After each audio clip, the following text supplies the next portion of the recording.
You're listening to Red Moon, Spectrum of Magic, Book 4, written by D.N. Leo, narrated by Claire Lindsay. This production is brought to you by D.N. Leo and D.N. Media Creative Team. To support the Multiverse Novels channel, please subscribe to the channel and give the video a like. Part 1. Chapter 1. Orla! Lorcan's scream seemed muffled by the fog as he saw her turn around to look at him with tears streaming down her face. And then she vanished into the thick mist. What have I done? Lorcan asked himself, not expecting an answer.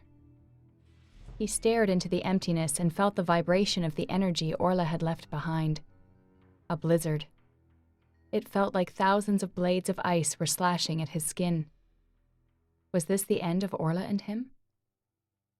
The Irish countryside blurred in front of him. This was the riverbank where they had become childhood sweethearts, but it had now become where their relationship ended. Orla, he called out again, but expected no response as he remembered the vision of her blending into the smoky air of the mysterious river. Why? Lorcan struggled harder to free himself, but his legs felt like they weighed a ton. His body didn't obey him. He did his best to turn around. Behind him, the woman pulled the upper half of her dress up to cover her breasts. She pulled her long, flaming red hair back to reveal her perfect face and the flawless skin of her delicate neck. Her striking blue eyes pierced at Lorcan at the same time as a smug smile crossed her face. What did you do to me? Lorcan asked, while summoning all of his leftover power to move. Nothing you didn't want, she smiled again. Lorcan thought he had gotten things under control. Bricious, a nasty sorcerer he had fought and killed during his last mission, had cursed his parents before he died. Although Lorcan had no idea how to break a curse, he had traveled back to Ireland alone, without Orla. They had fought so hard to be together, free from the curse her family here had bound them with, and he couldn't take a chance she would get tangled up in that mess again. He had landed at the riverbank after exiting the portal of the Daemon Gate. But before he even had a chance to congratulate himself for successfully sneaking back to Ireland without Orla, he saw her. He should have known. She always seemed to know where he was. She smiled at him. It was the usual Orla smile, but there was something more to it. Lust. It didn't surprise him. They had run away from this place to be able to love each other freely and be together. And now here they were, back together, and at the riverbank. Love was the only thing he had in his mind, and he was sure it was in hers as well.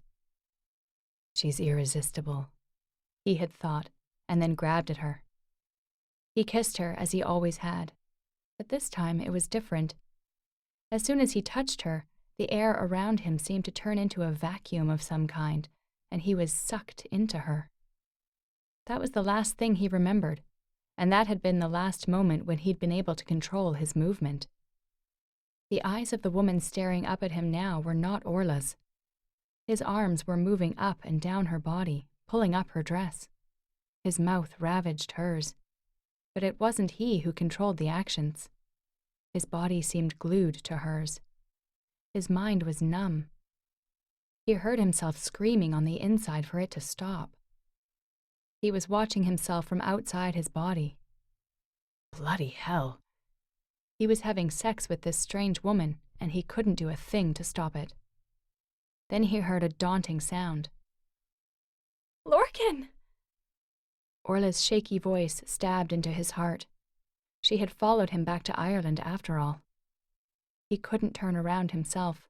The woman had to push him. Nothing hurt him more than the look on Orla's face.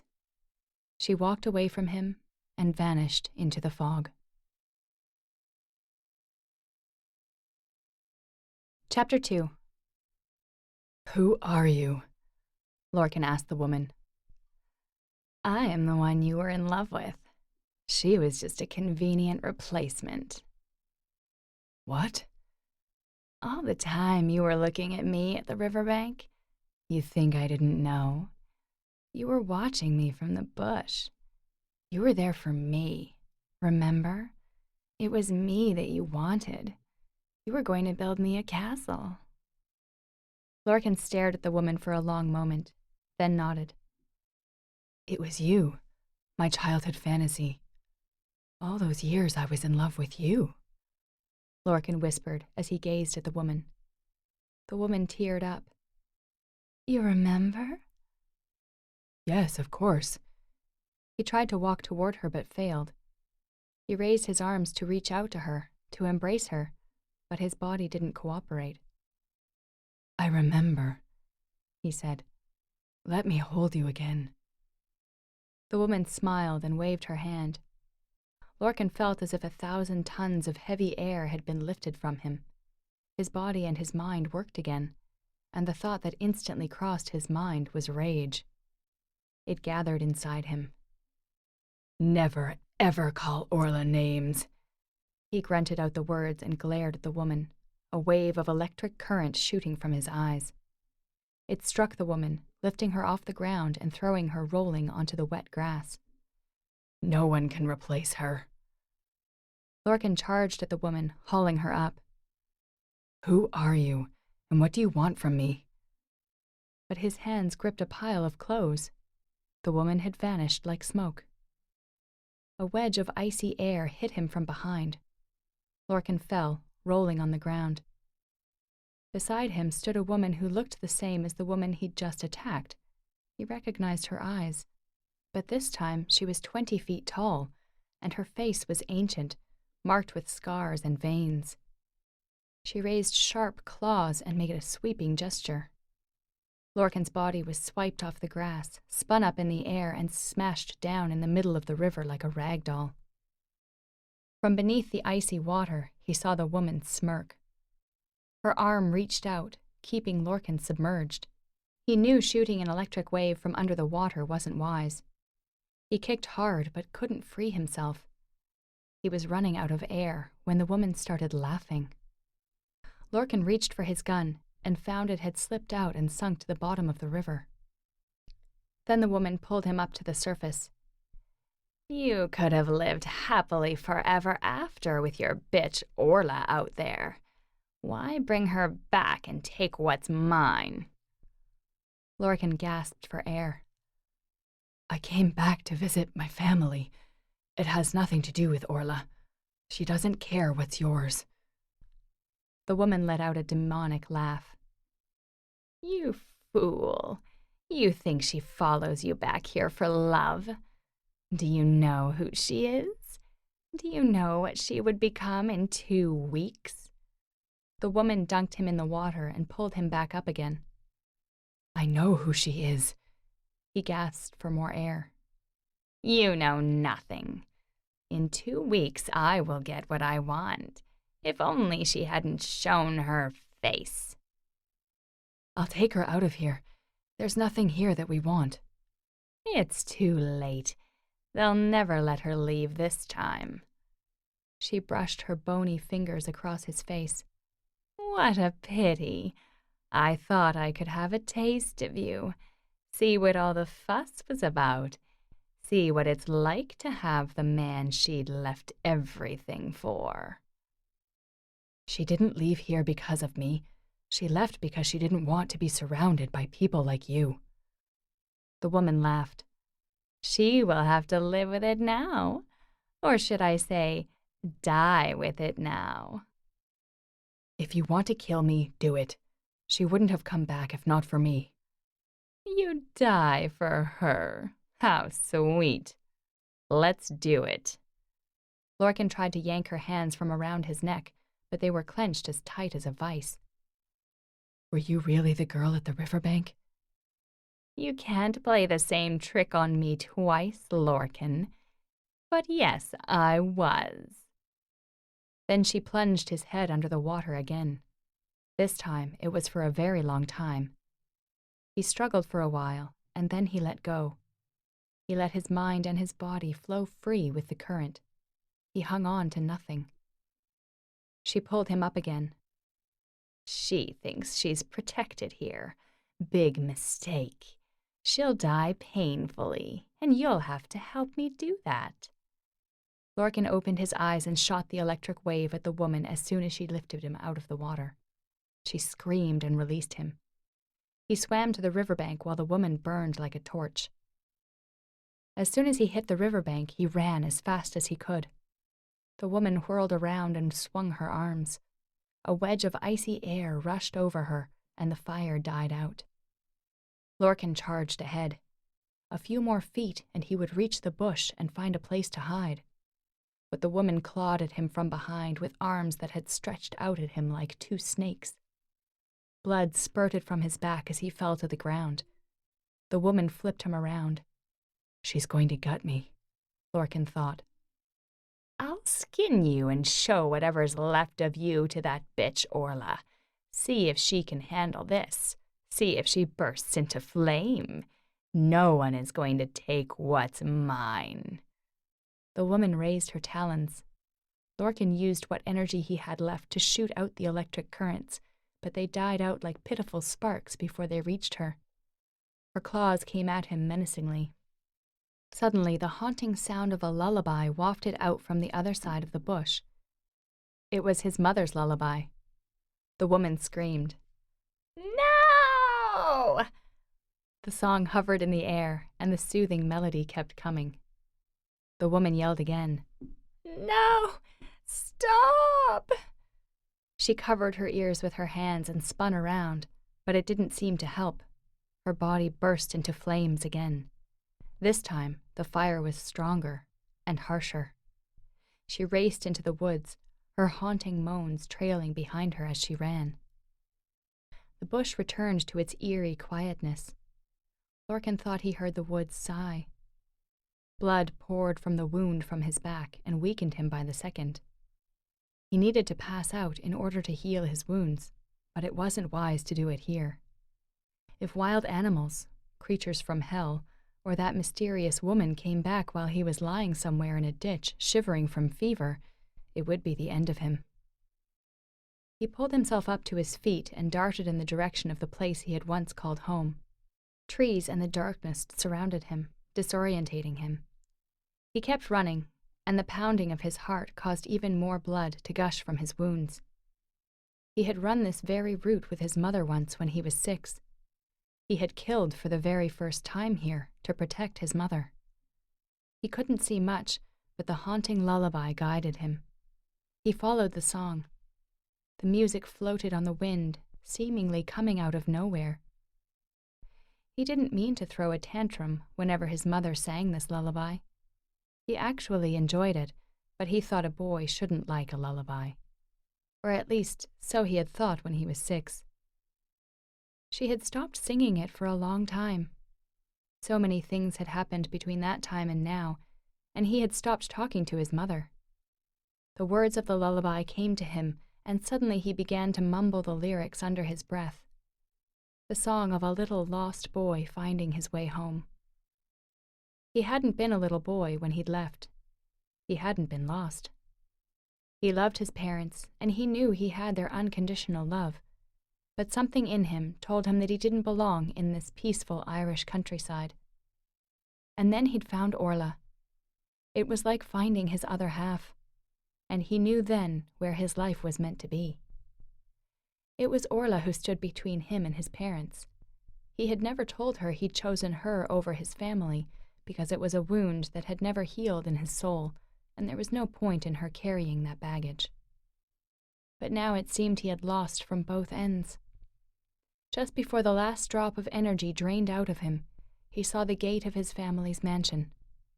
The door swung open before he reached it, and once inside, he fell into the arms of his parents and his sister. He had made it home. Chapter 3. Cold reality slapped at Orla's face as she ran aimlessly into the woods. She had left Lorcan at the riverbank with a strange woman. The scene of him holding the woman had ripped at her heart. She knew infidelity wasn't in Lorcan's blood, but she had underestimated how much it would hurt her to see him with another woman. They had been through so many life-and-death situations. She recalled the many times she'd held him in her arms, knowing that life was drifting away from him and having no clue how she'd ever survive if he died. But nothing compared to this. The pain knocked the wits out of her. She ran until her legs began to cramp and her breath hissed in and out of her lungs in painful spurts. She finally collapsed onto her knees. When she looked up, the entrance of a graveyard loomed over her. She pulled herself up to her feet, using the low stone wall for support. She looked over the wall at the moss-covered gravestones, letting the misty fog and slight breeze soothe her broken heart. The magic that her family possessed made it easy to keep private cemeteries looking scary enough that they were left alone. She knew that the fog wasn't the ghosts of the dead, aimlessly wandering around their burial places. She finally caught her breath enough to stand up straight and limp her way down the gravel walkway toward the back of the cemetery where her aunt's grave was. Aunt Siobhan had been more than just her mother's sister. Since her parents had died when she was 5, she had known Aunt Siobhan as her mother. She had been a mentor in more than just magic, and she had been the one to give Orla hope that love was still attainable. She set her feet on the familiar path, letting them carry her to the very back of the cemetery, where the wild trees and grasses of the Irish moors began to creep up over the walls. She loved that her aunt's grave was here. Siobhan had been more of an elemental, using nature itself in her magic and spells. Now it almost seemed like nature was coming to be a part of her again, even after she was dead. As the fog rolled back, the grave marker came into view through the mist. The wild grasses and moss had started to grow up the stone, and Orla did her best to peel them off with her bare hands. She knelt down in front of it when she'd finished clearing the vegetation. Then she thought of Lorcan again, and the fresh wound opened. She let her tears flow freely now, watering the grass at the foot of the stone. "Don't go watering the weeds. There's no point in me coming here every month to do the weeding if you're just going to encourage them to grow." Orla's head jerked up, her heart racing as she turned around slowly. "Maeve! Oh boy, am I glad to see you!" Maeve was Siobhan's daughter, and she and Orla had grown up together. Maeve smiled at her and helped her up for a welcome hug. Orla stumbled a little as her legs had cramped up from kneeling down on the uneven paving stones. "You should be glad it's me instead of someone else. There's a bit of a storm brewing. You'll be in trouble if they find you. You should stop by Mum's old house. It's empty and abandoned. You should be safe there for a while." Orla gave Maeve a hug and an extra squeeze. "Thank you. Your psychic read has gotten much better over the years, I can tell." The smile faded from Maeve's face. "I saw clouds, Orla. You didn't come back by yourself. A storm is following you, and this one is bad." The pain had crept up on Orla again, and she teared up. "It's him, isn't it?" Maeve asked. Orla nodded and wiped her tears away. "It's poor timing, Orla. Couldn't you have waited another 2 weeks to return?" "What's the difference?" "It's a full moon in 2 weeks, and Braden will become the leader of the clan." "Braden?" "Your distant cousin, Orla." Orla squinted. Oh, who would have thought?" Orla exclaimed, remembering the skinny, freckle-faced, red-haired boy that the girls, including her, had picked on all the time. She cleared her throat. "So, I guess he's grown up a strong candidate for the leadership. What does that have to do with my timing? I broke my promise with the ancestors. If they catch me, they'll burn me. And so what?" "The position has always been yours until replaced by the newly chosen. So that's Braden, and that will be in 2 weeks' time. Unless you really want to." "Hell no." "If you don't want to take up that post with the clan, why come back now?" Orla had no answer. She had left and had been gone for years. She'd sworn to never set foot in the village again. There had been many times she'd wanted to come back to visit Aunt Siobhan's grave and Maeve, but her haunting past had put her off. She couldn't live the emotionless life of black magic again. And then came Lorcan. He had found her in the city after she'd run off for a few years. He'd left everything behind for her. Before she knew it, he had become a part of her life that was more important than anything else. Then came this trip. Britius had cursed his parents, and he had come back to Ireland. He'd thought he could get away and leave Orla in Eudays, but she had followed him anyway. Kieran had helped her, warning her that her trip was against Lorcan's wishes. Her thoughts circled back to the scene at the riverbank. Who was that woman? She wondered. Orla, Maeve called out. Huh? What's the matter? The image of Maeve became blurry and flickering in front of Orla. Oh, crap. Someone was using black magic on her. Chapter 4. Orla swayed and tried to hang on to her consciousness. She should have known. What had she expected, coming back to the land of black magic, to the place where she'd grown up, where she had been trained, and where she owed a debt? She hadn't been practicing for years. Her knees buckled. She heard Maeve calling out for her and felt her hands on her shoulders. Her best friend could help. Aunt Siobhan was a white witch, and Maeve practiced white magic. She wasn't part of the clan, and she was Orla's only hope.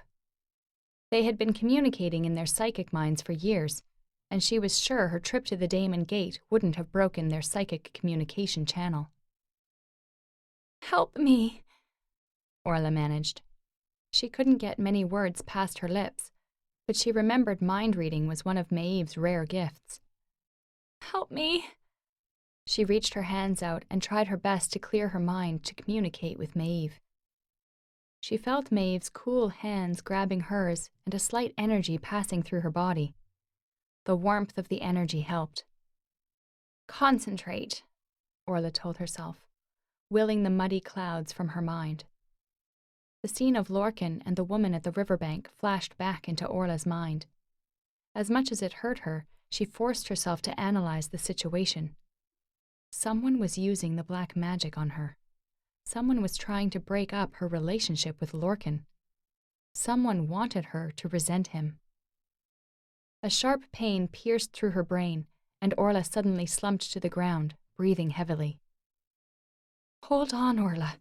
Keep thinking. I'm with you," said Maeve. The resentment grew quickly into hatred. Orla could read her mind like an outsider and could see her conscious mind was leaving her. "I want to hate Lorcan." The words were demonic. It came deep from her throat and from her soul. "What are you talking about? You confuse me, Orla. Your mind is confusing. I can't get hold of it," Maeve cried in panic. Orla's head was throbbing. She was losing it. She gasped for air as tears streamed down her face. She summoned a last thread of hope. "Someone is trying to get me to curse Lorcan from hatred. Please don't let me." She groaned in pain, breathing heavily and trying to shake the thought from her head, but the mud was getting in again. The clarity was leaving her. She thought of Lorcan again, which was probably not a good idea. She almost lost control of her mind. "Black magic," she whispered. Lack of practice was doing her no good at the moment. "Don't let go, Orla. I've got you." She heard Maeve's voice in the distance. Everything seemed blurry. "Tell Lorcan I love him." "No, you tell him yourself." Blood trickled from her nose.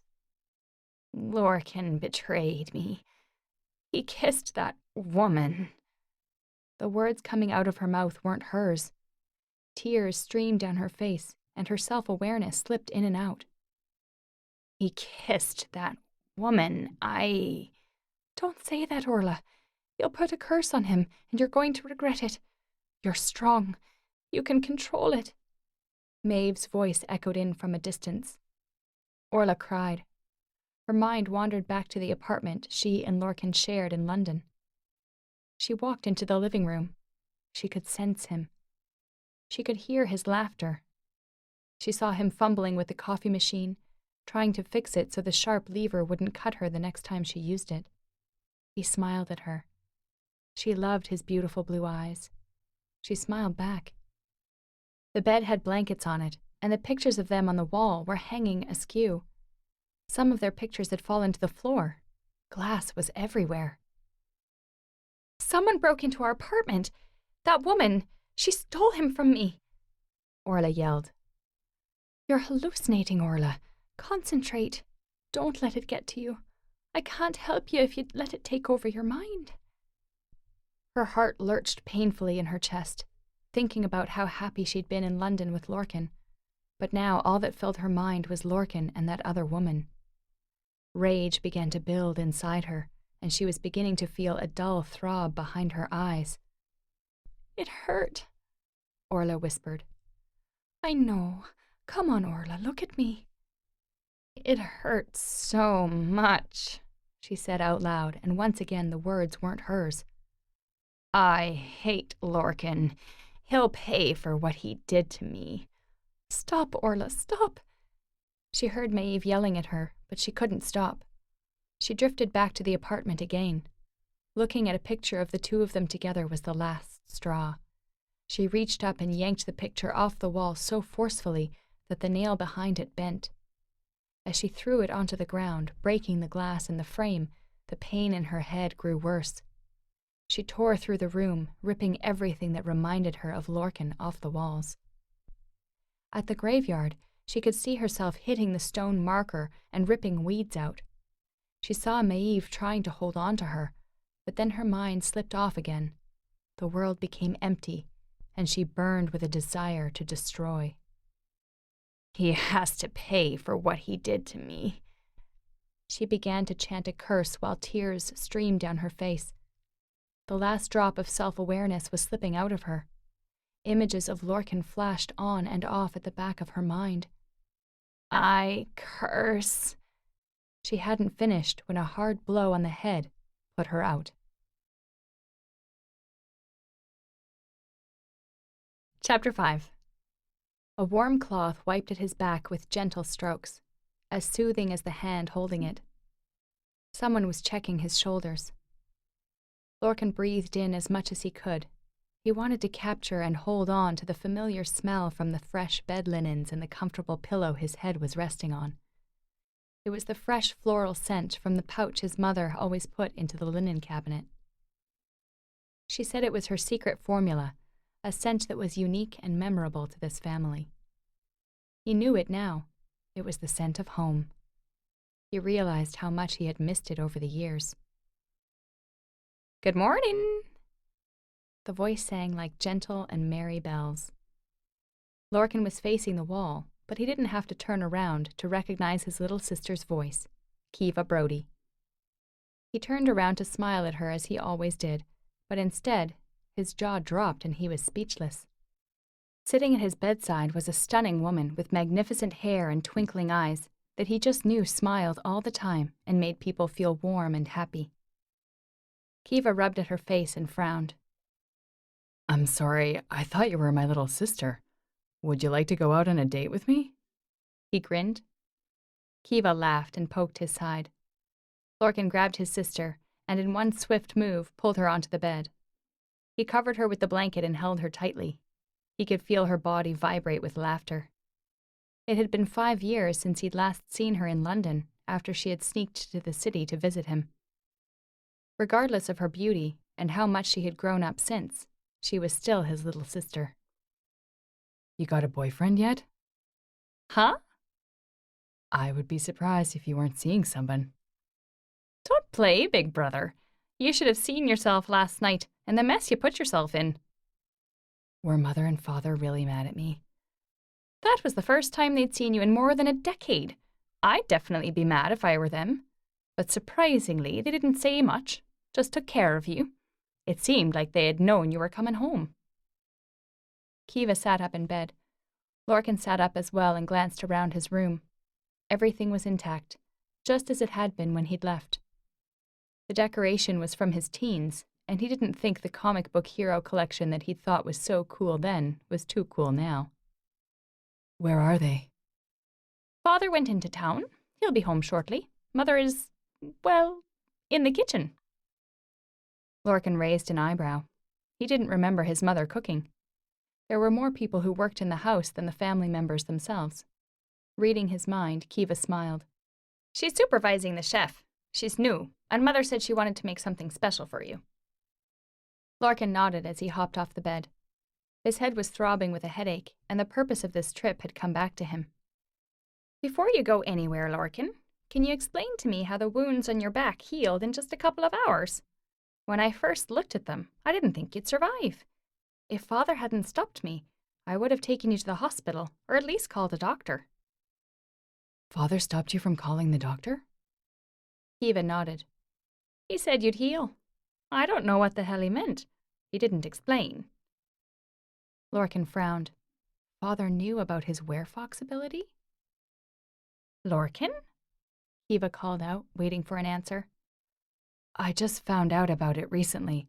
I'll tell you later. Right now, I've got to see Mother. Kiva rolled her eyes and followed her brother to the kitchen. As they walked down the stairs and turned into a long corridor, the smile faded from Kiva's face. What is it, Kiva? Something's wrong. Her voice shook and the blood drained out of her face. Seeing Kiva's eyes darken, Lorcan darted toward the kitchen. Kiva had never been an official psychic. He'd always thought of it as an unfortunate gift that she had. She could sense death. The first incident was her pony. She sensed his death just before they had found him attacked and gutted by the wolves. The second was his parrot, who had died for no apparent reason. The third was the death of an old man who'd called himself a shaman. He lived in the woods and had nothing to do with the village and befriended no one. The grand country kitchen greeted them with the inviting aroma of a freshly baked lemon and almond cake, Lorcan's favorite, a pot of jasmine tea brewing on the stove, and the undeniable fresh scent of blood. There was no one in the kitchen. Lorcan rushed around the large table and found the chef lying face down in a pool of blood. There was no sign of his mother. Tears started to stream down Kiva's face. Her shoulders shook with fear and confusion. Your wounds. Yours last night. Her voice broke so badly that Lorcan could hardly make any sense of what she was saying. What about me? The wounds on your back last night looked like those. Kiva pointed at the dead body. I need you to stay calm for me. Are there other people working in the house? Lorcan asked, holding Kiva's shoulders. She nodded. But I didn't see anyone on the way to the kitchen. Kiva blinked in confusion. But we have Mary in the kitchen, Sean in the garden, and Susan and... Kiva, there is no one else in the house, including Mother. I'm sure of it. Lorcan picked up the handle of the phone mounted on the kitchen's wall. Static. He hung up and turned toward Kiva. Phone line is dead. Do you have a cell phone? She nodded. All right. I need you to get the phone, call Father, and then come back with me to look for Mother. I can't leave you here by yourself. Kiva nodded and scurried back to her room for the phone. Lorcan trailed right behind her, glancing around and scanning for anything unusual. Before Kiva had finished dialing Father's number, they heard the bang of a door that had been swung open. They rushed toward the living room. At the door was Lorcan's father. He had a lot more gray hair, making him look wise and formidable, Lorcan noticed. His father had always been a powerful figure in Lorcan's mind, sometimes too much for his liking. I was just about to call you, Kiva said. Something happened to your mother. It was a statement, not a question. He approached his father. Father. He greeted him, feeling like a robot. He'd never known how to behave in front of his father. He always felt foreign and awkward. I can see you're up and well. They took your mother. His father looked at him. And how do you know? I'm not a psychic. Someone left a voicemail on my phone. They said they'd taken your mother because you took your girlfriend back home with you. I didn't take her. She followed me here because she was worried. Someone placed a curse on you and Mother. That's why I had to come back. A curse? Jesus Christ, Lorcan, do you hear yourself? Yes, I hear myself clearly. I'm not superstitious, but there are way too many things I can't explain except by magic.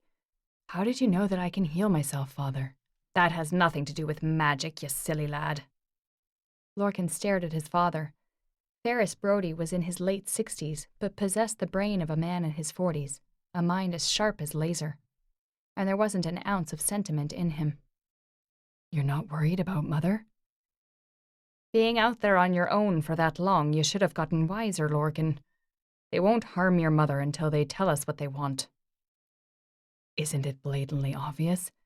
They want me to take Orla out of the country again, but there are others who wanted me here. That's why they cursed you and Mother.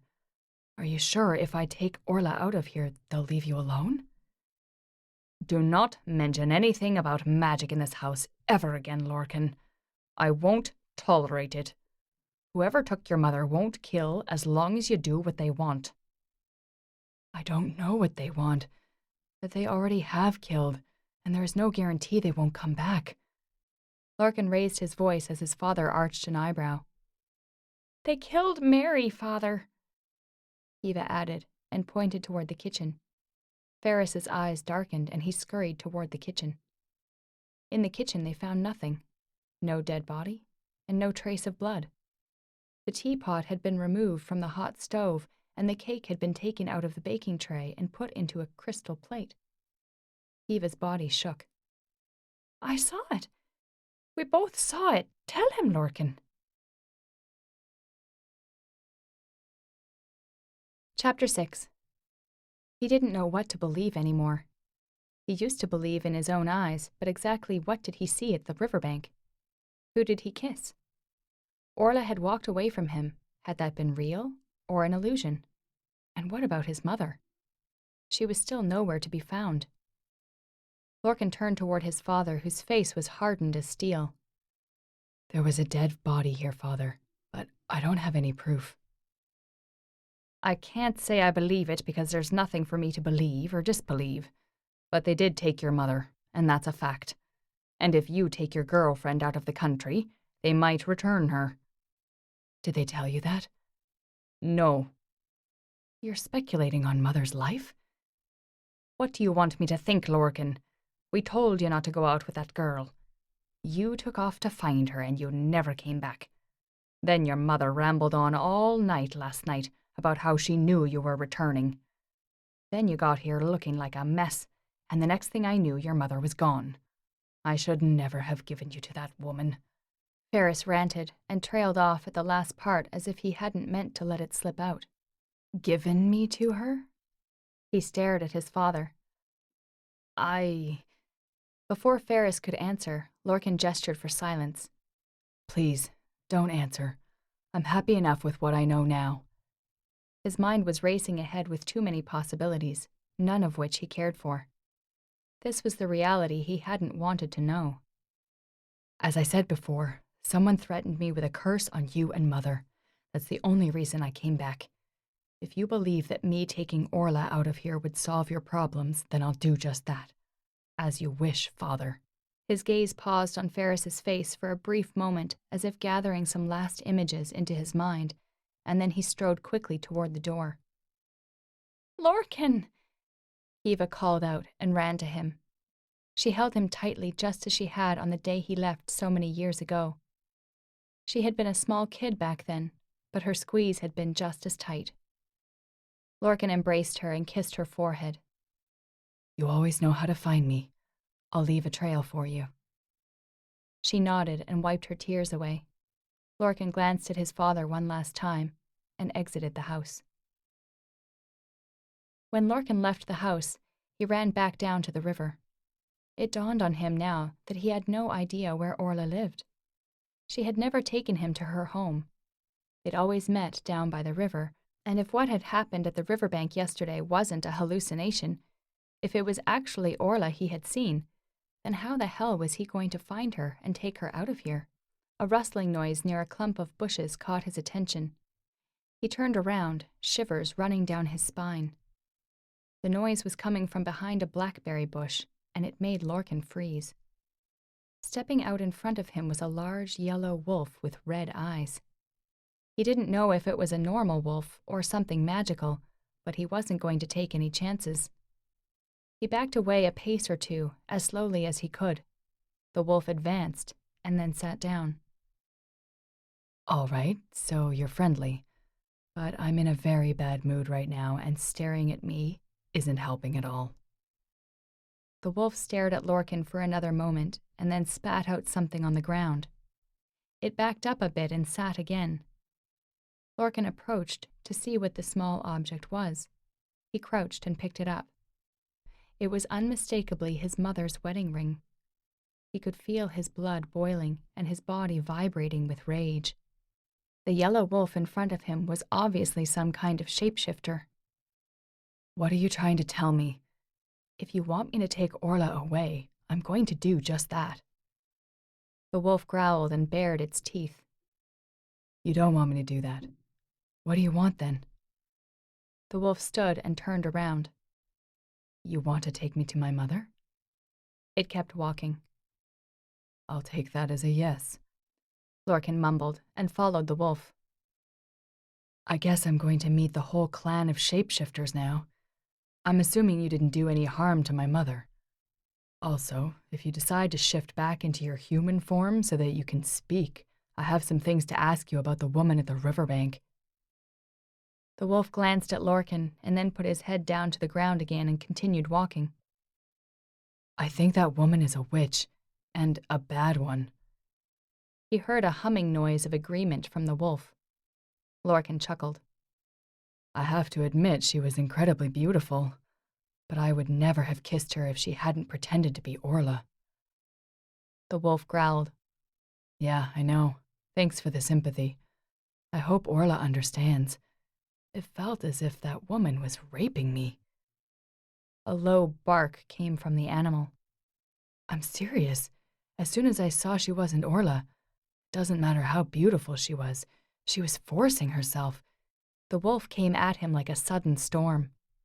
Lorcan didn't have time to think, except to remember he'd lost his gun. He knew fighting the wolf barehanded wasn't a good idea, so he shifted into his blue fox form. The wolf was in the air and flying toward him now, maw gaping. Even though he was only a fox, Lorcan wasn't much smaller than the tawny wolf, and his teeth were just as sharp. He yelped when the wolf drew first blood, but he reared up on his hind paws and clawed at the wolf's face until it turned its head. Then he bit down hard on whatever flesh he could reach. The fight continued for several minutes, Lorcan trading a wound for every injury he received. Then the wolf made a mistake. He reached to snap at Lorcan's front leg, but when he stepped forward, the large rock he was putting his weight on shifted, causing him to lose his balance and expose his throat to Lorcan. Lorcan didn't hesitate. He moved his head, lightning fast, and caught the wolf by the throat.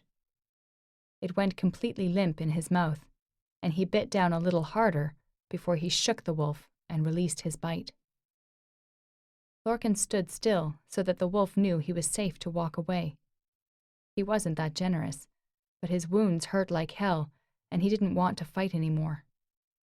Lorcan watched as the wolf limped away, and then he returned to a pile of shredded material that used to be his clothes and lay down in them, nursing his own bite wounds and scratches. He was still amped up from adrenaline, and it felt like he could hear colors and taste sounds. He started to nose around in his shirt to assess the damage it had received.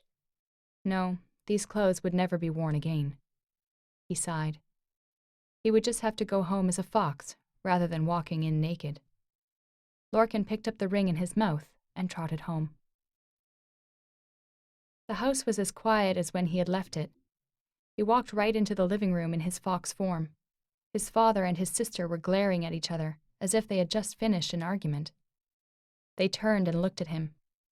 Eva stood there, mouth hanging wide open in shock, apparently unsure whether she should attack this animal or run. His father, on the other hand, sat down in a chair and just looked at him. If Lorcan wasn't mistaken, his father had recognized him right away. There was relief in his father's eyes when he saw Lorcan. His father wanted him to come back.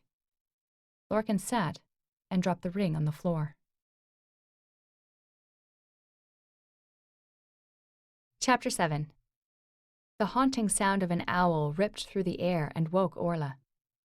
She sat up abruptly and punched at something in front of her. She panted and glanced frantically around. The blurry vision became clear in a short moment. She was sitting on a bed, and the thing she had hit was her distant cousin, Alana. "Oi, you crazy snit!" Only Alana would call Orla a snit. It made no sense, but it was the nickname she had given Orla when she was just a grumpy kid in black magic class, and she refused to call Orla by any other name. Orla looked around the room. She didn't recognize the place. "Where am I?" "Uncle Daly's house." Her head throbbed in incredible pain. Refraining from a sneer, she asked, "Braden's father?" Alana shrugged. "Yes, as long as I've known them, they've been father and son. What's the problem?" Does Alana seriously not see the problem, or is she just playing dumb? Orla wagered on the latter. If Braden was going into power in 2 weeks, having Orla back in the village was the last thing Uncle Daly wanted.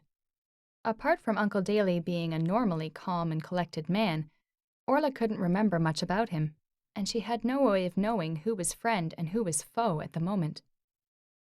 "Where's Maeve?" "She was the one who messed up your head." "What?" Orla straightened up, remembering the black magic that had attacked her in the cemetery. How did Alana know that? "What about my head?" Alana thrust a small mirror toward Orla. "See for yourself. I bet it hurt." Orla frowned as she looked at her forehead and saw a nasty wound glaring back at her. It was good that Alana referred to the physical wound, not the black magic. "Did you find me?" Orla asked. "No, Uncle Daly did. He brought you here and called me. He said he found you at Aunt Siobhan's grave. Only Maeve would lurk around there. That's what I said. But Uncle Daly didn't believe me. He said until he saw it with his own eyes, he wouldn't believe Maeve could do this." "Do what?" "Put that dent in your forehead?" Alana was waving her arms in the air. Orla nodded. She saw no reason to explain to Alana that Maeve had just wanted to help her. Between Maeve and Alana, she trusted Maeve more. She rubbed her head. "Do you have a bandage that I can patch this up with?" Alana clucked her tongue. "You'll need more than that, and I have it ready. Nothing fancy." Alana put both a medical box and a makeup box on the bed. "Bathroom is over there. You'll find clean clothes in there, too. They're mine, but I think we're the same size. I don't need makeup. Just need to clean up and sleep for the rest of the night, if that's okay." Alana shook her head. "You have to at least go downstairs and say hello to everyone." "Everyone?" Orla could feel the hair on the back of her neck stand up. Alana grinned. Orla scurried into the bathroom. Staring at her bruised forehead in the mirror, she knew Maeve was right. A storm was brewing her way. She had run off at the age of 12, leaving her clan in limbo without a rightful leader. But they had managed to organize and survive, she told herself now, as she had so many times before. She thought people in the clan were better off without a leader. They could live their normal human lives. Why did they have to stay with the clan? The myth was that being with the clan and a new leader appointed at the magical full moon would bring immortality, but she hadn't seen evidence of it yet. Orla shook her head. Why people would want to live forever in misery was beyond her understanding, but she supposed that living an emotionless life might be a misery to her, but a pleasure to others. She couldn't speak for them. She could see the point now after experiencing how much it had hurt to see Lorcan with the other woman. Just the thought of it now made her head start to throb again. She cleaned up and walked downstairs with Alana. The hallway was too short for her liking. She walked as slowly as she could, but she knew she would get to the living room eventually. A good chunk of her family was here, and they all were staring at her. She could feel the heat of their gazes, and she felt like she had maybe grown an extra head or a tail. But no, She was just an older version of the Orla who had run away at the age of 12. What are they staring at? She wondered. The laughter and conversation in the room ceased as soon as Orla walked in. The air was as quiet as the calmness experienced before a storm. She could feel it brewing, ready to break on her like crashing waves on rocks. Orla pasted a smile on her face. "Hi," she said, and internally cursed her awkwardness. Uncle Daly approached and gestured toward a chair. "I hope you're feeling better. We won't keep you long. You see, the whole village wants to see you." An elderly man pushed his way to the front of the crowd and glared at her. "You made a promise when you were younger, and again when you asked for help in London. You will take your place as the head of this family at the next full moon. No more excuses. You will be under watch until this happens, because we will not risk you running away again." "Tony," Uncle Daly warned in a low voice. "She was raised for this. We invested so much in her, and she is our best bet," Tony said. "I'm the best bet for what?" Orla asked. "You don't have a say here." Daly spoke calmly to Tony and ignored Orla's question. "You just want the post for your son. I knew it," Tony snarled. "Remember your place, Tony. Regardless, it's Braden or Orla to lead the clan. You are not in a position to say anything." "And you are?" Tony glared at him again, but when Daly threw back an even harsher look, Tony turned on his heel and left the room.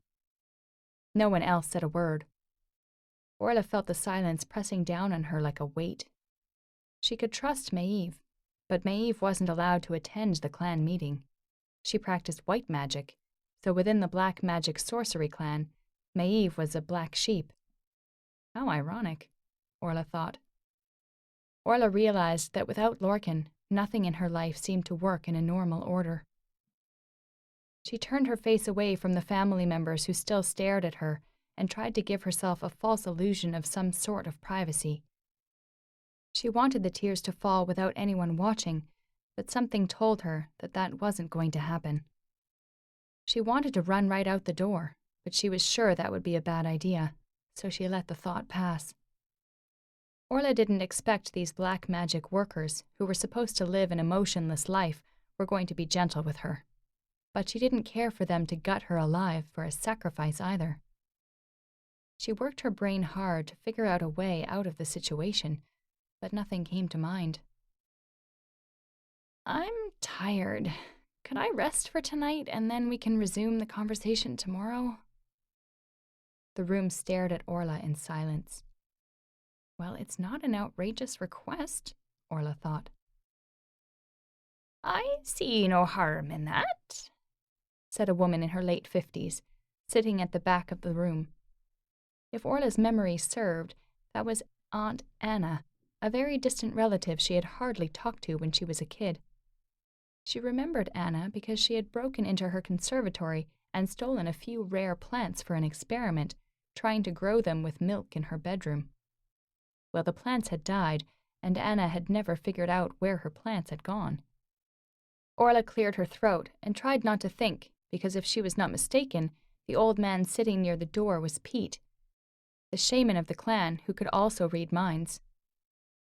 Daly looked at Orla. "Okay, we'll talk again tomorrow. Just so you know, I don't have anything against you taking the leadership. The position has always been yours, and it's written in stone. It has been an ordeal to train Braden and get him up to speed to replace you, but if he can't use the skills in the position, I'm sure he can find use for them elsewhere." "You don't have to speak for me, Father." Braden walked into the room. Orla's jaw dropped. The freckled, red-haired boy had turned into quite a formidable figure. Chapter 8. "Orla?" Braden nodded in greeting. "I'm glad to see you again." Orla forced a smile and frantically searched her memory for Braden's talent. Was he a mind reader? Was he good at chemical compounds? Spells? Nothing came to mind. Orla gave up and forced herself to stop thinking.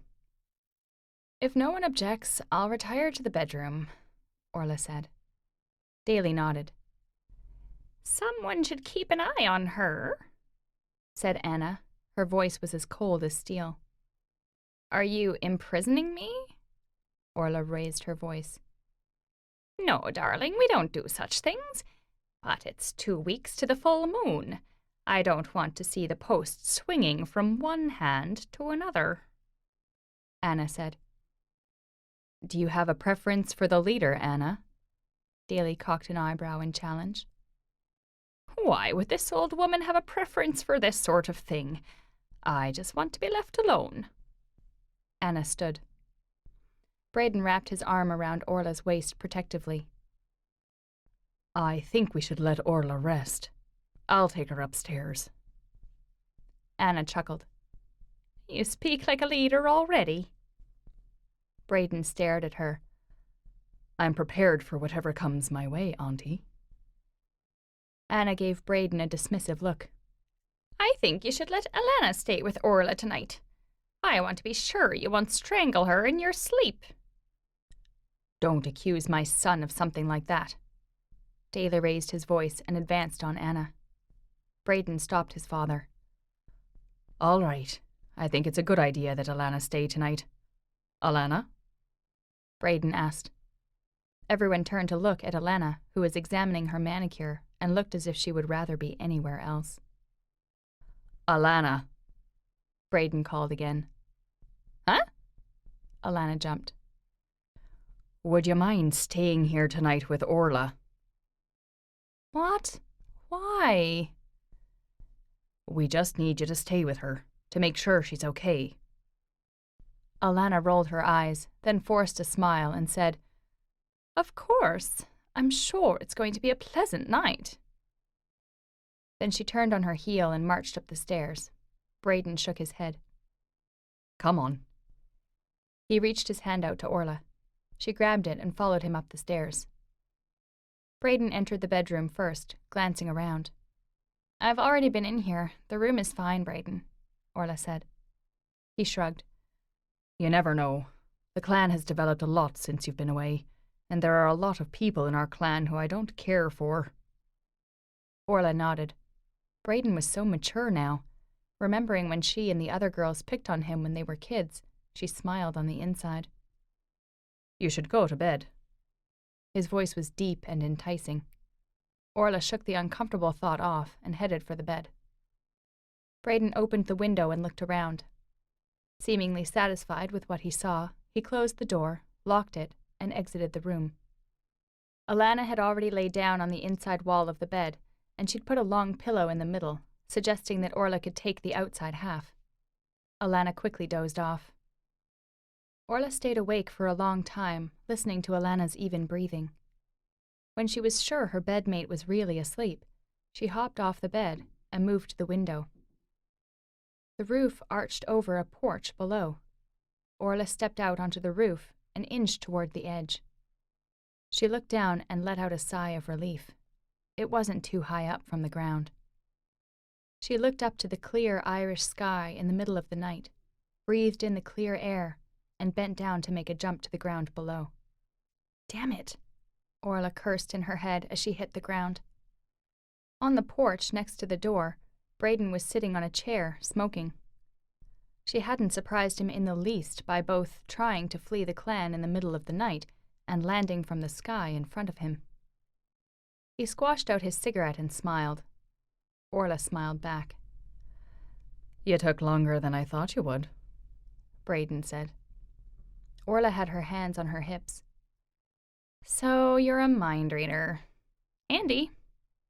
He chuckled. "I wish I had such talent. My father trained me in logical deduction. I don't have any magical talent. You'd be a much better leader than me because you're a natural." "But I don't want to do it. Everyone knows that. You don't sound like you want to do it either." Braden merely smiled. "Oh, you do want the post. Orla said. That's good. Can we swap? Can you just tell them? Orla put on the most gracious smile she could. I can't, Orla. If you want to see your man, I'll take you to him. Why help me? You said it yourself. I want the post, and you don't. If you leave again, then the post will be mine. Simple. Braden smiled. Orla narrowed her eyes. I can go by myself. All you have to do is pretend you didn't see me. Braden shook his head. I can't let you go through that wedge of the woods by yourself. There's a nasty group of shapeshifters lurking around there lately. Orla hesitated, and Braden continued. Now, I might kill you in the woods in order to take the position, but between me and these shapeshifters, I'm a much safer bet. If you want to escape, now is a better time. Tomorrow, more family members will come. It will become more difficult. Why are you helping me, really? As I said, I want the post, so I have to help you escape. Braden grinned. Now Orla wished she were a mind reader. It would certainly be a handy set of skills to have. Braden appeared to be good, but he could be dangerous.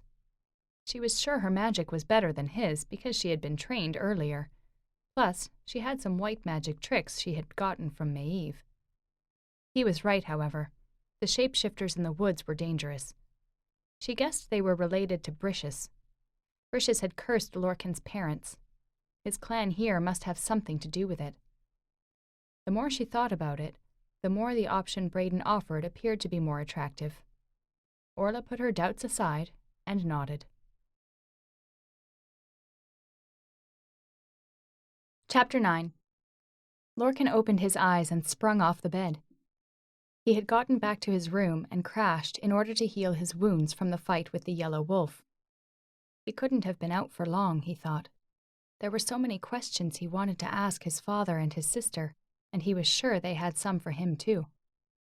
There was no way to have a conversation when he was in his fox form.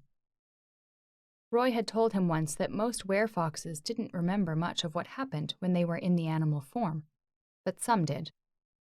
Maury had perfect memories and was well aware of what she was doing in any form because she was an alpha. Roy had such memory too, but he was half fox and half wolf. Lorcan knew he was in none of those scenarios. As Roy had told him, he was different.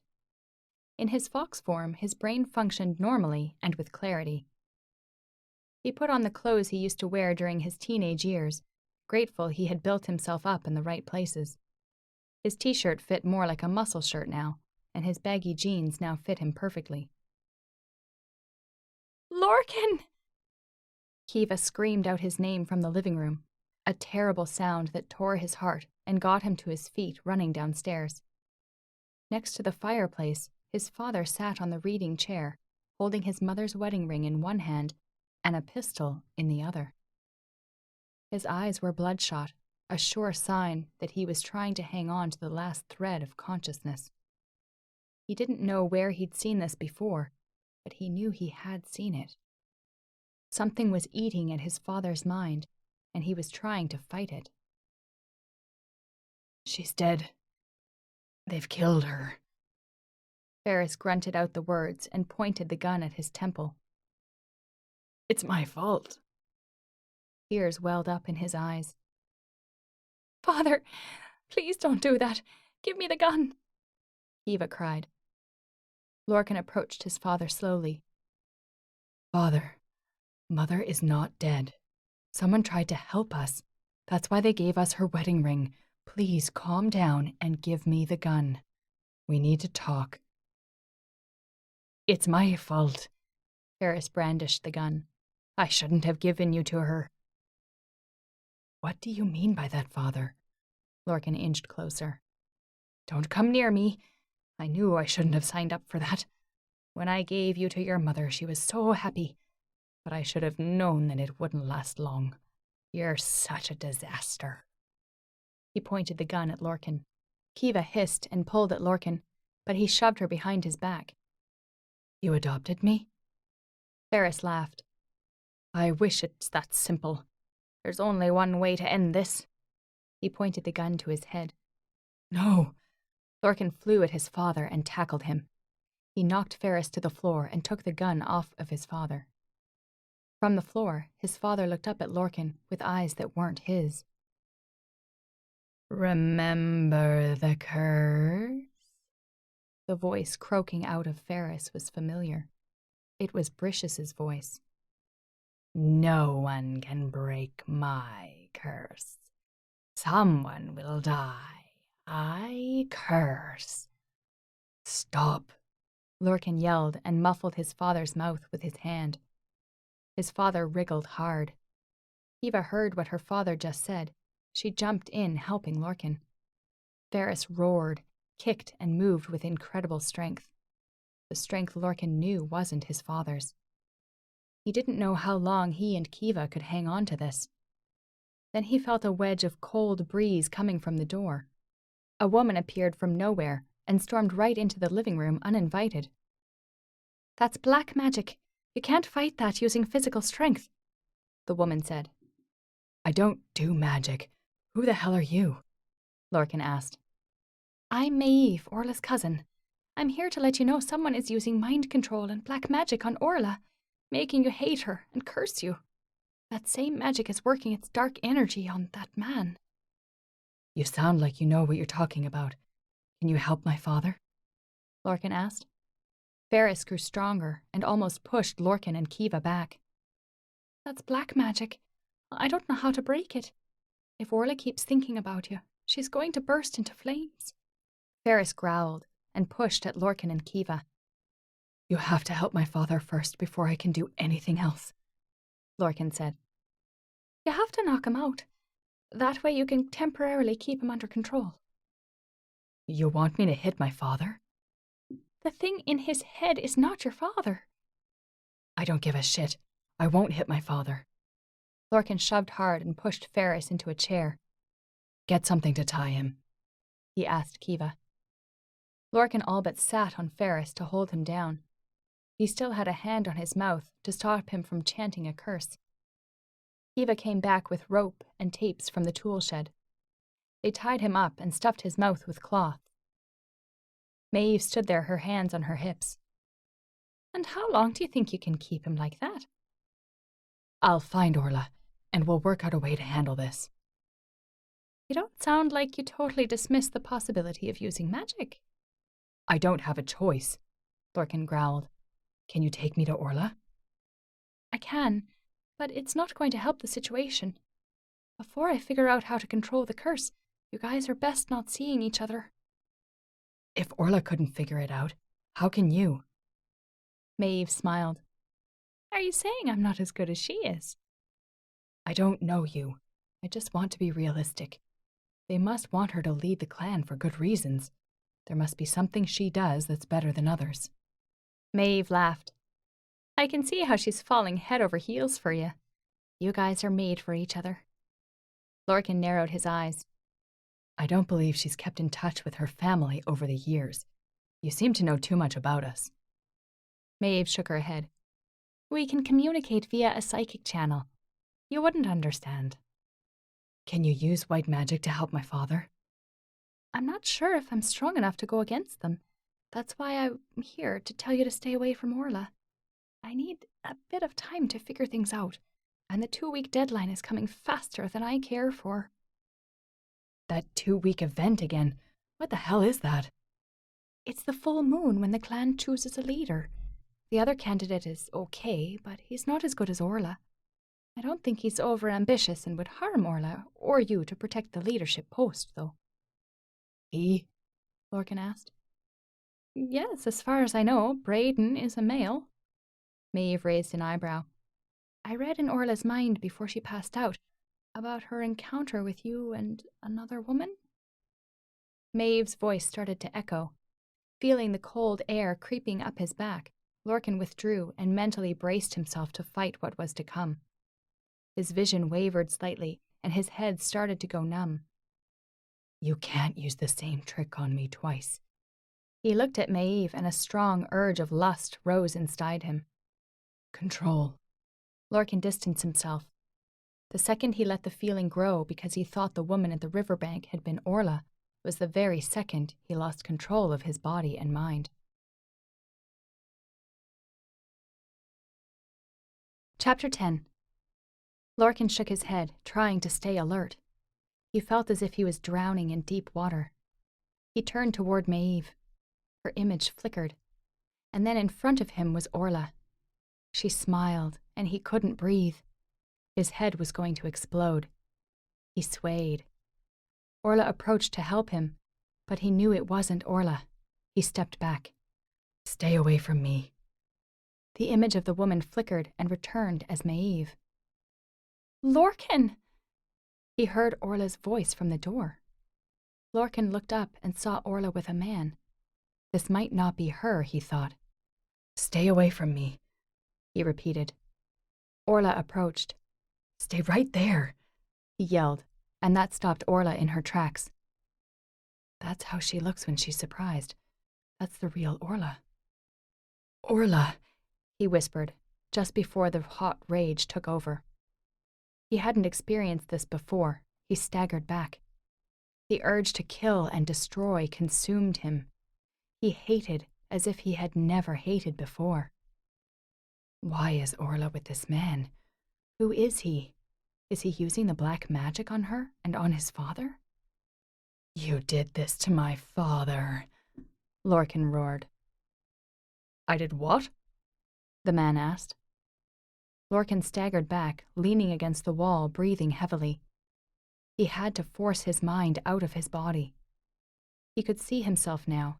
He looked like a madman, bloodshot eyes, yelling profanity, rushing at Orla, Maeve, and the man who had just walked into the house with Orla. He could see himself out of control, but he couldn't stop it. He saw a tear roll down Orla's face. He had made her cry. Again. Then he lost concentration for a second. That was all it took. He was sucked back into his body, and the next thing he knew, he had shot 2 waves of electrical current at the strange man. To Lorcan's surprise, the man was as calm as still water. He waved his hand, and it seemed as if the current had hit a metal shield and diverted. It didn't come back at him, but headed in his father's direction. The heat burned the rope and set his father free. Charged with rage, his father grabbed the gun lying on the table and aimed it at Kiva. That was all Lorcan could see. At that very moment, his mind was as clear as crystal. He could shoot an electric wave and burn his father into ashes to stop him from pulling the trigger on Kiva. There was no other option except... As quick as lightning, Lorcan grabbed at Kiva, pulling her backward. The momentum pushed him forward and into the path of the bullet. He could see the scene in slow motion.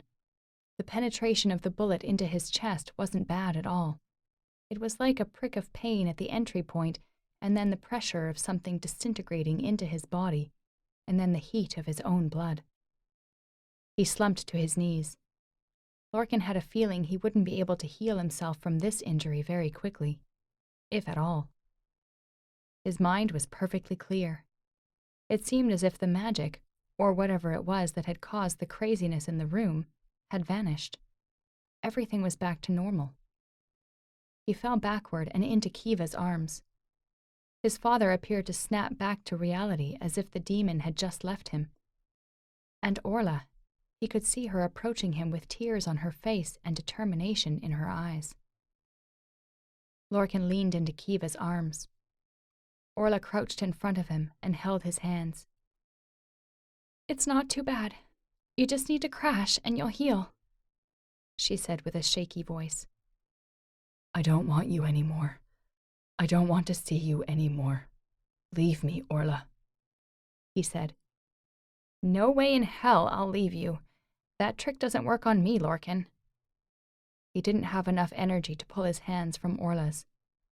"Maeve," Lorcan called out. "Yes. You broke the black magic, Lorcan. If there was a black magic curse on your father, you broke it." "Great news," he smiled weakly. "Can I break the curse on Orla?"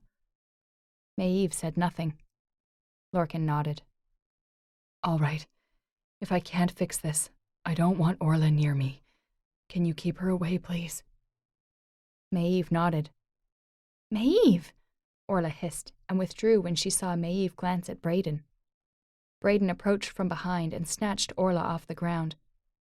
While Orla kicked, screamed, and struggled, trying to get out of Braden's grip, Lorcan nodded a thank you to Braden. In a short moment, Maeve and Braden dragged Orla out of the house. Kiva, Lorcan called his sister. Yes? I don't want anyone to use magic on me. Promise you'll keep those people away from me, even if I die because of it. I promise. Eva's voice cracked with tears. I don't want a doctor, either. If you don't take magic, you have to go to the hospital, Eva cried. His father crouched in front of him. Lorcan, tell me what you need. His eyes were calm and still, but his hands trembled. Lorcan gazed into his father's eyes. Am I your real son? Yes. I can't take back the bullet, but I would like to take back what I said. You are my son, and I love you. Now, if you want to know where you came from and your special conditions, you have to stay alive. Lorcan smiled. His father was the same, a man with a mind as hard as steel. The world was blurring by the second. His father's image flickered in front of him. I'll have to take you to the hospital, Kiva said. No, I can't go to the hospital. I need Riley. Who? His father asked. Your friend from London, Kiva asked. He wanted to answer his sister's question, but darkness claimed him. Chapter 11. Kiva checked Lorcan's bullet wound one last time and pulled the blanket up to cover him. Unlike the wounds on his back, this bullet wound was still bleeding and didn't appear to be healing. She didn't need medical knowledge to guess that regardless of whatever special ability her brother had, the wound wouldn't heal with the bullet still inside. That was why Lorcan wanted Riley. From the little information she had, her brother's best friend Riley was a medical doctor. Was he her blood brother after all? Where had he come from? Things had happened so quickly she didn't have time to ask her father. He had gone into town to meet with someone who could help find Mother and send people to London for Riley. He had a lot of connections, and she hadn't yet seen anything her father couldn't handle. Well, maybe only the earlier incident. Father didn't believe in anything magical, but Mother was a believer of magic, although she had never admitted it. She needed to find Riley now, but she couldn't leave Lorcan here by himself unconscious. She could go to the internet, but looking for what? There was something that looked like a watch that Lorcan always had with him. He had so many technological gadgets, she couldn't keep up with him. She stared at Lorcan's wrist unit, and it stared back at her. Then the screen flashed with an incoming message alert. She touched a green button. The screen flashed in red, punctuated by a loud beep. Unauthorized access. The message startled her so much that she almost threw the device on the floor. She tucked it underneath Lorcan's pillow. Unauthorized my butt, she mumbled. Could she cut the bullet out herself? Eva dismissed the thought. One minor surgery on an injured wild dog's leg when she was a little kid didn't warrant experience to cut her brother's chest open. She wiped the sweat on Lorcan's forehead and saw that his temperature had increased considerably. It was obvious that his body was trying its best to heal itself, but it couldn't do so with a foreign object inside his chest. Kiva was in desperate need to hit something now, or maybe just to yell. Then she heard the doorbell. She cursed. People working in the house had mysteriously disappeared since yesterday, and their phone line in the house had been cut off. This may be a routine delivery guy who couldn't get into the kitchen from the back door. Kiva opened the door. In front of her was not the delivery man, but a man in his 30s and a boy of about 9 or 10. Hello, my name is Riley. Riley? My brother's friend? You must be Kiva. The boy's eyes welled up with tears, and before Kiva could ask anything, He ran past her into the house. I need to see Uncle Lorcan. His voice echoed back after he vanished up the stairs. Hey! Kiva yelled. Riley grabbed her elbow, and when Kiva stopped and turned to look at him, he released her arm. I'm sorry. Lorcan was shot, wasn't he? I can help. Kiva couldn't stop the tears filling her eyes. She wasn't sure if it was because of the anxiety or the fear, but the world around her had been moving too fast. She had lost her bearings. Without a response from her, Riley pressed on. My son, Noah, he had a vision. He saw Lorcan get shot, and he's been nagging me for 3 days to come here. I know you probably won't believe me, but I believe you. Oh? Yes. I said I believe you. I've seen some strange things here my whole life. A psychic vision doesn't surprise me.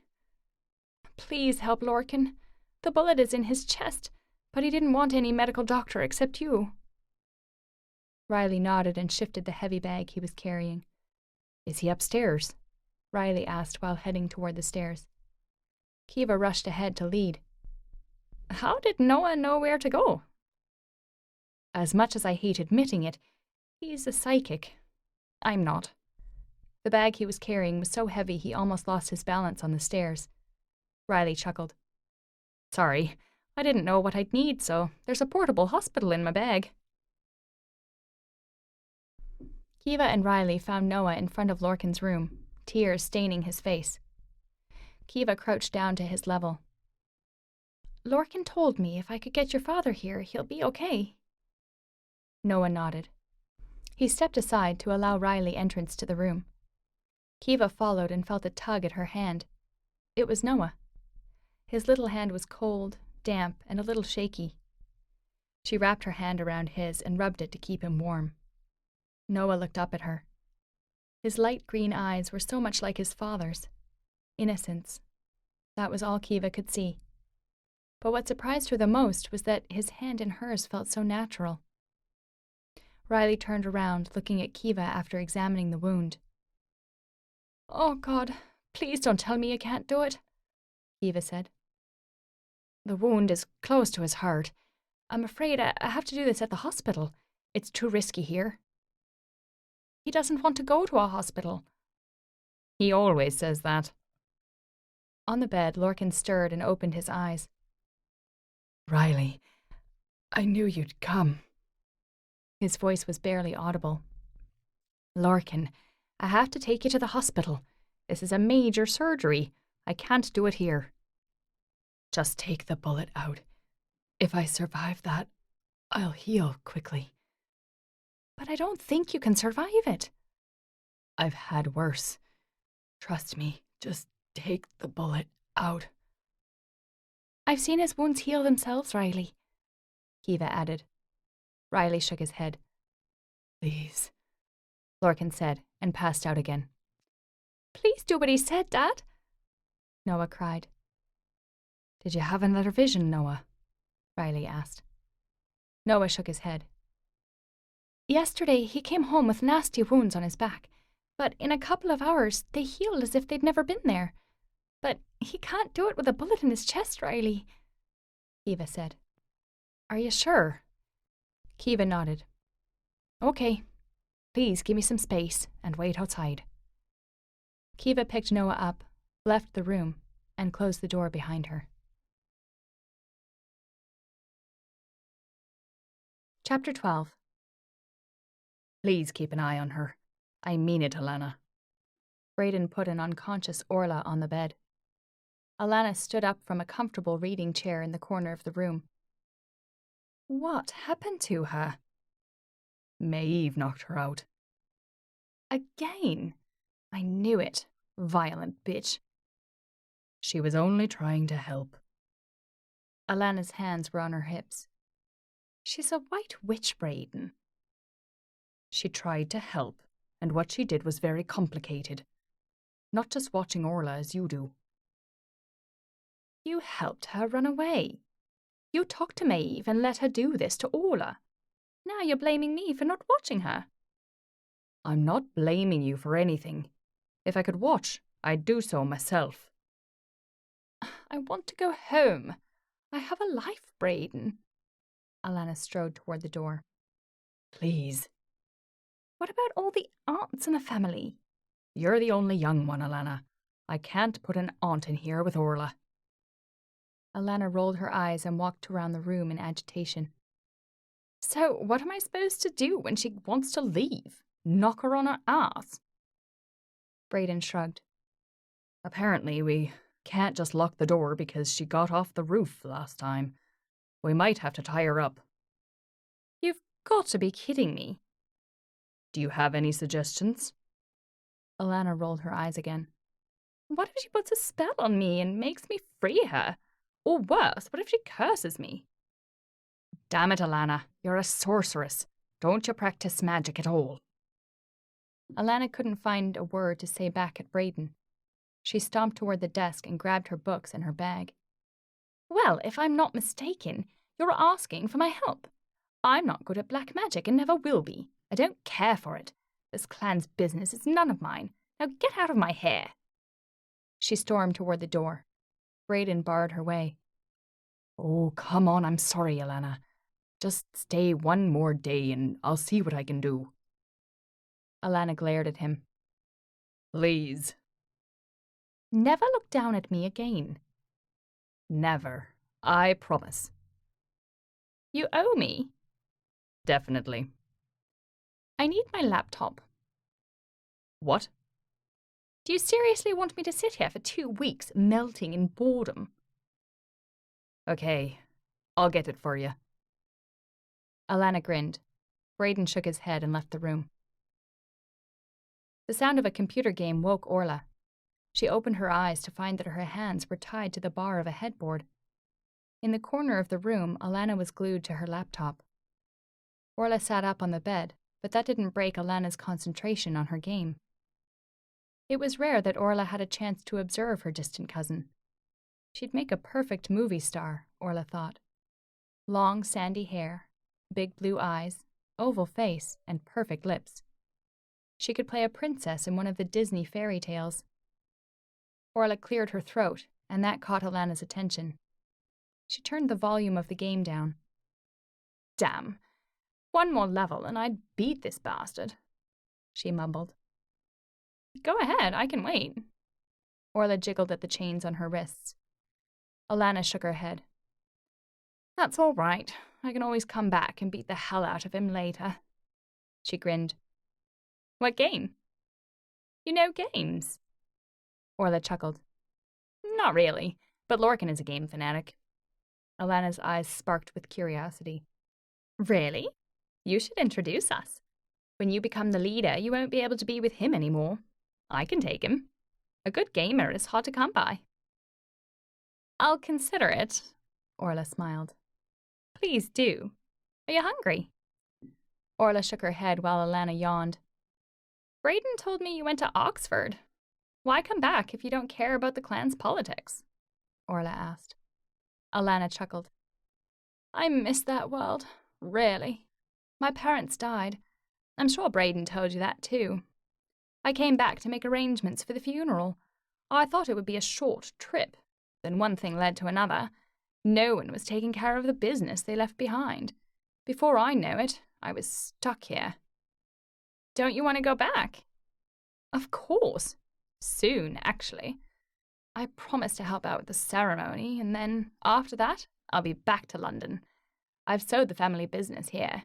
2 more weeks, and I'm out of here. Alana grinned. Orla smiled. I can sense there's a man involved. Alana blushed. Can't tell you. I'm jealous, Alana. I don't want to take the post. Why can't they let Braden? He wants it. Alana shrugged. It's not for me to say. Orla adjusted her position. I need to go to the bathroom. Don't try anything, Snit. You want me to pee right here? Orla smiled because she could feel Alana had put up her protective spell, so she couldn't manipulate her mind. She opened the chain. Try anything and I'll hurt you, Orla. Orla went to the bathroom and closed the door. Inside, she turned on the tap and looked in the mirror to examine the bruise on her forehead. She waited for a bit and then cast her spell, a white spell she'd learned from Maeve. Shortly, she heard a thunk on the floor. She turned the water off and rushed out. Alana had fallen on her face on the floor. Orla checked to see if she had hit her head on anything. Seeing no damage apart from a small bruise on Alana's forehead, Orla pulled the blanket off the bed and tucked Alana in. Then she crawled out onto the roof again. This time, she dipped her head down low and checked to ensure Braden wasn't around. Then she hopped down to the ground and darted into the night. Chapter 13. Kiva sat in a reading chair in a smaller room upstairs. She couldn't do much until she heard the news from Riley. It had been a while. She should feed Noah. She looked down and saw that Noah had fallen asleep while curling against her side. The kid had just met her, but the strange thing was that it didn't feel unusual at all that he displayed such affection in his interaction with her. Kiva always did well with animals, but she didn't think she would do well with kids. "What happened to your mom?" she thought as she looked at Noah's thick lashes, freckled cheeks, and fair skin. She must be beautiful. She played with Noah's hair but stopped when he stirred. As soon as Riley walked into the reception room, Kiva sprung to her feet. Riley's hair spiked up as he raked his hands through it, and there was a blood smear on his face. "How is he?" Kiva asked. Riley breathed out heavily. "Alive when I left. I took the bullet out, but I'm not sure about all of this. He's lost a lot of blood." Kiva darted toward Lorcan's room. Riley trailed behind. "I sedated him," he said, "so he'll be out for a while, but the most important thing is that the bleeding has stopped." He trailed off when he got into the room and saw that the incision on Lorcan's chest that he had just stitched up had already begun to form scar tissue. The wound was healing by the second, right in front of Riley's eyes. "What the Riley began, but stopped himself when he saw Noah approach the bed, looking at Lorcan. Kiva turned around. "Thank you." She tiptoed over and hugged Riley. "You're welcome," he mumbled awkwardly when she released him. She cleared her throat and pointed at his face. "You've got some blood." "Oh." Riley wiped randomly and missed the mark. "Let me." Kiva pulled out her handkerchief and wiped the mark away. She bit the inside of her mouth and looked away after she finished. The contact was too close for her comfort. She cleared her throat again. "Lorcan's wound will heal quite quickly, as you can see, but it would be—" "I'll stay until he's up and about," Riley interrupted. "Oh, thanks. I'll show you to your room." "Yes, please." Riley smiled. He had a killer smile, Kiva thought, cursing silently. "This way, please." She pointed toward the door and scurried out. Later, Kiva turned on the kitchen light and braced herself against the door frame on the off chance she'd see another dead body on the floor. But there was no dead body on the floor this time. She exhaled a sigh of relief and searched the cabinet for something with which she could cook a meal. It dawned on her at that point that the delivery man hadn't come, but it wasn't a big deal because the chef always kept enough stock available to make a feast. Kiva frowned at the cabinet. Unlike her mother, cooking wasn't a skill she could earn a living with. She survived on what she cooked when she was in college because she didn't really have a choice. Hearing a noise at the door, Kiva turned around to see Noah standing there wearing his backpack. "Where are you going?" "I need some food." Kiva uttered another internal curse. She had known it would come to this. How could she explain to the guests that she found the chef dead in the kitchen, and therefore none of the house staff had come to work today? "Well, sure. Come in, sit down." She pointed to the kitchen table. "The food isn't for me." Noah placed his bag on a chair and pulled out the most beautiful kitten she had ever seen. He put the kitten on the table.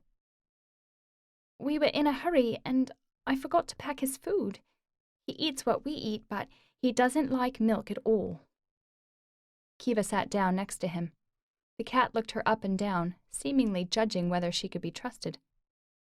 "I can take care of him," If her cooking was bad, at least the cat wouldn't complain. What's his name? Aris, short for Aristotle. You named the kitten after a Greek philosopher. Yes, Aris is a very deep thinker. He just doesn't tell you what he's thinking. How do you know that? Well, if he doesn't like something, he'll find a way to let you know. Now she started to worry about the food she was going to feed this little kitten. She would go with the safest bet, a sandwich, the kind that required no cooking. Would you like a sandwich? She asked. Do you have ham, cheese, and tomato? Sure I do. Toasted, please? You're too demanding, Noah. Riley stood at the door, giving his son a disapproving look. It's easy enough, said Kiva. But I can't guarantee anything fancier than that. She stood up to make the sandwich. And what would you like, Riley? Anything is good. I'm easy. She smiled. Why don't I make you my favourite? Thank you. I'm sure I'll love it. Riley smiled and scratched Eris behind his ears. Eris purred so loud it made everyone laugh. Come on. You seriously don't even care what I'm going to feed you? Eva asked. Riley shook his head. I do care what I put in my body. It's an occupational quirk, but it's merely the nutrition I think about, and not so much tastes or preferences. Eva scowled. I feel sorry for you, Riley. Even Eris here has preferences. Riley laughed. Yes, that cat has preferences in everything. You should have seen his reaction when I called him Edward. Really? Eva looked at Eris, and she swore she saw the cat scowling at Riley. He saw it too, and laughed. He has such hearty laughs, Kiva thought. Honest and from the belly, a giving it all kind of laugh. She shook her head, trying to clear out the inappropriate thoughts that threatened to invade her mind.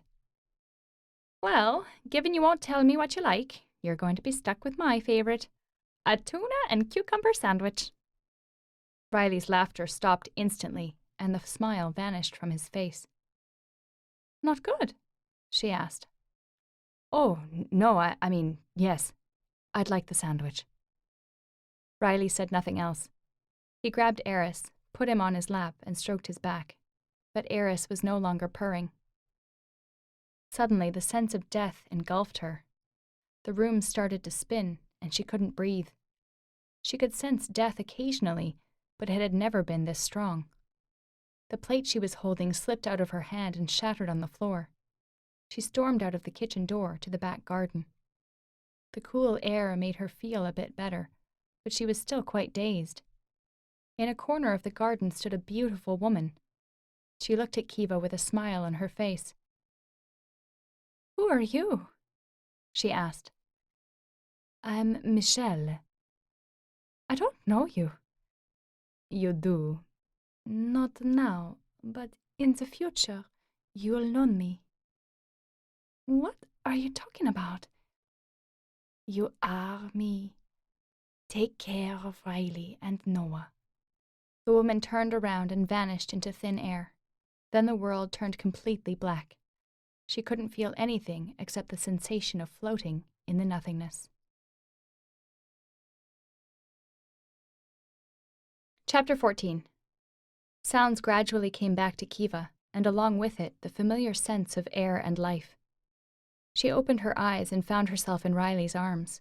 He was carrying her. She shifted in his arms. Put me down, I'm fine. No, you're not. You fainted in the kitchen. He was using what people often called his doctor's tone, and the best way to handle it was to be obedient. Kiva said nothing. Riley lay her down on the sofa and directed, "Stay down." He stopped her when she tried to sit up. "You cut your hand on the broken plate. I'll get something to patch it up." Kiva noted that her left arm was bleeding.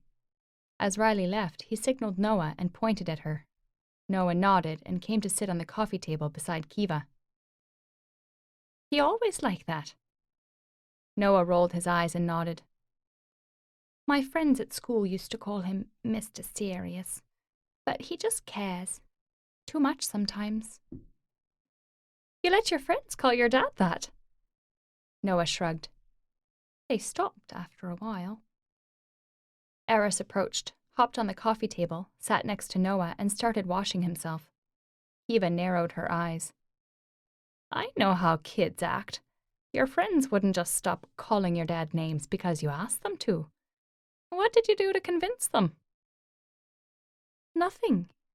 Maybe some weird things showed up in their lunchboxes. That happens to naughty boys, you know. Kiva laughed. You saw my mum, didn't you? Noah's tone was exactly the same as when he had told her about his friends' lunchboxes. The psychic kid must have lived with weird things his whole life. It had become a part of him. Kiva sat up and looked into his eyes. He looked straight back at her, waiting for an answer. How does your father handle your visions? I'd never told him before, but they started to cause migraines, and it got so severe that Dad thought I had a brain tumor. So I told him about my visions. He believed me. Since then, the migraines have stopped. Are tuna and cucumber sandwiches really your favourite? Yes. Noah nodded. It's my mum's favourite, too. Dad doesn't like them, but he pretended to in order to please Mum. She smiled. That's very sweet. They must have been very happy together. Noah nodded. Before I was born, they were so very happy. Mum told me everything, what they did, where they went. She said Dad was broken when she left him, and if I'm a good boy, I'll take care of him. I'm sure you're a good boy. See, you stayed here and watched me just like he asked you to. You must miss your mum very much. When did she pass away? She tucked a strand of curly hair behind Noah's ear. When she gave birth to me. That's what Dad said. So, you talked to her spirit? Noah nodded and a tear rolled down his face. But she's stopped seeing me for months. I don't know why. I must have done something wrong. More tears rolled down his face. No, sweetie. I know she has her reasons. She reached out, pulled Noah into her lap, and cuddled him while he sobbed. It hadn't been for just a short period of time that he hadn't seen his mother. It had been a long while. He had lived with the vision of a dead woman for his entire life. She rocked the boy in her lap, rubbing his back to soothe him and thinking about her own mother. Riley came back and stared at the scene before him. When Kiva stopped rubbing, Noah turned around and saw his father. He stood up, wiped his tears. Riley crouched. What happened, Noah? Nothing. I'd like to go to bed now. Noah walked out of the room. Eris trailed right behind him. I'll be right with you, Riley said. Don't need you. Noah's voice echoed down from the stairs. Riley turned and looked at Kiva. What did he just say? Kiva said nothing. He'd heard the boy well enough. Riley sat on the sofa and reached out his hands. Let me see. I'll patch it up. She snatched the medical kit from his hand. I can do it myself, thanks. You go after Noah. No, it was just a tantrum. He'll get over it. He has to grow up sooner or later. He misses his mother. He's lonely. It's more than a tantrum, Riley. Riley stood up. You know nothing about us, Kiva. I know enough to know that you let your son starve emotionally because your heart was broken when your wife died. His eyes darkened and his face hardened. I'm doing my best to give him whatever he wants, but I'm not his mother, and there's nothing I can do about it. Yes, there are things you can do to fix it. Riley gave her a dismissive look and turned on his heel. Hey! She called out loud enough to stop him in his tracks. What? He growled back. You might think I know nothing about the pain of losing someone, that Lorcan and I come from privilege and have never had a hard day in our lives. I love Lorcan like a brother, but which part of what you said isn't true? His voice was cold as steel. My mother has been missing for 2 days. Father went crazy and shot Lorcan, and now he's gone into town to look for Mother and hasn't answered my calls for hours. There was a dead body in the kitchen 1 minute, and then it had disappeared the next. I couldn't even call the cops because they would think I'm crazy. I can't look for my mother because I have no idea where to look. I'm so sorry. Your pain was so enormous that you saw nothing else. My mother's been missing for only 2 days, and it hurts so much. Imagine your son living with that his whole life. No, don't say anything to me. I'm not in the mood to discuss who can handle more pain. She stomped out of the living room. She didn't look back, but she knew he stood there for a while, staring after her. Chapter 15. Orla ran as fast as she could into the woods. She remembered the general direction of Lorcan's house. If her calculations were right, she would be there in no time. The image of the bullet hitting him replayed countless times in her head and burned like fuel that made her run even faster. She knew he had to survive first in order for the wound to heal. When they were on the island and he was shot by arrows, Kieran had pulled them out so that his wounds could start healing. Who would do it for him this time? Removing a bullet wasn't exactly the kind of skill that just anyone had. Suddenly, she smelled smoke. Someone was nearby. She caught a glimpse of a fire and crept along the trees to get closer. She recognized Uncle Daly and Braden. They appeared to be arguing, but she was too far away to hear anything. Uncle Daly paced back and forth, arms waving in the air. Braden appeared to be listening and then responding, but he didn't seem to agree on whatever it was they were arguing about. When Orla was about to move on with her task at hand, she saw a large shadow leap at Uncle Daly from behind. It was too dark for her to tell what it was, but she could tell from the shadow that the animal was enormous. Braden physically attacked the animal. Why didn't he use his magic? He ought to have some skills. Orla darted in their direction with caution. She had nothing on her that resembled a respectable weapon, but she could throw fireballs, which by all means would be more effective than clawing back at the wild animal, as Braden was doing. When she was close enough, she threw her first ball at the backside of the creature. It roared and turned, looking at her. She could see it now. It was an enormous eagle with reptilian skin.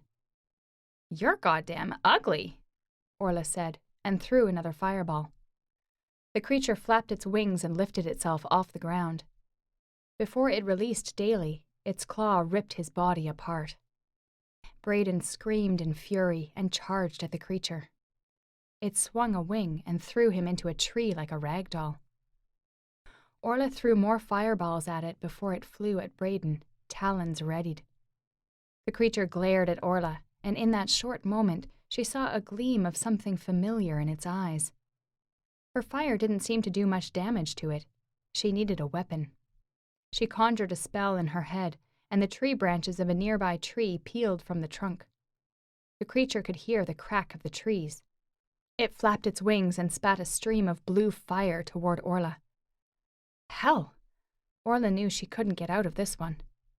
She hadn't thought a bird would have the ability to breathe waves of fire. There wasn't enough time for her to dart for cover. She could feel the heat heading toward her. But just then, the fire hit an invisible shield in front of her and bounced off, burning the nearby tree. She saw Braden lower his arm. So that was his talent. He couldn't attack, but he could use some kind of shield to divert the energy elsewhere. The creature turned so fast that Braden couldn't do anything about it. It flew at him and punctured his chest with its claws. Braden fell to the ground, grasping the feet of the creature and pulling it down with him. The tree branch Orla had broken free then became a sharp weapon. She swung her arm, and it stabbed deep into the creature's back. It uttered a horrific, quacking noise, flapped its wings, and flew off into the darkness. Braden lay on the ground, gasping for air, while blood gushed from his chest. Orla helped him up into a sitting position, hoping it would lessen his blood loss. "You fool!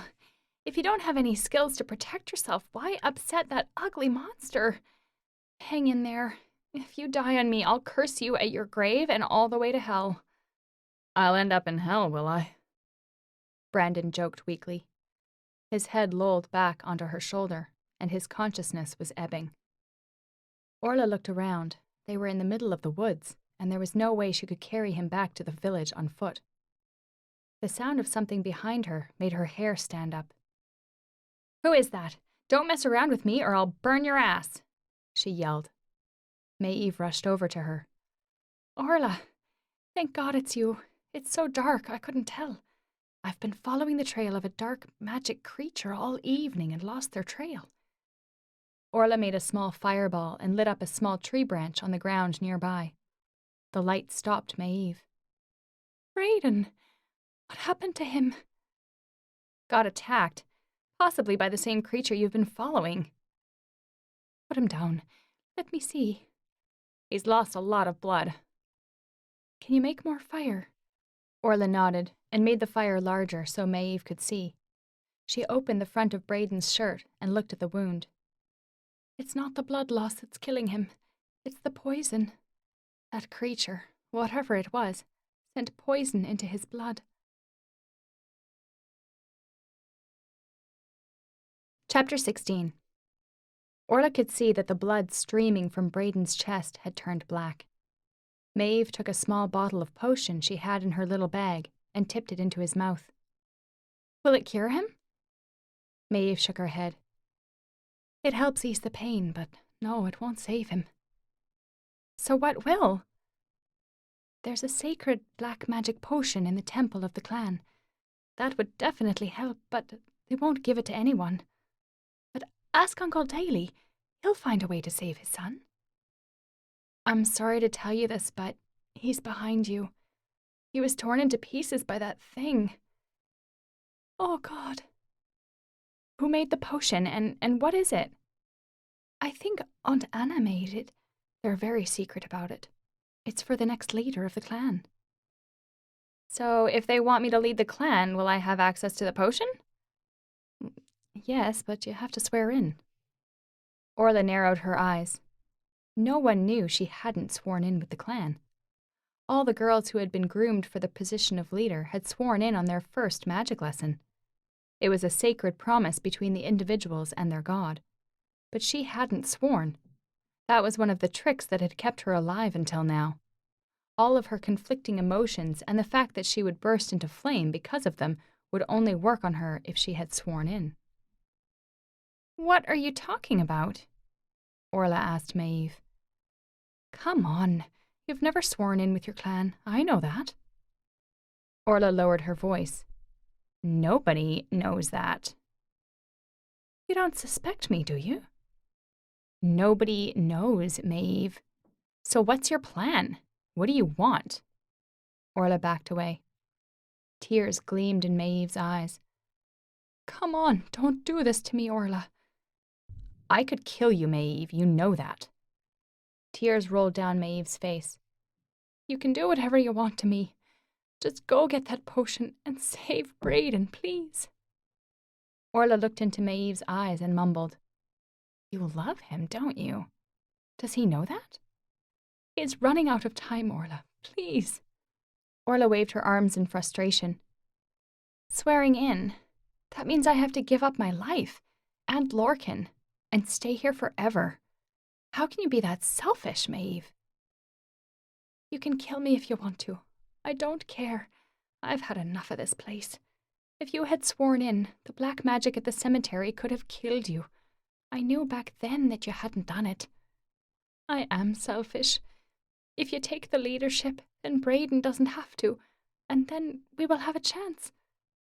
You would trade my life just for a chance with him?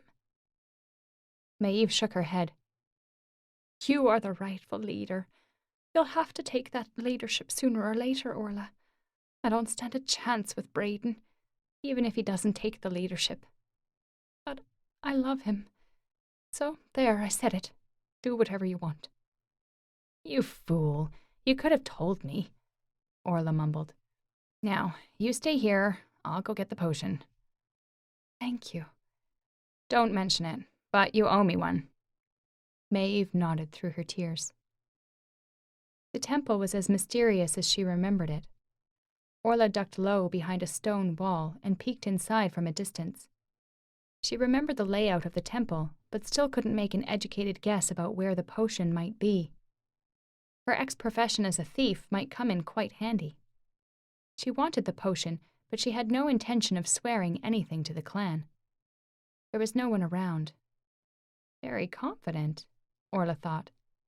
They thought their magic and spells would protect the temple from thieves, which was probably true, but she was no ordinary thief. She entered the temple.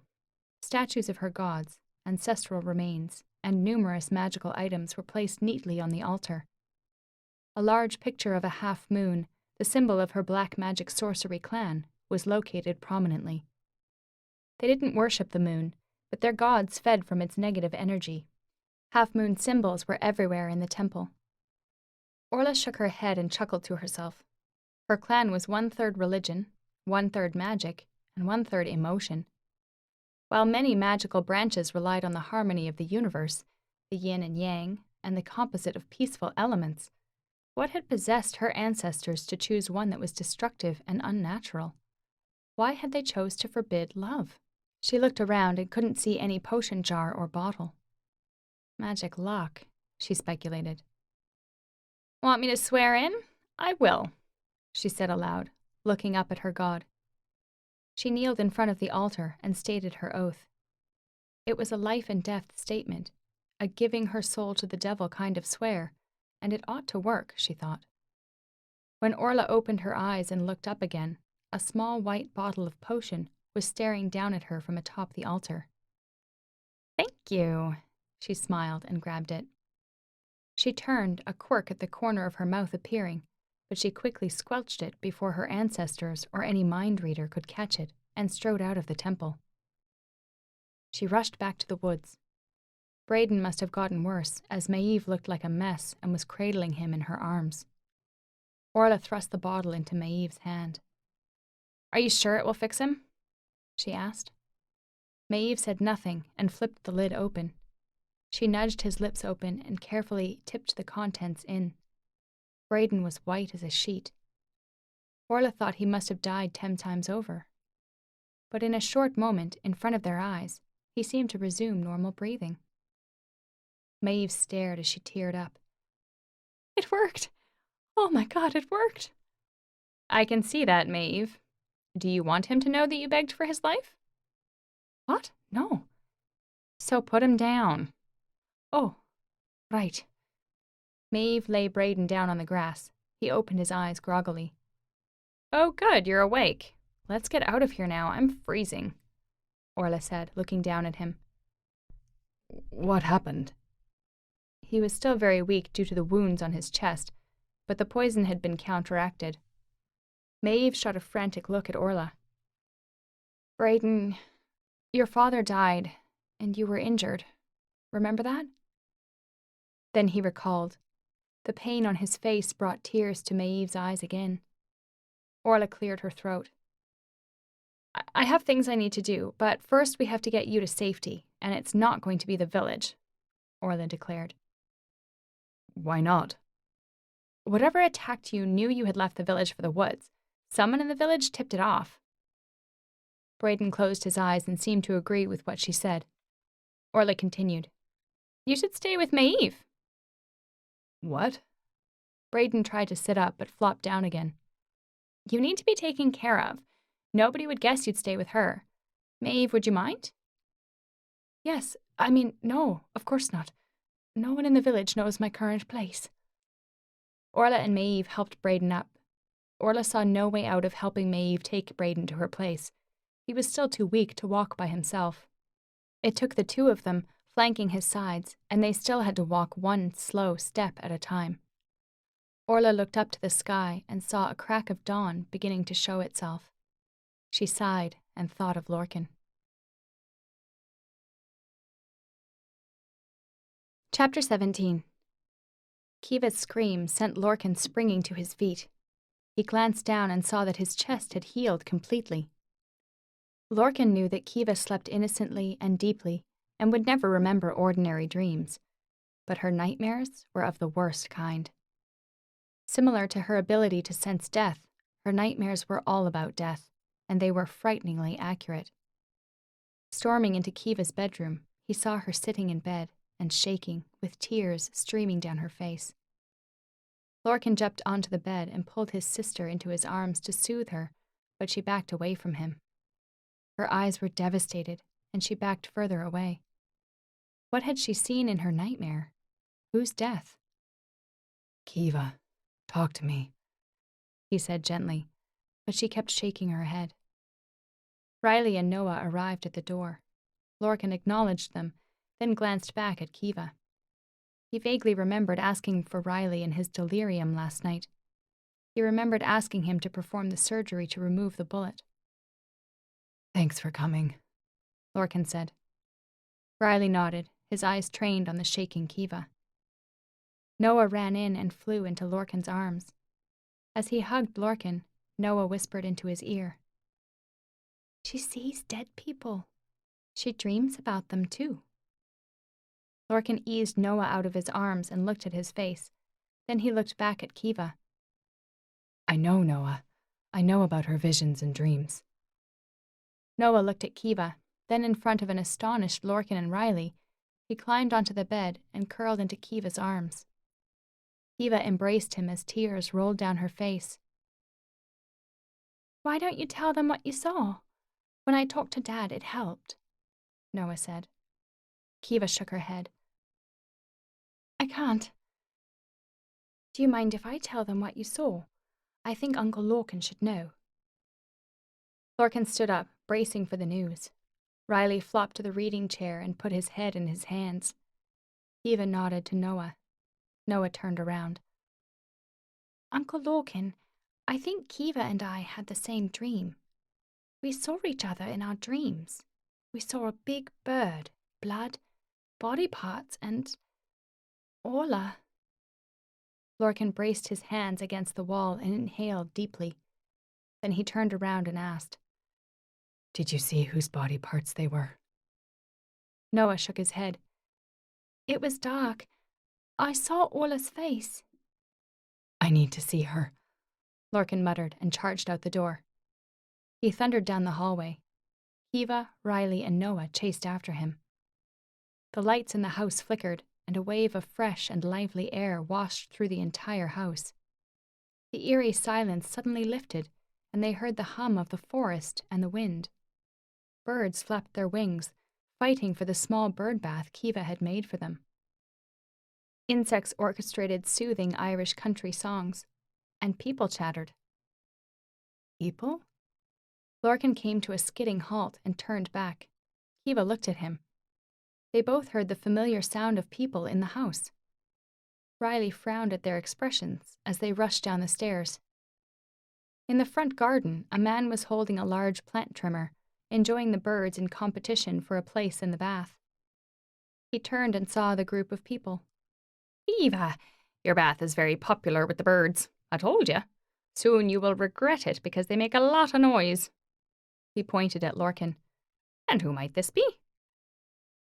This is my brother Lorcan, and his friends from England, Riley and Noah, Kiva said quickly, and scurried after Lorcan as he made his way down the corridor toward the kitchen. They were greeted there by the aroma of his favorite lemon and almond cake and the sight of his mother giving instructions to the chef. Lorcan's legs carried him into the kitchen. His mind was numb with confusion. His mother looked at him with her soft green eyes, which gleamed with tears of joy when she saw him. She opened her arms wide. Lorcan rushed in and embraced her, almost lifting her off of her feet. She released him and cupped his face with her hands. Look at you. You're tired. Then she rubbed his back warmly. How are your injuries? I'm okay, Mother. Lorcan smiled. His mother had no memories of what had happened after he'd run into her arms with claw wounds on his back a few days ago. Kiva walked into the kitchen and stared at the chef, the same chef she'd seen dead on the floor. The chef frowned at the tears on Kiva's face. What happened, Kiva? Are you okay, sweetheart? Why are you crying? His mother approached Kiva and wiped the tears from her face. Kiva was dumbstruck and couldn't say a thing. Riley and Noah stepped into the kitchen. "This is my friend Riley and his son Noah," Lorcan said. "This is my mother." Riley nodded a greeting. "Nice to meet you, Mrs. Brody. Lorcan has talked about you a lot." "Call me Jane," she smiled. "Have you just arrived? Stay with us for a while. There are plenty of beautiful sights to see. I'm sure Noah would enjoy it." Riley was about to say something, but Lorcan cut in. "We'll go for a walk in the woods, Mother." "That's a good idea," Jane said. "Come home early for brunch." Lorcan nodded and strode out. Riley and Kiva rushed after him. Riley turned at Noah. "You stay at home, Noah. Don't say anything to anyone before I figure out what's going on. Can you promise me?" Noah pouted, but then nodded. Chapter 18. At the edge of the woods, Lorcan turned around. "I broke the curse on my parents, and as a result, Orla died. Is that what this is all about? Is that what you saw, Kiva?" "No, I don't know. You don't know that Orla is dead." "What curse?" Riley asked. "You don't need to know, Riley, but I need to see for myself." Lorcan turned around and hurried away. He tore through the forest like it was nothing, breaking through the tall grasses and young trees as he ran blindly. He had no idea where Orla's house was, but he followed his instinct. There was a familiar trail of her scent in the air, and he followed it. He didn't know when his sense had become that developed, but he could feel every delicate scent and sound around him. He kept running. And there it was. He stopped just inside the tree line, looking into the gardens behind Orla's house. He stood there, hidden in the foliage, as Orla walked out into the garden followed by a woman. She was alive. Lorcan was deliriously happy. She was walking and talking there, right in front of him. But how could he know that this wasn't just another illusion? Lorcan stepped out and entered the garden. Orla saw him and tears immediately poured down her face. "Lorcan, you're alive!" She ran toward him, but was held back by the woman behind her. "Stop right there or you'll kill her," the woman yelled at him, and that stopped him in his tracks. "Let me go, Alana," Orla protested. Alana was the same size as Orla, but for some reason she appeared to be incredibly strong. Orla couldn't free herself from her grip and appeared to weaken by the second. Her eyes reddened, and he could see the vein on her forehead begin to throb. She grunted in pain. When Alana released her, she fell to the ground. Lorcan charged toward Orla, but Alana warned him again. "She's sworn in with the clan and will be their leader. If she keeps thinking about you, she'll burst into flames." Lorcan could see a shade of the fire in Orla's eyes. He withdrew, backing up so quickly that he almost fell on his backside. "Knock her out, Alana, please," he yelled. "If you don't want her to think about you, don't come here." "Lorcan, don't leave me," Orla called out, lying on the grass. Her eyes glassed over.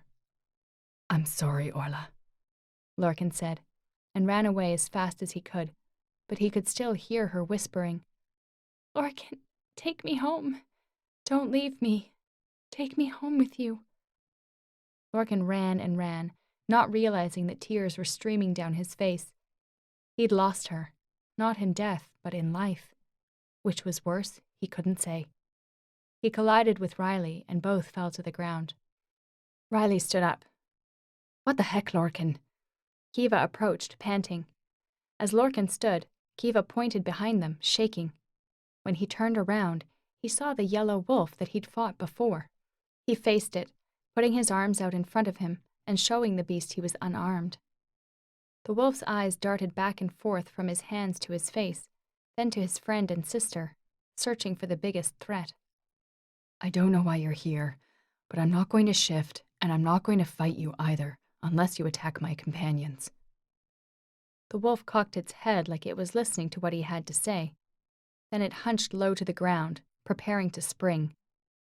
Lorcan didn't move, and the wolf launched its heavy body into the air. When it landed, its front paws were on Lorcan's chest, and it closed its jaws on his throat. Kiva screamed, and Riley dove forward to help, but Lorcan used his hands to wave them away.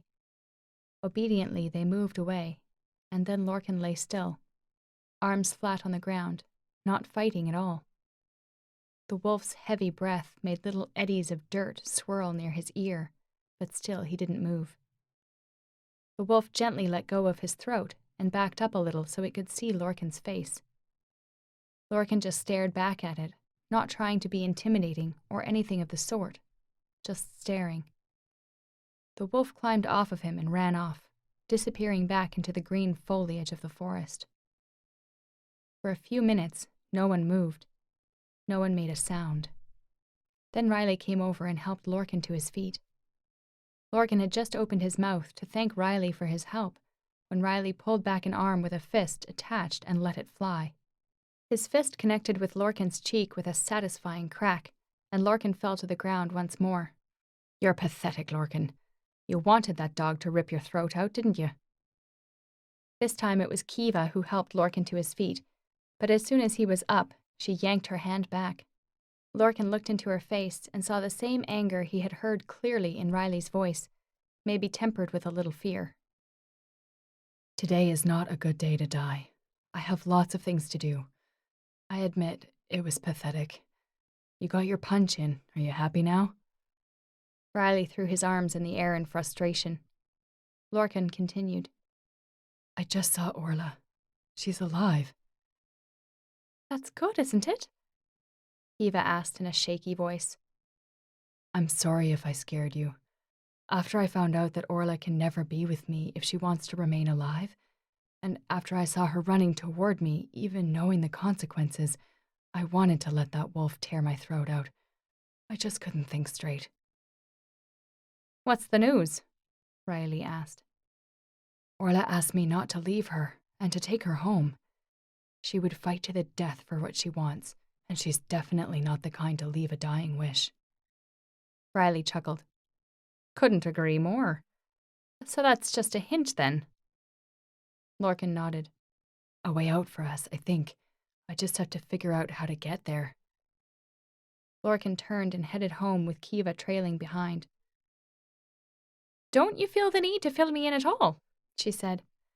"I met your girlfriend for the first time a couple of days ago, and Riley gets to know a load more stuff about your life out there." Kiva pointed at Riley. "And he suffered for it, Kiva." Lorcan smiled and ruffled Kiva's hair. "Okay, for both of you. The condensed version is that Orla is a sorceress." "What?" Kiva asked incredulously. "Just accept it, if you want to hear the rest of the story. Her family uses black magic and won't allow her to be with me. To save me, she made a promise to return to her family. Then she broke her promise and we ran away together. We currently live and work at a place that you could say is off-planet." "You're alien. I thought you were a werefox," Kiva said. "I'll take the alien theory," Riley said, and pulled out a piece of paper from his pocket. "I tested your blood last night in my portable lab. Only half of your DNA is human." Lorcan cocked an eyebrow. "And what's the other half?" "I need a more sophisticated machine to analyze that result," Riley answered. "What about werefox?" Kiva asked. "I saw you turn into one." Werefoxes are mythical creatures, Kiva, and I don't understand their makeup. But even the werefoxes say I'm not one of them. On a mission in Japan, I was bitten by one, and the next thing I knew, I could turn into one and could heal my wounds quickly, as you've already seen. "You make it sound too simple, Lorcan, and you left out the part that you nearly died a few times before heading off to that outer space place," Riley said. Kiva turned, looking at Lorcan, her eyes welling up. "And you didn't think to tell me or our parents any of that? Didn't it ever occur in your brain that we're your family, and we care for you, regardless of where you are and what you are?" She stormed away. Lorcan glared at Riley. "Did you need to stir that up?" "It's a fact, that's life. She needs to know life out there is tough. Your life is hard and not cushy like hers. She thinks the last few days is proof that she's grown up and mature. She thinks having some psychic connection to Noah makes her understand him more than I do, and that she can just pass judgment on me and tell me how to raise my son. A clump of dirt hit on Riley's chest. "Hey!" he yelled. Kiva picked up more dirt and grass and kept throwing. "Now that you're fixed my brother, you can pack up your stuff, your kid, your cat, and your life and get the hell out of my head," she yelled back. "I have no intention of getting into your head, given how muddy it is with all that psychic stuff. I have enough to worry about." Hey, stop it, you two. I have a curse to break. We have a life and death matter here. And you're going nowhere, Riley. I need your help. Lorcan pointed at his sister. And you, young lady, I need you to help take care of Mother. Can you do that? Kiva glared at Riley and turned on her heel, stomping away. They all headed home. Chapter 19. The heat was eating up her brain. Orla didn't know it would hurt so much. She had sworn in at the temple in order to get the potion for Braden, but she thought she had covered it and had tricked her gods. She had sworn to death if she loved any man who hated her family on earth. And Lorcan didn't hate her family. He had a temper, and he could kill, but he wasn't capable of hate. So it couldn't be her swearing in that was hurting her at the moment. She wondered if Lorcan had gotten her hint. They understood each other, but given the situation, he might not be able to think straight. She needed him to take her out of here and back to the Damon Gate and Eudace. She needed him. He had to be able to see through the haze of the pain and confusion. How had she ended up back here? She had left Braden in the woods with Maeve and had gone for Lorcan. What happened next? She tried to remember, but her mind kept coming blank. Then she recalled it. It was the wolf. A gigantic yellow wolf had knocked her out and had taken her back there. When she woke up, Alana was looming over her, ranting about how she had gotten out under Alana's watch again, making her look like a fool. Orla lied to Alana and said she'd gone out for fresh air and had gotten lost. She knew the excuse was lame, but Alana accepted it and didn't ask any more questions. Orla tried to stand up, but her legs buckled and she fell to the floor. Alana cursed and helped her up. "I want to go and get some help for you, Orla. Get Braden and Uncle Daly. I have no confidence that you won't run away again, even in your current condition. So I'm going to call Braden's cell phone again, and hopefully he'll answer this time," Alana said, wagging her finger at Orla, warning her not to make a move.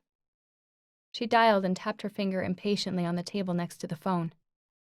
"I'm going to get you a doctor, so sit still, Orla," Alana warned her again. "Damn it!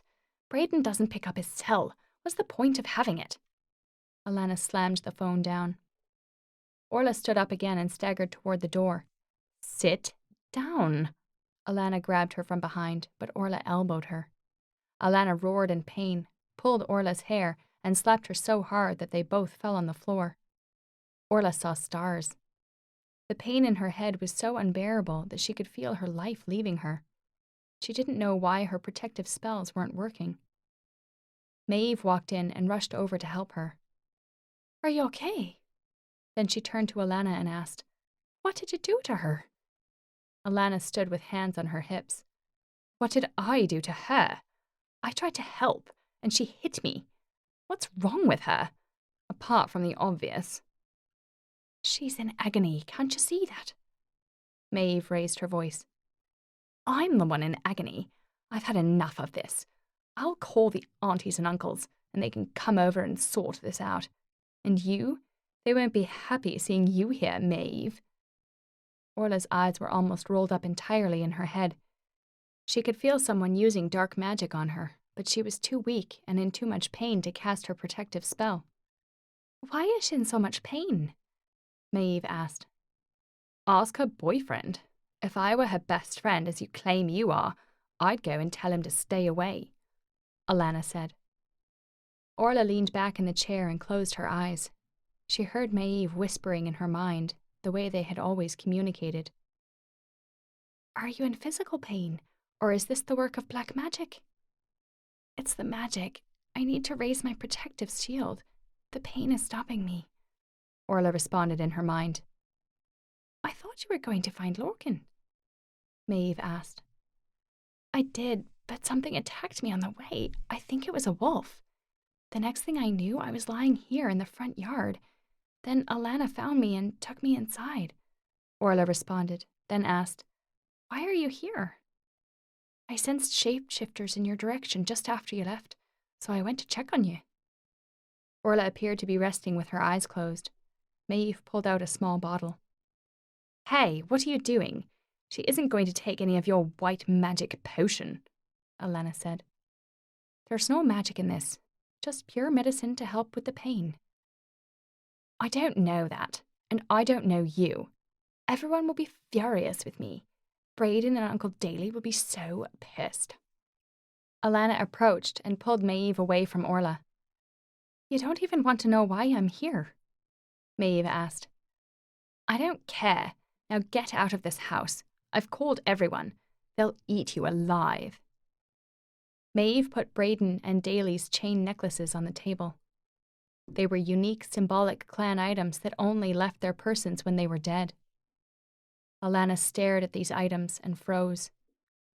Taking advantage of Alana's distraction, Maeve poured the potion into Orla's mouth. The medicine was like liquid gold. Orla could feel it wash through her system and her mind and ease the pain.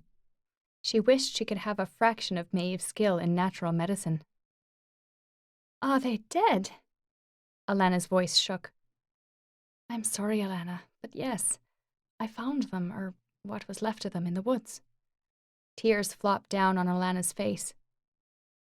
Oh, God! Oh, my God! She walked back and forth, raking her hands through her hair. Orla glanced at Maeve, and they signaled each other, and both stormed out of the door at once. Hey! Alana yelled after them. In the front garden, Orla sensed a wedge of energy. It's too late. They're here already. You go, Maeve. If you get to see Lorcan, tell him to get me out of here. As long as I'm off this planet and with him, we'll be fine. She pushed Maeve away before she could protest. As soon as Orla turned back, the entire family had flooded the front yard. Alana rushed out from the house. She was trying to run again, she cried. Maeve helped her. It wasn't my fault. The two of them are wicked. Be quiet, Alana. Your only job was to guard her, and look at what happened. Aunt Anna scolded. Come on, she's young and inexperienced, and our up-and-coming leader is not exactly an innocent soul. Uncle Tony chuckled and wrapped his arm around Orla's shoulder. Let's get you inside the house so we can talk. Orla knew the arm around her shoulders wasn't there for protection. Uncle Tony hadn't seemed to like Uncle Daly much when she saw them a few nights ago, but she had a feeling that he wasn't exactly happy about their deaths either. Alana stood watching as he escorted Orla back into the house. Her lips trembled and tears gleamed in her eyes. For the first time, Orla felt sorry for her. Her life here must be horrible.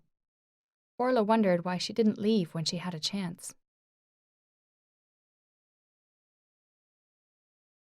Chapter 20. Maeve ran as fast as she could back to her place. It wasn't exactly a mansion, but it was protected and blessed by love and cared for by her mother. It was comfortable enough. But now, apart from bringing back memories of her mother, the house didn't give her much. There had been countless times Maeve wondered what kept her here. Her mother had said she could leave at any time. Go to a large city, make friends, have a life. Didn't she have a life? Maybe she didn't. Braden had entered her life and left her defenseless. She had met him at the village festival, one of those events that didn't discriminate against religion or theological belief. Then she'd found out that he was her very distant cousin from the Black Magic clan. And with that knowledge came the end of her dream. Braden was a black magic sorcerer. She was a white witch. She thought her devotion to her god could do her good, but what she had gotten instead was a joke of faith. Maeve stormed into the bedroom. Well, it was her bedroom, but she let Braden sleep in it, and she slept on the couch in the living room. She touched his forehead and found that his fever was gone. Before she could withdraw her hand, he grabbed it. I was just checking your temperature, Braden. He let go her hand. I'll bring you some food and water. The medicine and instructions are on the table.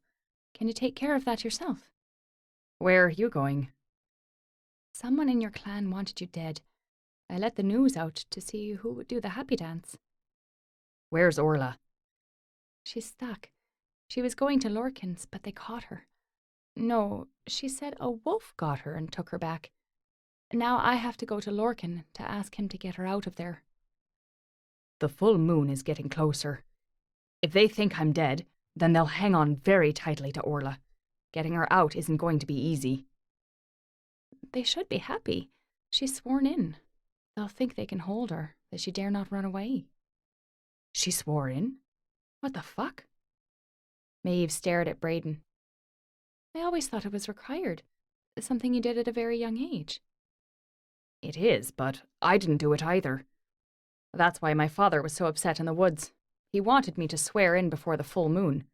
We argued, and the next thing I knew he was dead. And now it's Orla. Why did she do that? The claws from that monster bird had poisoned your blood. I told Orla that the potion in the temple was the only solution. Braden banged his head back down on the pillow. And she had to swear in to get it. Fuck. Fuck. Fuck. He punctuated the curses with the banging of his head. That's not very helpful, Braden. Is there a way out of this? Someone has to love her enough to take the challenge. What kind of challenge? It's not possible, so don't ask. Just tell me. Maeve, no one is going to love anyone enough to do such a stupid thing. Is that what you really believe?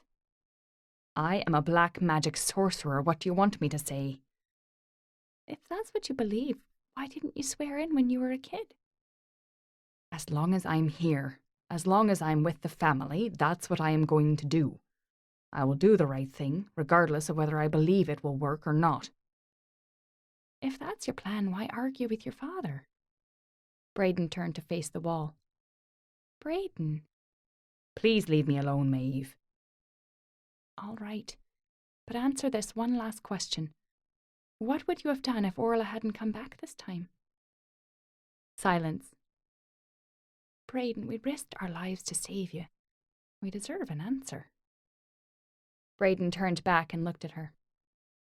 I would run, Maeve. I would do what Orla did years ago. That was my plan.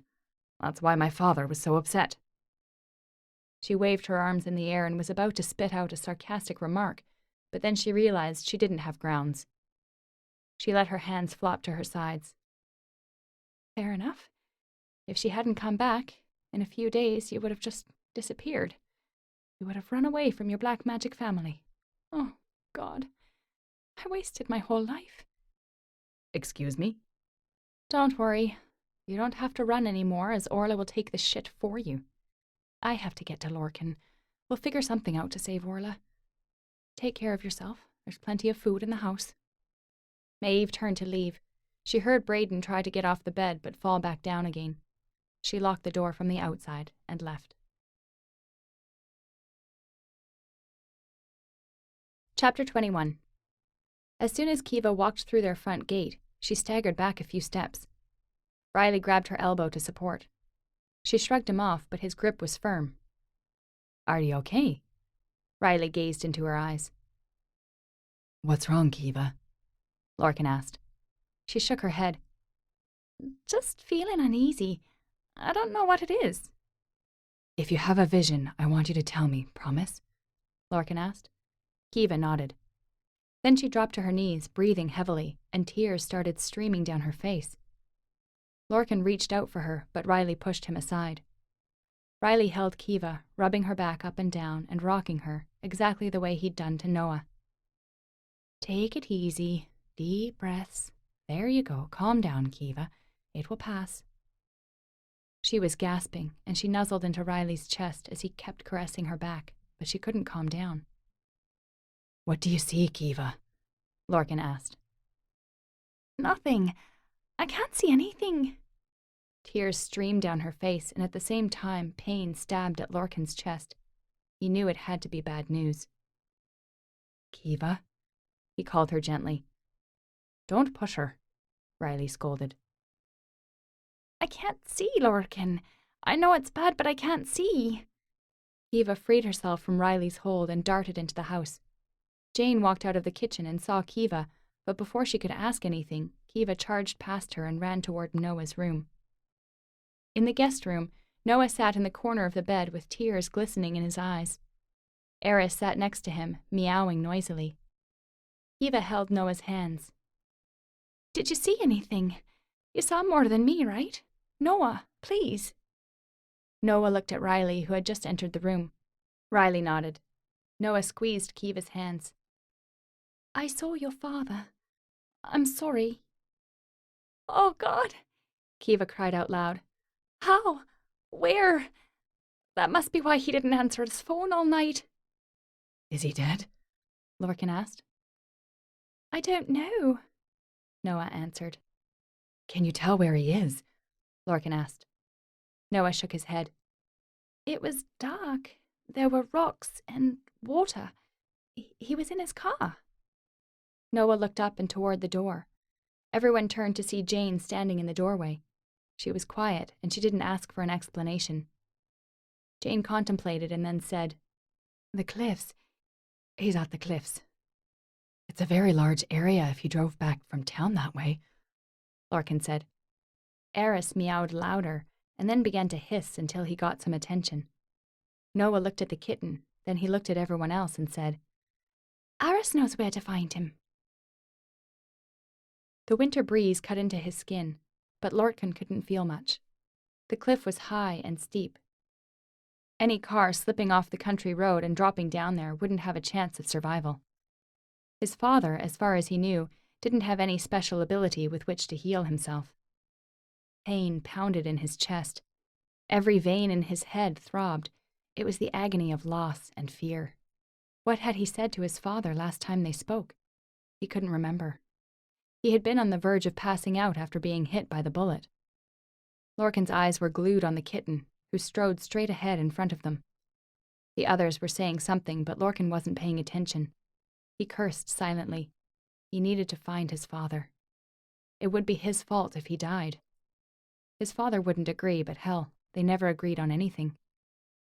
Eris stopped in front of a puddle. There was a fresh skid mark in the mud.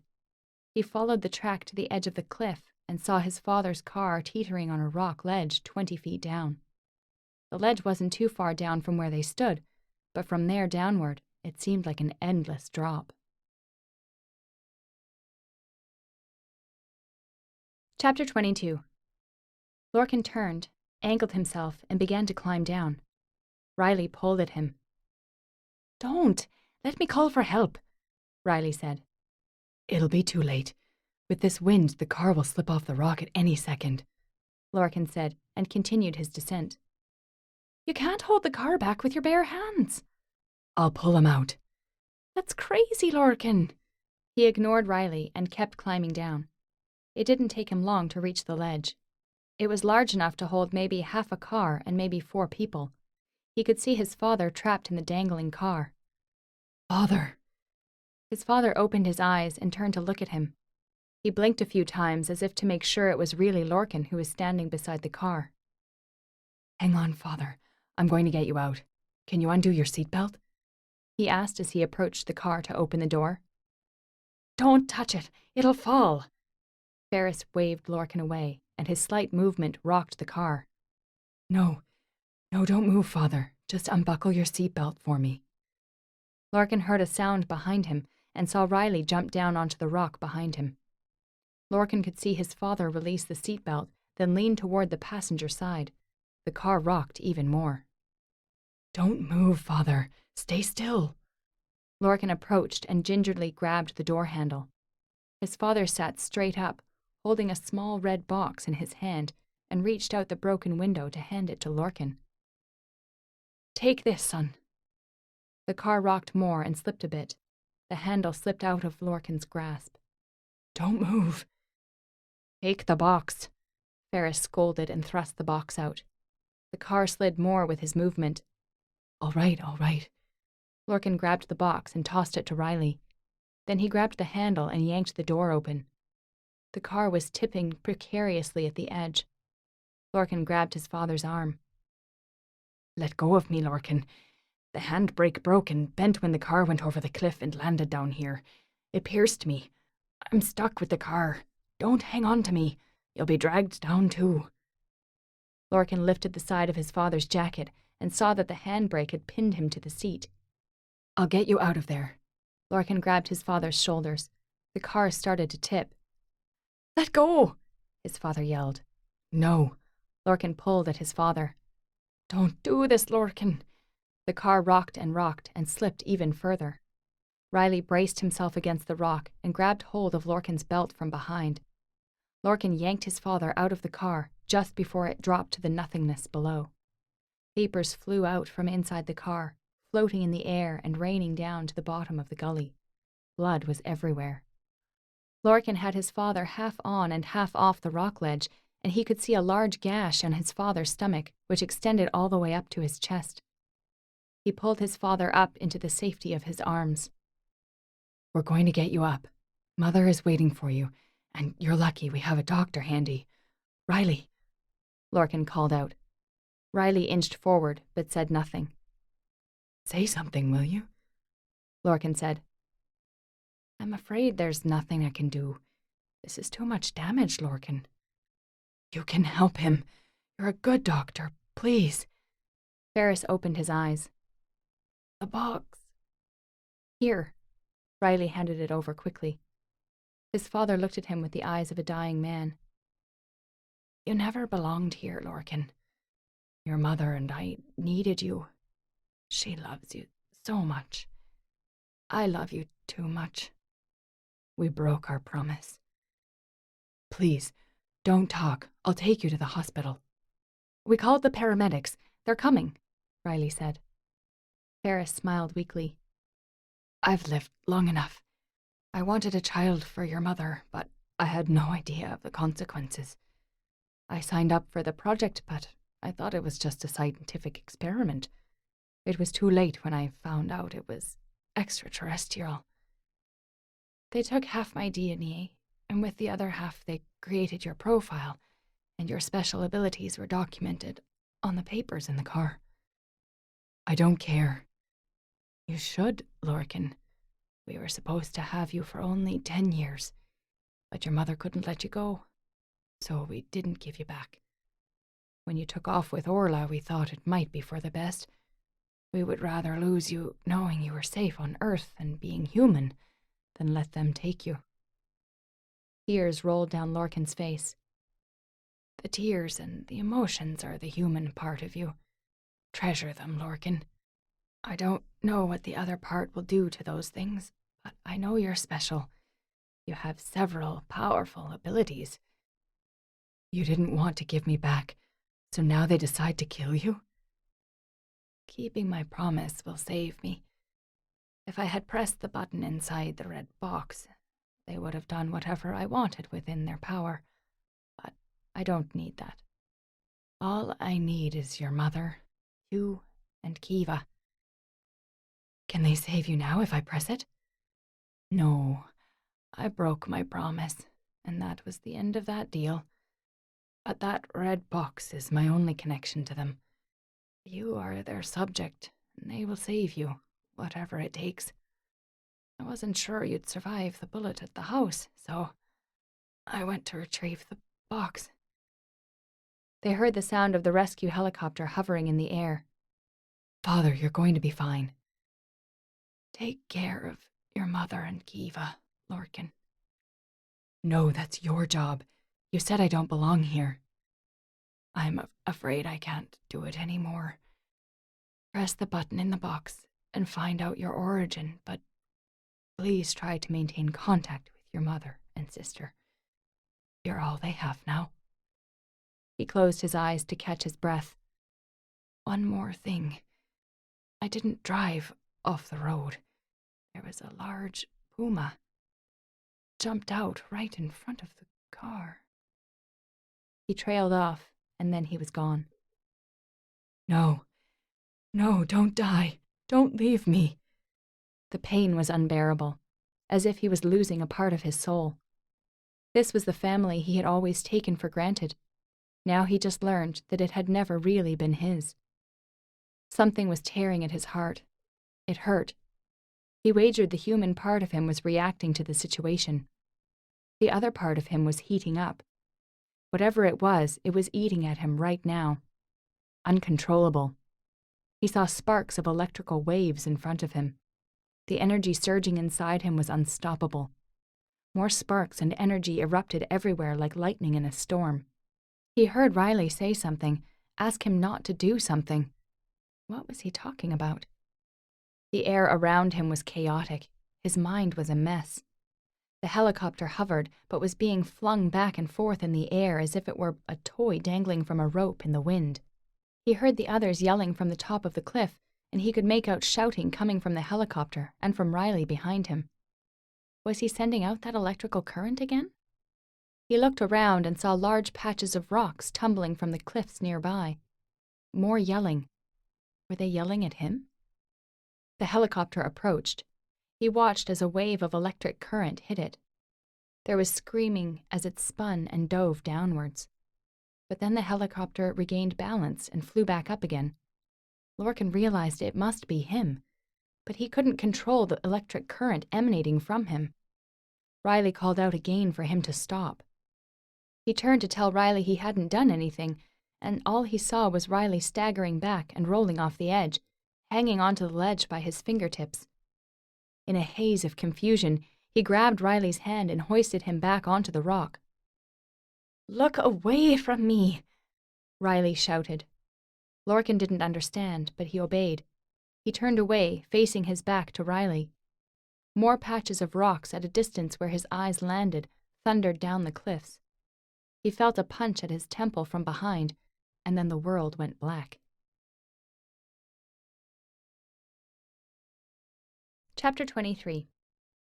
Orla worked her mind frantically for a way out of the situation. She had sent Maeve to Lorcan with the message, but she couldn't totally rely on that. Lorcan might have gotten the hint from her before, but to act on it wouldn't be easy. He didn't have any experience in doing magic, and he didn't know the lay of the land in her part of the woods at all. Uncle Tony seemed to be the one in charge now that Uncle Daly was gone. There were countless of others in the family that she didn't recognize or remember. They sat quietly in the house waiting for Tony's instructions. Her magic class had had several kids, but the elite group had only a handful groomed for the leadership position. Now that she recalled, Braden hadn't been in the elite group at all, but he was second in line after her. How had this leadership lineup been determined? She wondered. "We only have 6 days until the full moon. We can't afford any mistakes, or it will be another 10 years of waiting," Tony said. "We don't have a choice now that Braden is gone. We have only Orla." He turned toward her. "I'm sorry, Orla. We don't want to be rough on you, but I hope you understand the situation. You do have a track record of running away." "What will happen if you don't have me?" she said. "We don't even want to consider that possibility now, dear," Aunt Anna said. "I don't want this. I'm going to be a very bad leader, or even worse, do something that harms the family," Orla said. Tony chuckled. "Thanks for pointing that out, but don't worry. You don't have to manage anything." Orla narrowed her eyes. "You just want a puppet leader? Maybe a sacrificial lamb?" Tony laughed. "You can choose to be a puppet if you want to be involved, or you're lacking in talent. As far as being a sacrificial lamb, don't worry. We don't kill our own." "What exactly does the position require?" Tony glanced at Anna and then back at Orla. She continued. "I'm entitled to know. You should know by now that I'm stubborn and I have nothing to lose here." Tony nodded. "All right. You're going to know sooner or later. This full moon is not like any others. This is the cycle when the full moon energy will be loaded into the current leader. And of course, it will later be distributed to us. You want me to serve as a vessel? You will be a pure channel to receive the power from our God. You will be powerful, and you should consider it an honor. What if I keep the power to myself? You will always keep the power. Part of the power will be transferred to us via ceremonies because we are family. But the transfer will not weaken you as it doesn't take anything from you. Orla smiled. You will receive the power as long as I stay with the family forever, right? Yes, that's the one condition. I'm glad we're coming to an understanding. Orla smiled. I'm afraid I can't help you with the mission. I'm no longer a part of this family. If I receive the power, I will not be transferring it to you naturally. A few aunts and uncles stood up, and the room hummed with discussion. What do you mean? I was married to Lorcan in front of God. I belong to him and to his family. You can give me the power if you like, but you know where it will be transferred. Tony's face turned red. Why did you marry a man you don't love? I love Lorcan. Tony swung his arm, and a beam of fire hit the ceilings, burning a large hole. If you love him and you married him, you would be dead. Either you lied to us just now, or you didn't swear in. A young man sneaked into the room and whispered something into Anna's ear. Hold on, Anna interrupted before Tony continued his rant. The potion is missing, Anna said. What potion? Tony asked. The one at the temple. The one. Tony's hiss was audible. It wasn't in plain sight. Only the entitled can see it. He fired a deadly look at Orla. You took it. I took what? Orla asked. You took the potion from the temple, the one for the ceremony. Tony growled. I don't even know what it is. Why would I take it? Tony roared and blasted another stream of fire into the wall. I can make another one, Anna said. There's not enough time. Tony roared again and paced the floor. I said I can make it. If I go now, and if you can handle the other housekeeping matters. Anna shot a look at Orla and scurried to the door. Chatter filled the room. Quiet, Tony demanded. The noise died down instantly. How can I be sure that you are married in front of God? Tony asked Orla. You can't, but you can risk it and go through the ceremony and see if the power is transferred to Lorcan's family. Someone has to ask Lorcan to denounce their marriage in front of our God at the temple, Tony said. I can do it, Alana said from the corner. I don't want to be her warden. I'll deliver the message for you. You do know that you have to cross to that side of the woods to do it, right? Tony asked. I know. Alana bit her lip slightly. Can I take a man with me for protection? Tony shrugged and pointed to a tall man standing next to the door. Sam, go with her. Then he turned back to Alana. Tell Lorcan to be at the temple tomorrow at noon, or else. Then he moved toward Orla. She maintained a stern stare. In a flash, she saw Tony's hand come at her, and then the whole world went black. Chapter 24. Lorcan groggily opened his eyes and saw the blurry ceiling and the headboard of the bed looming over him. Images of furniture and other decorative items floated in the air, flickered, and then settled. He blinked to clear his vision. His limbs didn't seem to belong to him, and each of his movements felt as if he was trying to move a mountain. He remembered it now, the incident at the cliffs, the death of his father, and what his father had said before he died. He was officially an orphan. He must have drained all of his energy in electric waves at the cliffs in a haze of confusion and emotional pain. His human subconscious and the other part of him were tangled in a gigantic mess. He felt a tug at his hand and found Eris licking it. Thank you, Eris, he muttered. The door slid open and Noah walked in with a glass of water. Lorcan smiled. Since when can you read my mind, Noah? Lorcan sat up and gratefully took the water from him. The boy climbed onto the bed and hugged him. I'm sorry about your father. Lorcan held Noah in his arms and rubbed his back. Me too. Where is everyone? Downstairs. Your mother and Kiva just got back from wherever they went to make arrangements for your father. Kiva was okay. She didn't cry much. Where's your father? He's with Kiva, glued to her. He said he had to keep an eye on her, showing support and all that. But I know he likes her. And do you mind that, Noah? Mind what? If Kiva took the place of your mother, would you mind that? Noah shook his head. No one will take the place of my mother. She's in heaven. But I think Kiva saw my mother, and they might have an agreement between them for her to take care of my father. Lorcan chuckled. Now you're weirding me out. What happened at the cliffs? You shot something from your eyes, like a machine gun or something. It took down a lot of rocks on the cliff and some trees, and you would have shot down the helicopter if my father hadn't knocked you out. I think he told the rescue people that he and you were trying to stop a special weapon that had automatically discharged. He said the weapon had belonged to your father, but it went over the cliffs. Lorcan raised an eyebrow. They bought that story? Noah shrugged. They must have. It was chaotic. Stuff was flying everywhere, and it was foggy. Nobody saw much. Noah rubbed Eris's ears. I had a vision. Lorcan stiffened. What did you see? It was a happy one, actually. I don't get it, though.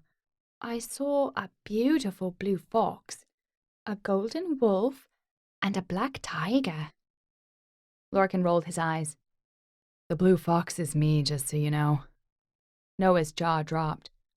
Wow, really, Uncle Lorcan? It was magnificent. Is there a reason you think I can't be a magnificent blue fox? No, it's so cool. But what about the wolf and the tiger? Who are they? You don't have any question about the fox? Why do you believe me that easily? Because you never tell me lies. Lorcan nodded. I think you saw a puma rather than a black tiger. Before he died, my father said a puma jumped out in front of his car. That was why he veered off the road. I've seen the yellow wolf twice. I'm sure it's some kind of magical creature. Werewolf? Lorcan nodded.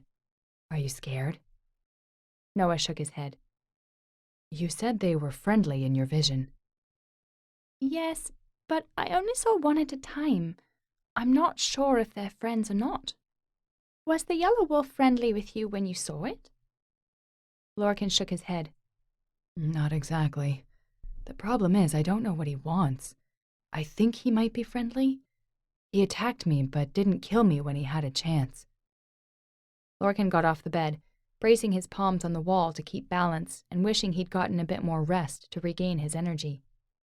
He shook his head to chase off his fatigue and went downstairs. The living room was still the same. The air in the house was still the same.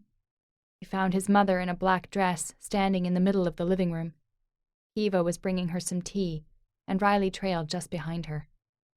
Everyone turned to look at Lorcan. He just stood there in the hallway, finding his limbs useless. Jane stood up and approached Lorcan. She embraced him.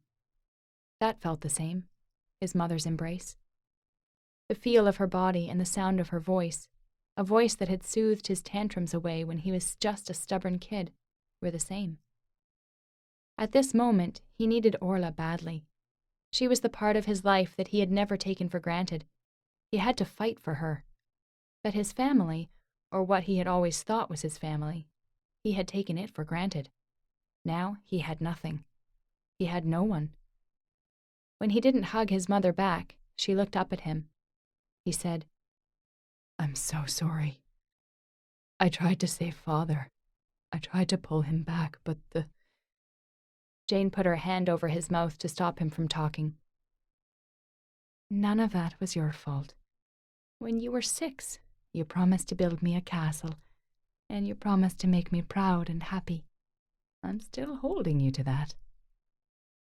You don't hate me? Father died because of me. A tear fell from his eye. Jane wiped it and cupped his face. You are my treasure, my son, whether you like it or not. Come, sit with me.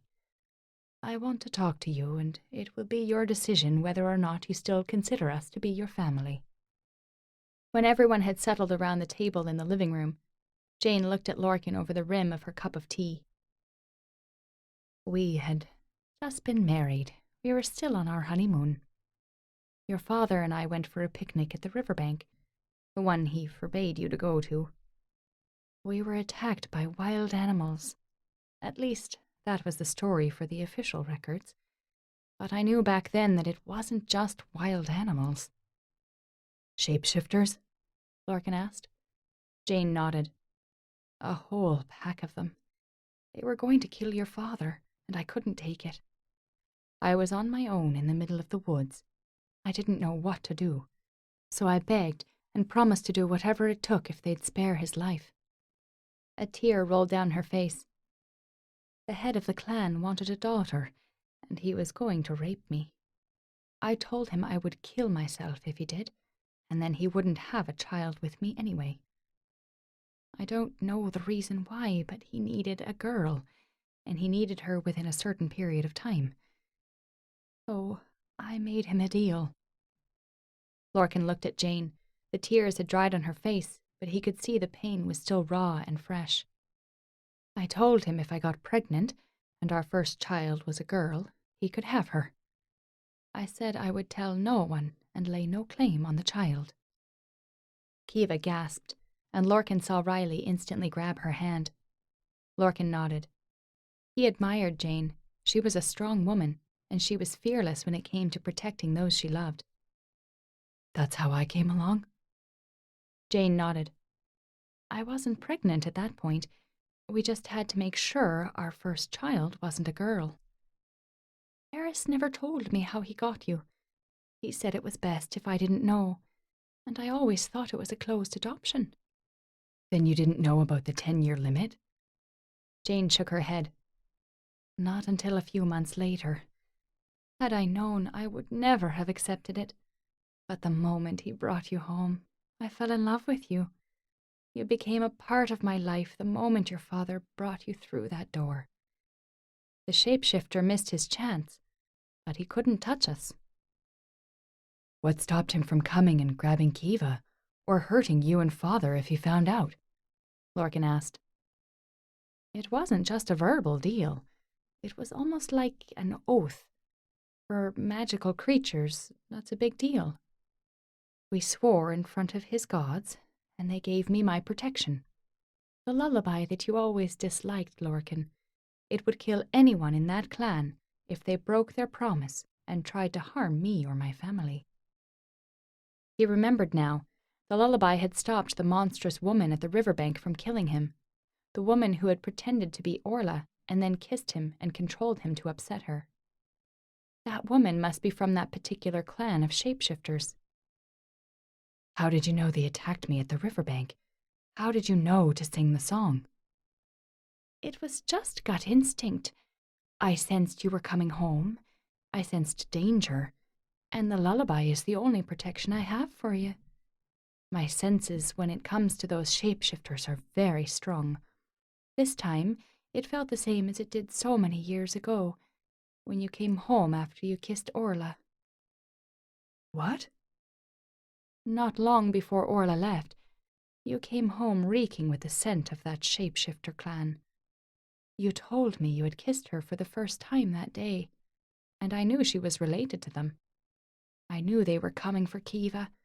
I couldn't tell you why we wouldn't allow you to date Orla. But Orla had nothing to do with the shapeshifters. Yes, her family does black magic, but it wasn't her choice to be born into that family. She wouldn't have anything to do with the shapeshifter clan you mentioned. Who's the clan leader? It's Bricious. There was a buzzing in Lorcan's head. Britius was one of the most dangerous sorcerers, the one who had cursed his parents, and the reason he'd come back to Ireland this time. He was the one he had killed in another dimension. Britius, I've killed him, he muttered. But you didn't kill his clan, Jane suddenly gasped. They're coming now, she said.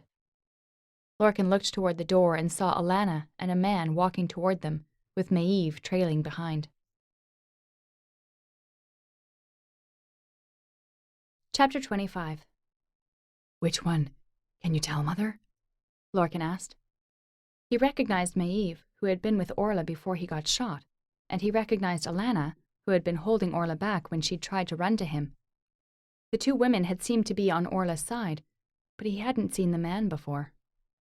Jane shook her head. It was just the aura coming from them, but I don't know any of them, Jane said. Alana walked into the house without invitation and spoke quickly before anyone could say anything. My name is Alana. This is my cousin Sam. We're from Orla's family. We came to let you know that Orla has agreed to take leadership of our group, and in doing so, she will never see you again. But she did say that you were married in front of God. Therefore, you will have to denounce your marriage in front of our God. That's bogus. You guys are holding Orla against her will, Maeve said. Shut up, Maeve. You're not part of the family, Alana growled and turned back to Lorcan. My family will be waiting at the temple at noon tomorrow. If you don't come... She shifted her stance and glanced at Sam for instruction. Sam raised an eyebrow. Alana continued. If you don't come, Orla will die. That's bullshit. It's a trap, Lorcan. They won't bring Orla there. Maeve hissed and pointed her finger at Alana. Your family never kill their own, so they won't kill Orla. That's enough, Maeve, Sam growled. You come into my home without invitation, without permission, and you try to lure my son into a trap, Jane said. It's not a trap. The temple is our place of family worship. Orla promised to be with us. All Lorcan has to do is end their relationship, and do it for her sake. Why would we want to trap him? Alana said. I'm warning you not to go there, Lorcan. Maeve raised her voice. It's not your call, Alana snarled. Which one of you is from Britius's clan? Jane's voice cut through the chaos like a hot knife through butter. She advanced. Lorcan had never seen such animosity in his mother before. You can all leave except the one from Britius's clan, because that person is responsible for my husband's death. Hey! Alana's voice shook. We do black magic here. She pointed her finger at Jane. Lorcan darted forward to stand next to his mother. Kiva and Riley advanced, but he gestured them to stay back. Alana dropped her finger and withdrew. We're just the messengers. Lorcan should go to the temple and talk to my family. You can come too if you want. Jane moved toward her and Alana backed away again. Let me ask once more. Which one of you is from Britius's clan? Jane's voice was as cold as steel. Alana turned around. Sam! What? Alana grabbed him and pushed him forward, standing behind him. Use some of your black magic. She's going to curse us, Alana said to him. All right, we've delivered the message. Take it or leave it. It's up to you. We're leaving. Sam turned to leave and Alana scurried after him. Maeve glared at Jane. You really think pulling a stunt like that is going to work on magical creatures? Jane smiled. I have a very good singing voice. Let me sing you a song and see if you enjoy it. We can talk afterward. Lorcan knew his mother was going to sing the lullaby to see which one reacted to it. They heard a crash. A large window shattered as a gigantic golden wolf flew through it and headed straight at Jane. Lorcan pulled his mother out of the way. The wolf landed on the table, crushing it to pieces. Alana took one look at the wolf and fainted. Sam cursed and picked her up, rushing outside. The wolf bared its teeth and lunged at Jane. Lorcan shot an electric wave at the wolf. It dropped to the floor in convulsions. Lorcan dropped to his knees, exhausted. Riley leapt at the wolf and grabbed it. It turned around and bit his right arm, then sprung to its feet, running through the door. Lorcan stood up and charged after it, catching up to it at the edge of the woods. Hey, he called out. Lorcan wasn't sure how much energy he had left, but he had a feeling he didn't have anything remaining to shoot at the wolf if it actually attacked him. But the wolf held the answers to many of his questions. He couldn't let it run away. Look, I told you before that I'm not going to fight you. I know you want something that I can offer. Let's work it out. I don't think you want to harm us unless we're threatening someone you care for, and that person belongs to Brish's clan. Am I right? The wolf stopped and looked at Lorcan. It quickly glanced back to see if Riley or Kiva had caught up. There was no sign of them. The wolf's lips curled back from its teeth, and a low, rumbling growl came from its throat. Right, so we're friends now. Just tell me what you want and we can work things out. I don't speak wolf, so you'll have to shift back to your human form. On silent pause, the wolf took a step or two toward Lorcan, then hunkered down low on the ground and lifted its body up into the air in a giant leap, landing squarely on Lorcan's shoulders. The weight of the wolf made Lorcan stumble to the ground. Lorcan scissored his legs and flung the wolf away before it could take a bite out of him. He planned to save the last electric shot he had for the worst-case scenario. The wolf and Lorcan circled each other. It wouldn't shift its gaze because it thought he might shoot at it again. But Lorcan wouldn't waste his last beam that easily. The wolf ran out of patience quickly and charged at him again. Lorcan braced for the impact. He'd learned an Aikido movement when he was younger. When a strong force came at a defender, a circling motion could utilize the force of the attacker. The harder the coming force, the worse the crash. As the wolf landed, Lorcan sidestepped in a half-circle, grabbed its neck, swung, and released. The wolf flew through the air and smashed straight into a tree trunk. It howled in pain and crashed to the ground. Riley and Kiva had arrived. Riley grabbed the wolf and jabbed a needle into it. It wriggled hard, biting and clawing at his arms. Riley held the wolf to the ground, and it whimpered under the pressure. A wail from somewhere off in the forest made everyone cringe. Chapter 26. It was a howl of pain and outrage, sadness and anger. While Lorcan was busy searching for the source of the sound, the yellow wolf bucked like a wild horse, throwing Riley off and rolling to its feet. Kiva jumped in to help. It took the two of them to force the wolf down again until the tranquilizer took effect. Lorcan listened to the silence for a few more minutes. He didn't like it, and did a mental check of his energy level. One shot was all he had left, he was sure of it. They heard the howl again, but this time it was closer. They heard a loud roar, and then a large shadow landed in front of them. It was a magnificent puma. Lorcan cursed. Stay right here, he said to Riley and Kiva. Then he stood up and ran. The puma leapt after him. He knew he wouldn't be quick enough to outrun it, but he needed to get a bit of distance. The paws of the puma landed on his back. He rolled on the ground and felt blood gushing from his wounds.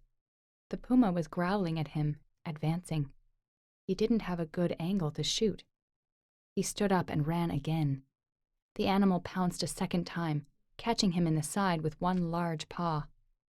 Lorcan jammed his foot at the puma's face, pushing it back a bit. He stood and raced off again, stumbling and falling to the ground. Taking advantage of the opportunity, the puma leapt in the air so that it could land its front paws on Lorcan's chest. While flying, its chest and midsection were open to Lorcan. He gave it one blast with all he had. The electric current shot out in a wave, curved up, and split into thousands of knives and spears flying at the puma. It roared painfully as the sharp blades hit it. Blood, fur, and flesh rained down to the ground. The puma dropped. It howled and clawed its way into the woods. Lorcan wanted to give chase, but he lost sight of the animal as it loped into the cover of the trees. Braden ran aimlessly through the woods. Maeve had been gone for hours, and he couldn't let her fend for herself out there. They'd never been together, and he knew she would never consider him, but he wanted to tell her how much he cared for her. He couldn't bear the thought that she might never return to him, or that he'd die before he could tell her any of his feelings. He knew he wasn't talented in either black or white magic. He was just a guy who had stumbled into a bloodline of magical creatures and was lined up for a position of power. He didn't want it, but he had a responsibility, and people's lives depended on him. He was wrong to tell her he had planned to run away like Orla. The thought had crossed his mind, and he had planned on it, but he was a man. If anything, he had his integrity and honor. He was not going to run away like a little girl. He had agreed to allow Maeve to release the false news that he was dead in order to figure out who the traitor in the clan was and to see who surfaced to claim the power. But he had never wanted her to risk her life to do so. Where is she? He wondered. He stopped by a tree to catch his breath, and then he saw them, Maeve and Alana, unconscious, bathed in blood. There were body parts scattered on the ground, torn into unrecognizable pieces. Both Maeve and Alana were breathing. He couldn't tell whose blood it was, but it was everywhere. Maeve. He shook her shoulders. No response. He scrambled over to Alana and got the same result. He couldn't take both of them back to the village with him. He could barely walk himself. Braden pulled them between two large trees and covered them as much as possible with whatever he could find, leaves, weeds, tree branches. Then he charged through the woods for the village. The commotion in the house woke Orla. She wriggled but couldn't free herself from the rope. She was blindfolded. She cursed and struggled even harder. Someone kicked the door in and stormed into the room. She heard Braden's voice. Help her, or you won't have either of us. She felt the bed next to her sink down as if someone had lain down there. A burst of light assaulted her eyes when Braden yanked off her blindfold. She looked at the person next to her. Oh God, what happened to Maeve? I don't know, but they won't treat her. Braden leaned against the wall, a jar in his hand. He was as white as a sheet. At the door, Uncle Tony stood scowling. I don't care for being threatened, Braden. I'm not threatening anyone. You need me or Orla. You care about this jar, so save Maeve. Braden removed the rope off Orla. Since when did you become completely reckless, Braden?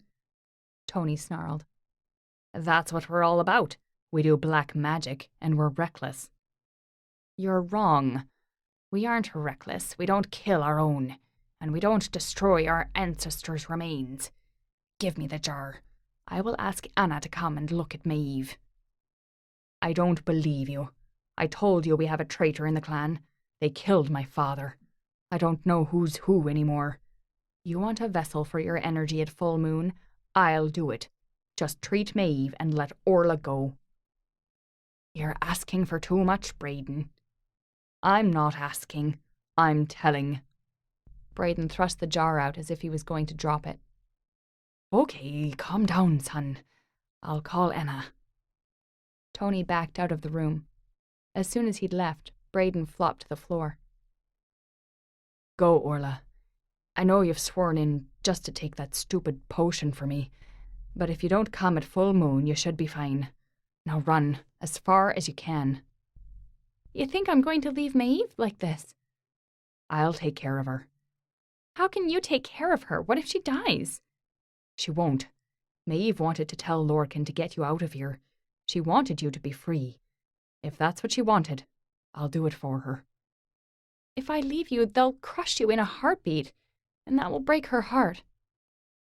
What did you just say? You heard me well enough. You... The door swung open, and Anna stomped in. She scowled at Orla and Maeve and pointed at Braden. You, out! Unless you want to see the girl naked. Braden scrambled out of the room and slammed the door behind him. Orla knew he stood on guard in front of the door. Chapter 27.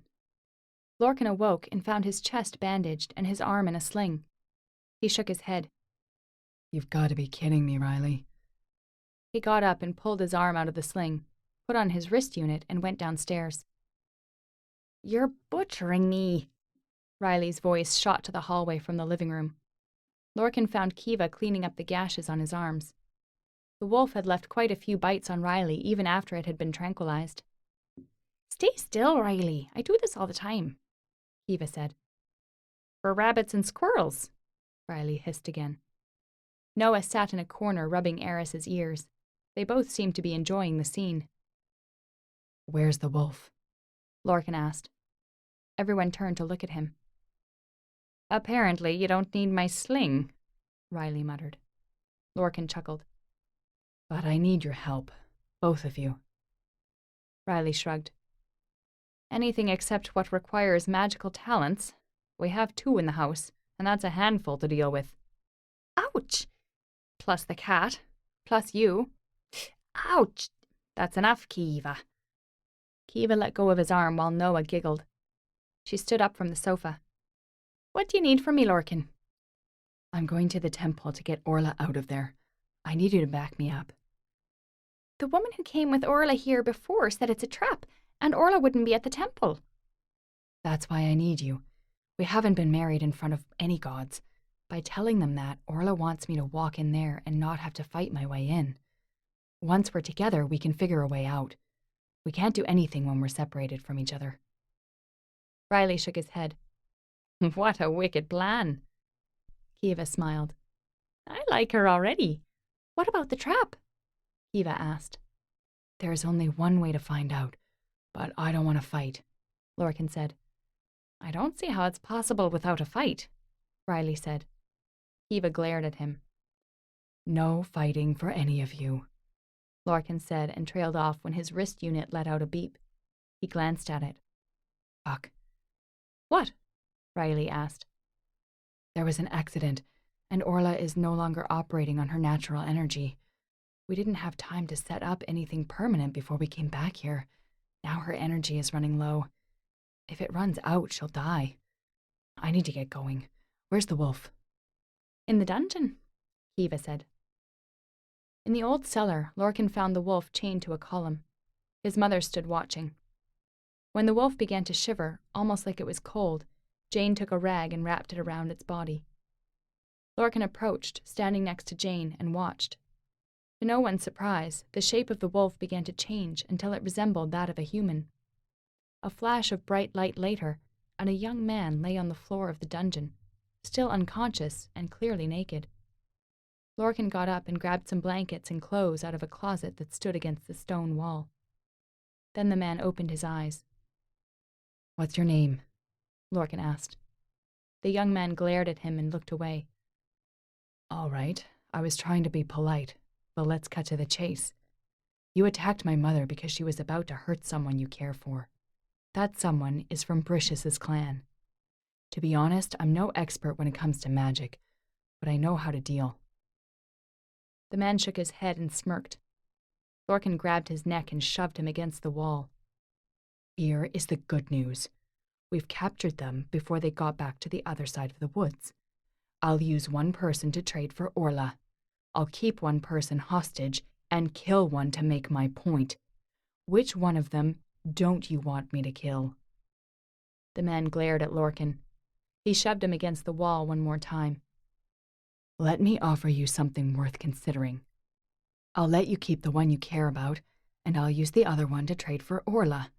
However, you have to tell me how to break the curse they put on her. I know with the curse on her, she'll never be free. If you've ever loved someone, you understand what it's like to be tangled up in a curse. You help me out, and I'll help you out. The man contemplated. Then he said, The curse on Orla is based on hatred. It can only be broken by love. How?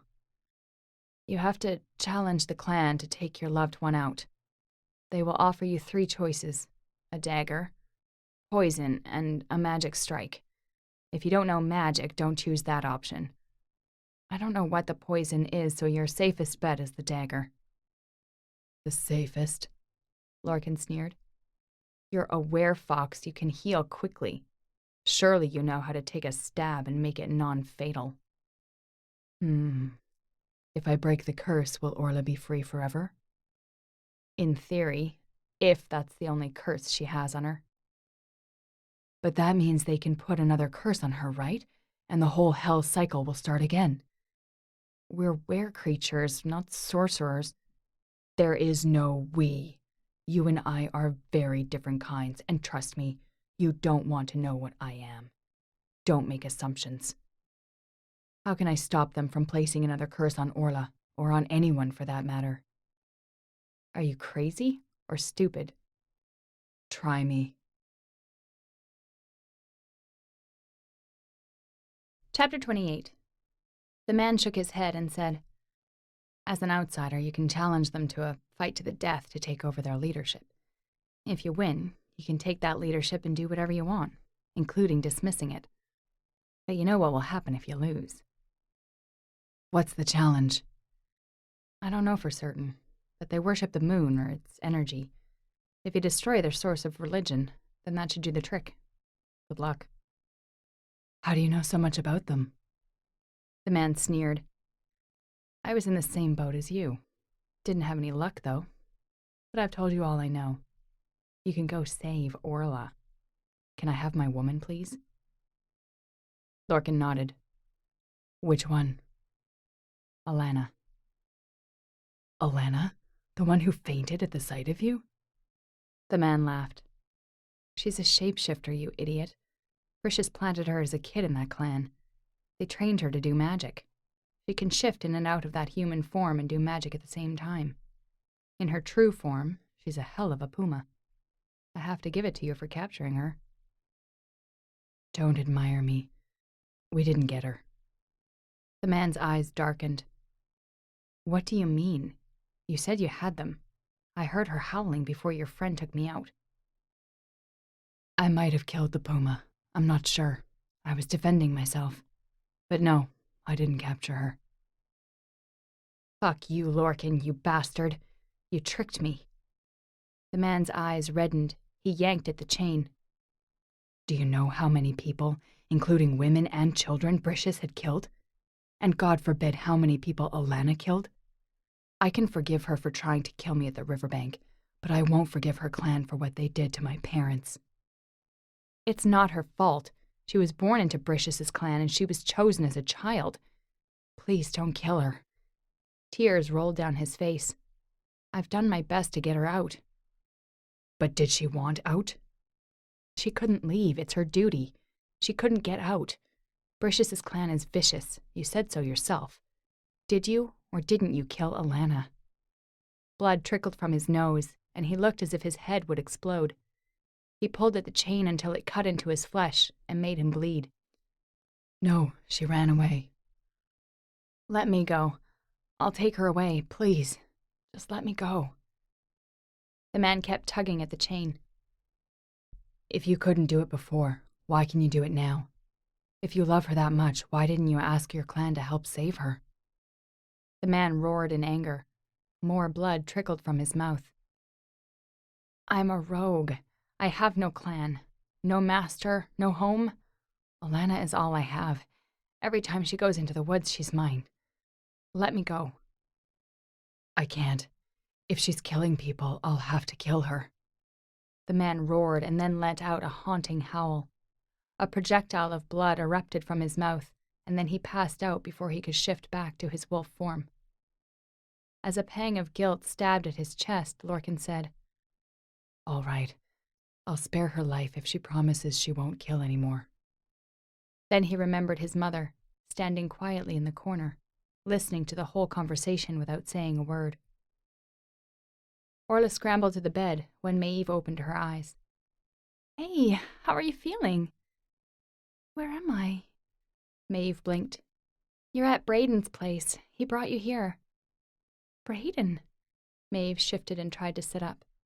Orla pressed Maeve's shoulder to hold her down. "He's fine. It was his decision. He came back and blackmailed Uncle Tony into treating you. I think he's quite cool. I can see now why you love him, Maeve." Maeve closed her eyes and blushed. Orla cleared her throat. Thing is, because he's a cool guy, he actually asked me to leave. He said he could take the leadership for me. I can run, you know, but I can't leave you like this, so I stayed. But the point is that Braden will tell the clan that he's willing to take the leadership and that I can deny it. Maeve nodded. A tear trickled from her eye and dropped to the pillow. What happened in the woods? Orla asked. The memory hit Maeve and she sat straight up. Oh my God, where are Alana and Sam? Are they okay? Orla shook her head. Braden found you and Alana unconscious. He found parts of Sam torn to pieces. Did you see anything in the woods? Maeve shook her head. Everything was a blur. How's Alana? Still out of it? I hope she's up and about by the full moon. They'll need a backup for Braden. If you're not doing it, they'll need her even more. To do what? Line up, just in case. She's the next in line after Braden, but it's just a formality. After the ceremony, she'll go back to London. That's her home. She doesn't belong here. Alana is in line for the leadership of the clan? Maeve rolled her eyes. I know. Talk about not wanting to do it. She's the worst of the three of you. I remember Uncle Tony had to drag her kicking and screaming all the way back here. He didn't have any success until her parents died. Orla narrowed her eyes. How did they die? A hunting accident. Her wrist unit beeped and she glanced at it. Shit. What's that? I only have 50% of my energy left. Long story, but if this thing runs out, I think I'll die. Oh my God. How long do you have? What do you have to do? I have no clue. Lorcan knows what to do when it comes to technology. I think I have to go all the way back to our place. Well, very far from here, with Lorcan to recharge this. I didn't think the energy would run out so quickly. I guess it wouldn't in normal circumstances, but in the last few days we've been through a lot, haven't we? She tapped the wrist unit. Chapter 29. The temple was ancient and mysterious. It didn't have to be located in this spooky corner of the woods to emphasize the point, Lorcan thought. He adjusted his wrist unit, making sure everything was in working order. He had already said goodbye to everyone, his plan being to grab Orla and run at any chance he got. It surprised him that so many people could fit inside the temple courtyard. It wasn't nearly as grand as the Egyptian pyramids or Greek temples, but it was quite formidable, with stone walls and lofty ceilings. The double wooden door was covered in symbols and letters that he had no clue what they meant. The door slid open as he approached. Lorcan stepped in and noted that the people in the courtyard didn't follow him. He figured that whatever it was he was going to do here was not entertaining enough for spectators. There was no long aisle with columns or statues leading to a raised platform. It was a simple square room with an altar located right in the center. A large picture of a half-moon was displayed prominently in the middle of the altar. The wolf had been right. They worshipped the moon. His eyes landed on Orla. She was standing next to the altar, smiling at him. Illuminated by candlelight in the mysterious temple, she was beautiful. There were others standing around her. He glanced around, scoping out the number of people, locations, and exits. He heard a low beep and glanced at his wrist unit, but sound hadn't come from his unit, but from Orla's. She didn't look at it, instead keeping her eyes locked with his. He cursed silently. She knew her energy was running low. An old man stepped forward.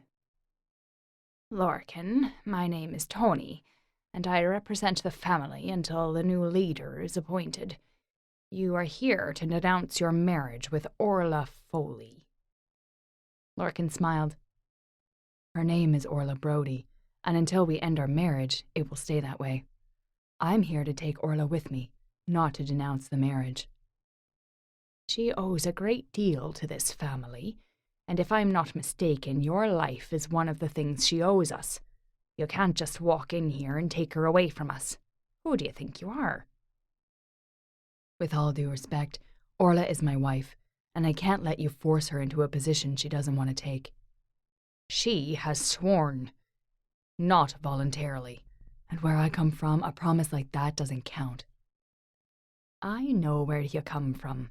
That side of the woods isn't very far from here, but a promise is a promise regardless of where you come from. Lorcan smiled. Now that sounds like a threat. She promised to be my wife, and I'm going to hold her to that. You are not in a position to judge us. Tony's voice came out so low it was almost a growl. I will take the leadership, Uncle Tony. Let Orla go. Braden spoke up. Braden, you are the second in line. Ideally, we should have Orla. Orla has the right to refuse, doesn't she? Braden advanced. Tony narrowed his eyes. Yes, under normal circumstances, she would have the right to refuse, but she made promises to save his life, and for that she has forfeited all of her rights. Do you want to debate the rules with me, Braden? How can I repay her debts? Lorcan asked. There's no way you can do that, young man. If you denounce your marriage, she stays as leader. If you don't, she will stay as magical slave. Either way, she stays and you go. There's no point keeping her. I have taken the potion for the ceremony, Braden said. You stole the potion? Tony stared at Braden in surprise. We have a traitor in our clan who killed my father and tried to kill me. I was injured, and without that potion I would have died. Who stole the potion for you? That's irrelevant. I drank it, and the last I heard, Aunt Anna couldn't make a new one in time for the full moon. Don't you dare! Tony swung his arm and sent a stream of blue fire at Braden. Braden put up his shield just as quickly. The fire was deflected into a column at the corner of the temple, almost breaking it in two. You're not the subject today, Braden. I know you have trained to be the leader, but at the moment you are not. If you continue behaving in this way, I will not put you in that position. You have someone raising his hand for the position. Why insist on Orla? Lorcan asked. You took a wife without honor, Lorcan. You might be married before your god, but you aren't before ours. She didn't have our blessing, and she will spend the rest of her life condemned. She doesn't need your blessing, and we don't worship your gods. Sweat beaded on Orla's forehead. Lorcan knew she didn't have much left in her energy tank. He looked at the old man. If he denounced the marriage to pacify them, they would keep her, and she would die when she ran out of energy. He couldn't tell them about the Daemon Gate and Eudays. The multiverse was a secret, and he wasn't going to divulge it. He had to get her out of here, and he had to do it now. Lorcan advanced. Tony and a line of men standing behind him closed in. A fight isn't necessary, Uncle Tony. I promised to take the leadership. Let Orla go, Braden persisted. Do you think she can summon the spirits of our ancestors to save his life in London by herself? I laid the path and connected her. I alone am the guarantor of her oath. She's in my debt. She can't walk away from that. Braden sneered. So that's your true motive, Uncle Tony. I should have known. Because Orla owes you, you will have immediate access to the energy, and a larger share of it when she comes to power. I thought you cared for the clan. Tony swung his arm, but this time it was too fast for Braden to put up his shield. He was thrown into the wall like a rag doll and slid down to the floor in a boneless heap. Maeve squealed and crawled out from underneath the altar, scrambling toward Braden. What on earth is a white witch doing in our temple? Tony exclaimed, and prepared to hit Maeve.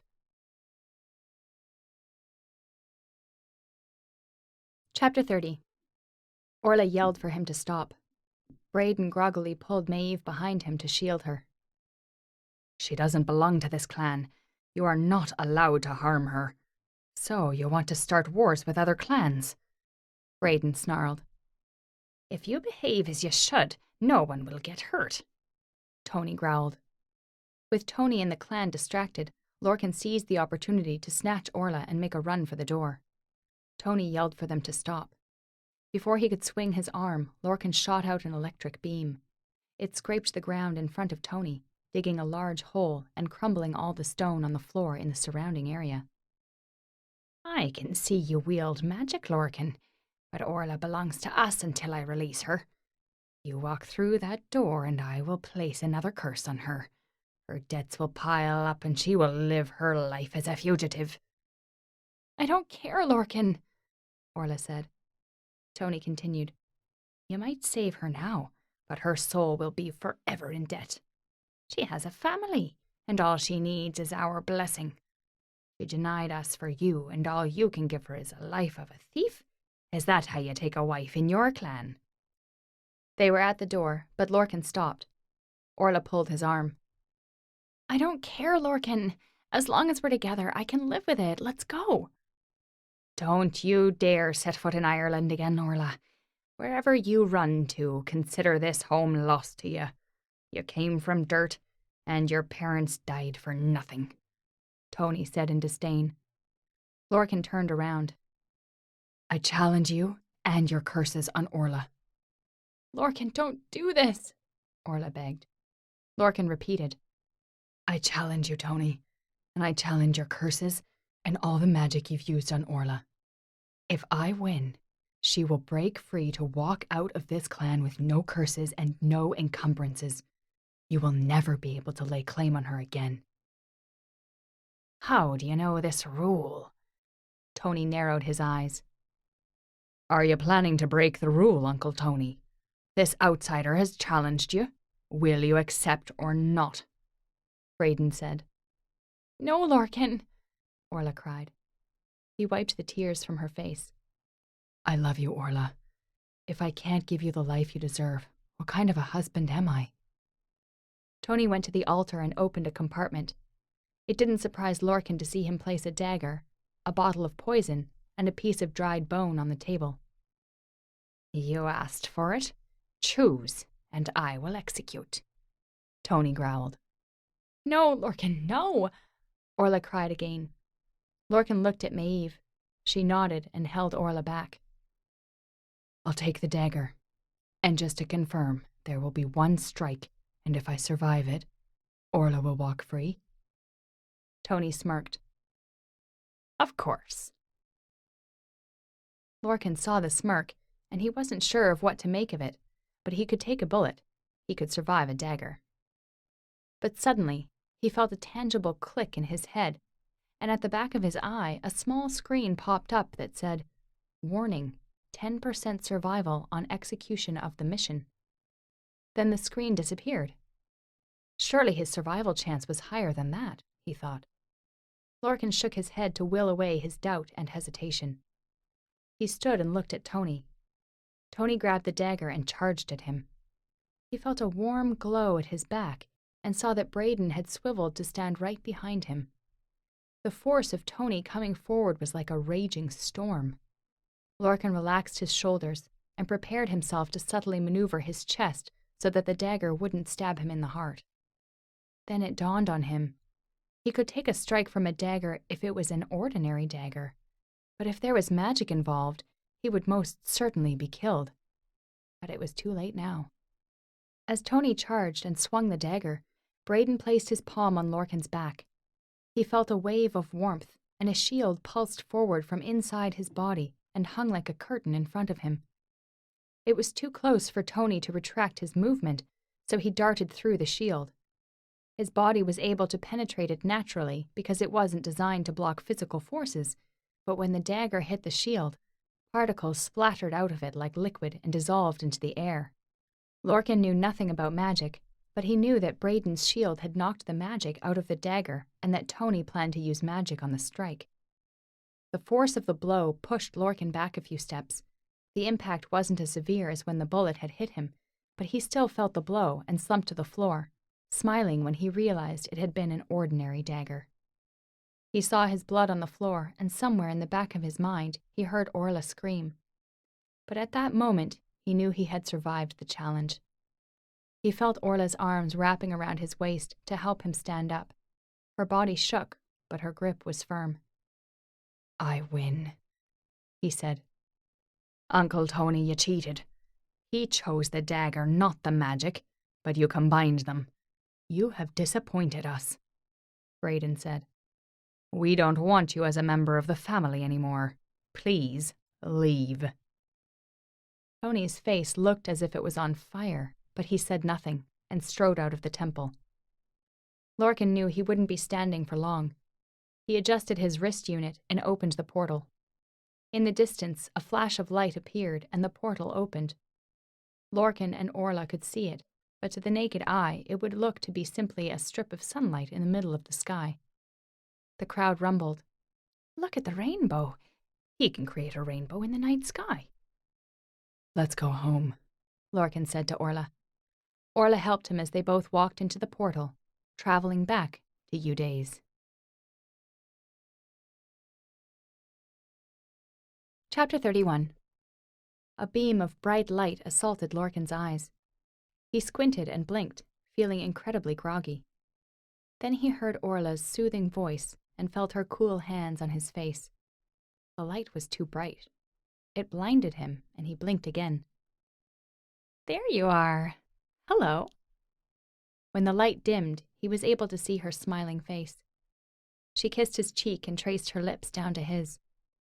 He stopped the kiss, holding her face up so he could see her eyes. Are you okay? She grinned. Perfect. Then she kissed him again. Are you okay, Orla? Tell me what's going on, honey. Then he saw a bracelet strapped to his right wrist, one similar to Orla's. Crap. He winced and sat up. He was lying on a lab bench and wearing something that looked like a hospital gown. What the hell is this? He pulled at the gown that was a definite insult to his fashion sense. Orla, where are we? Eudays. Oh, so we made it? Not exactly. Kieran got us halfway. He shrugged. That's all right. He can brag for the rest of his life that I never complete a mission without his help. Orla took a set of clothes over to him, and Lorcan slid into his jeans.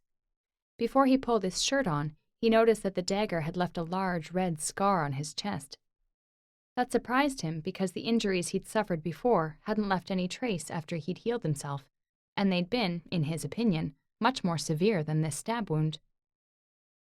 Kieran said your defense system, the one that helps you heal impossible injuries, was very low, or in his words, non-existent, when you took the dagger. Lorcan nodded. All right, I might have miscalculated it a little bit. Miscalculated?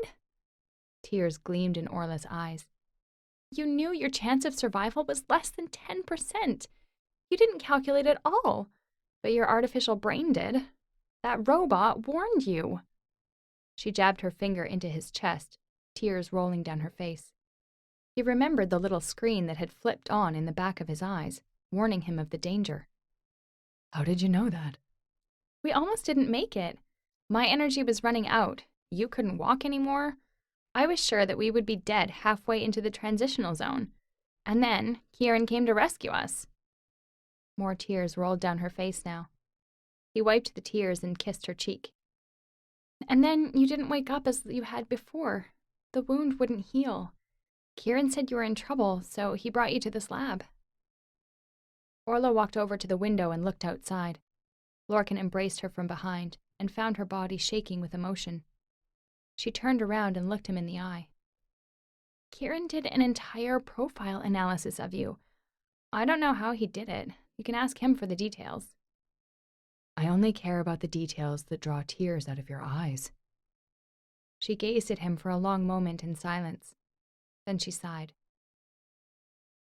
You are programmed to love me. He released her from his embrace. You think I'm a robot? You think my feelings for you have no emotional grounds? I don't think, Lorcan. It's a fact. She waved her arms in the air. 50% of you was artificially created. Your brain was wired to tell you you would fall in love with the first girl who made your heart skip a beat. That explains everything. What does it explain? Why you always followed me. Why you loved me regardless of how I treated you. Why you loved me for no apparent reason. It explains the childhood sweetheart story. What you've got with me, you could have had with any girl, Lorcan. But why me? Because you were wired to love me. The emotion coming out of her was like a horrific storm, and it stabbed at his heart. The pain was incredible. But what about my human half? My parents thought you were related to British. They told me if I chose to leave home and look for you in London, they'd never want to see me again. But I chose you over those I thought were my family. Emotions can't be programmed. You can program a robot to do anything, but you can't program it to love. You can't program a robot to compare, prioritize, and choose between family relationships and romantic love. He paced the room as he spoke, wanting to smash something. Now that I've turned out to be a thing and not a person, my feelings mean nothing to you? Our lives together, our stories, what we've done together, you disregard everything because I'm not human? No, it's not that. It's not that? So what the fuck is it? What did I do with my fucking life? Make fucking stupid decisions, giving up my family, and oh, hang on, that doesn't matter because they're not even my fucking family. I don't need a fucking family. Why? Because I'm art-fuckingly created. The profanity is unnecessary, Lorcan. He waved his arms in the air. Sorry, there's nothing I can do about it because it was fucking wired in my brain that way. The tears in her eyes had dried. She simply looked at him and waited until he finished his rant. Then she sighed. I'm sorry, Lorcan. It was just one of my weak moments. You don't have weak moments, Orla. You kicked me around like a soccer ball for years. He went to the window and looked outside. He noted that the garden outside the lab was artificial. The lawn, the flowers, the trees, and maybe even the air as well. The garden looked perfect, but he was far from being perfect. He was defective. He turned and looked at Orla, and he would have rather seen tears than what he saw on her face. He had hurt her. He wished she would yell at him, call him names, but she didn't. Lorcan, I was just wondering if you would ever choose me if your attraction to me were natural. Before all of this, there were countless times I asked myself if your love for me was real. But I love you. I've given you all I've got. It hurt too much for me to contemplate the slightest chance that you didn't love me back. So I just pretended I didn't question anything. He didn't have an answer for her, or for himself. The pain stabbed at his heart, at his brain. He wondered if that was artificial too. Surely pain couldn't be programmed. He didn't ever want to cause Orla pain. He wanted her to know his love was natural, and he wanted to know for himself as well. Maybe there was only one way to find out. Chapter 32. Lorcan's knees buckled. He slumped to the floor. He felt Orla's grip, and then he felt nothing else. But he could still hear her. He heard Kieran's voice, too. He was glad nobody asked him anything, because he couldn't seem to speak. The wound healed. Why is it bleeding now? Orla asked. His body is too weak to handle the injury naturally. He is relying on other parts to help him survive until he can naturally gain some strength back. His body is rejecting the supernatural part. If he totally disengages with it, he'll die, Kieran said. What are you talking about? Orla, the supernatural part of him is like an implant. His body accepted it well before. I don't know why he's rejecting it now. What did you say to him? I just asked him if he would naturally love me, even if he wasn't programmed to. Jesus Christ, Orla. The human brain drives emotions.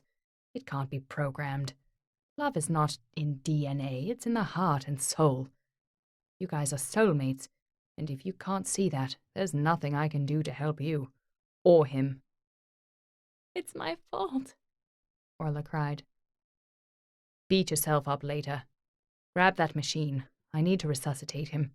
He's shutting his robotic part down. No. What? If he doesn't reconnect with that part of him, he'll die. Will resuscitation connect the two parts? No, but I'm running out of options here. Let me talk to him. Orla, Let me talk to him, please. And then he heard her voice whispering in his ear. Lorcan, I love you. If you want to love me back, you have to stay alive. I need you to borrow some of the supernatural power. I know I've made you hate it, but please try. For me. He wanted to try, but he was just so goddamn tired. Maybe he just needed to sleep. He blocked her voice out and drifted to a dark and quiet place for some peaceful rest. But suddenly it was like lying on a train track when the train was near. He felt his shoulders shaking, and he heard Orla's voice again. She was saying something, crying maybe. Maybe if he tried a little harder, she'd let him sleep. He didn't know how much time had passed. A beam of bright light assaulted his eyes again. He squinted, blinked. Then he heard Orla's soothing voice and felt her cool hands on his face. Here you are. Hello again. When the light dimmed, he was greeted by her smiling face. How long was I out? Too long? And before you ask, let me say this. I love you too much to lose you again. I know you come with extras, like the supernatural part of you and all the cool tricks it can do. So if you ever try to disconnect from your superpower again, I will go back to my clan and figure out a curse to hunt you down regardless of where you may be in this multiverse. Now I'm scared. Can I sit up? Sure. Before he hopped up, she planted a kiss on his lips and pressed him back down again. Her hands were busy on his body, and his breath caught so damn quickly. He could feel his body vibrating uncontrollably. Are we on a lab bench? He asked while his hands pulled at her clothes as if he was possessed. Yes, and I think this session is being recorded. Anything for research. He flipped her over so that she lay on her back, and then he ravished her. Later, Orla was curled into his side, sleeping. The lab door opened, and they scrambled to their feet. Kieran walked in. I see you're up and well. He sat down opposite the two of them. You've got quite the supernatural makeup, Lorcan. What kind of creature am I exactly? Kieran laughed. Yes, for lack of vocabulary, I think we can settle on creature. Your human DNA comes from your father. You knew that part.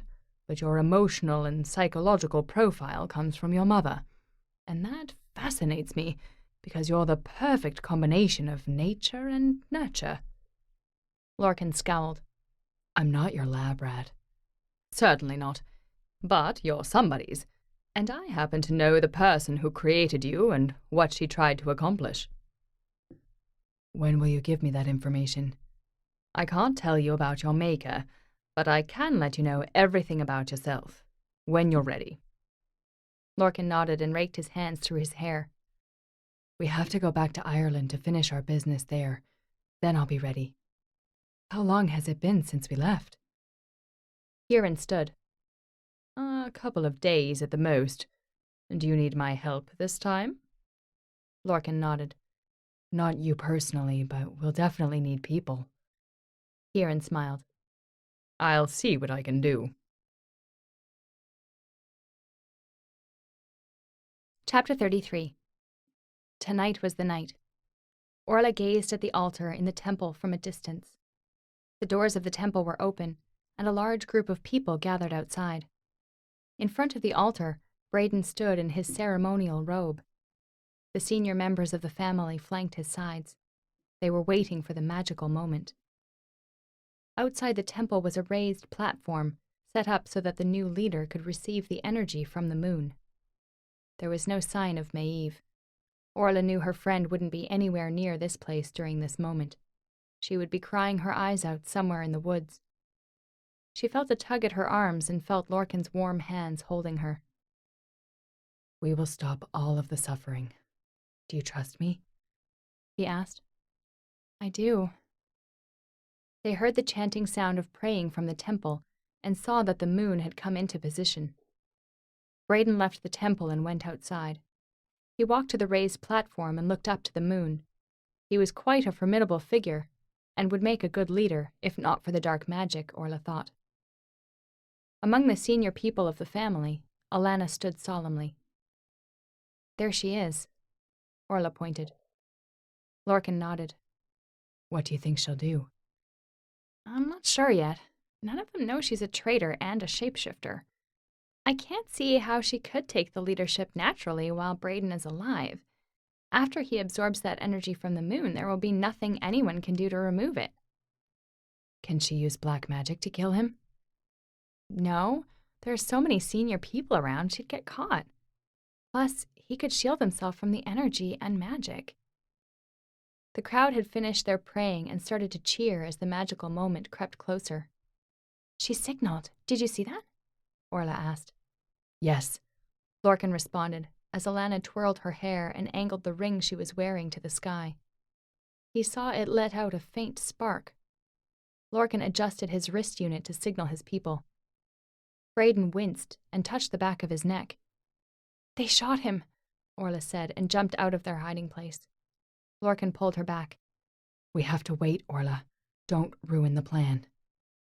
On the raised platform, Braden swayed and slumped to his knees. The crowd gasped and grumbled in confusion. Aunt Anna rushed to Braden. A stream of dark blood trickled down his nose. He's poisoned, Orla said. I have to help him. How? Lorcan asked. I don't know. From the chaotic crowd, Maeve jumped onto the raised platform and grabbed for Braden, who was turning bluer by the second. Blood started to come out of his mouth. He tried to say something to her, but all that came out was blood. She pulled out her potion and tilted it into his mouth. The crowd protested. White Witch! What's she doing here? White Witch, get out of here! Maeve ignored the crowd. Braden coughed out some red blood and leaned into her arms. She helped him up. The crowd yelled for Maeve to get off the platform. He needs treatment or he'll die, Maeve explained. Let them go, Anna said. The crowd quieted down and split in half, leaving a path for Maeve and Braden. She shifted, taking most of Braden's weight, and walked down the path. Someone in the crowd objected, yelling and insulting Maeve, but no one touched them. Maeve and Braden struggled through the crowd, heading toward the woods. I have to help them, Orla said. I'll wait here. Be very careful, Orla. In case we get separated, I'll open the portal at the riverbank. Promise me you'll make it there. Lorcan grabbed Orla's hand. Yes. Promise me you'll be there too. He nodded. She kissed him and headed in the direction of Maeve and Braden. The crowd grew noisier as Braden and Maeve disappeared into the woods. Aunt Anna stood on the platform, glancing around. Alana smiled to herself. She had worked her whole life and sacrificed everything for this moment. Her clan should be proud of her. She glanced up to the platform and met Anna's eyes. Alana? Anna called out. Alana smiled openly. Yes? You are the third in line. Step forward. Alana wished she could tell Anna how much she hated the look on her face, her magic, her medicine, and everything else about her. The minute she became the leader of this family, Anna's garden would be the first to go. It would give Alana so much pleasure to see Anna suffer. Anna looked at her with disdain and said, Kneel. Swear to our gods right here. No need to go inside the temple. Of course she would do it right there. She kneeled and swore to the gods of this family.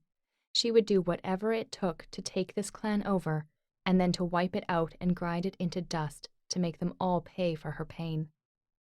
Her whole life had been leading up to this moment.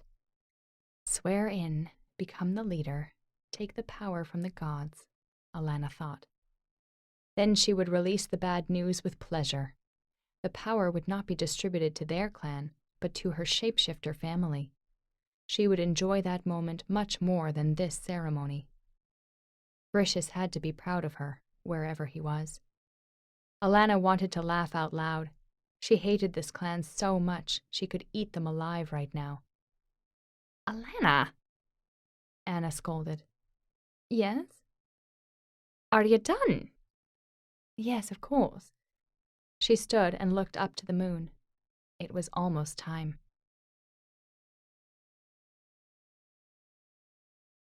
Chapter 34. Braden fell to the ground, exhausted.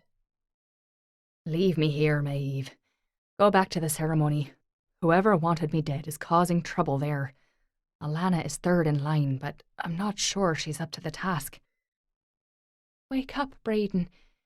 They treated us like that, and you still worried about them. I wonder sometimes how on earth you belong to that black magic clan. Keep going. I don't want to be dinner for the shapeshifters. Too late, it seems, Braden said.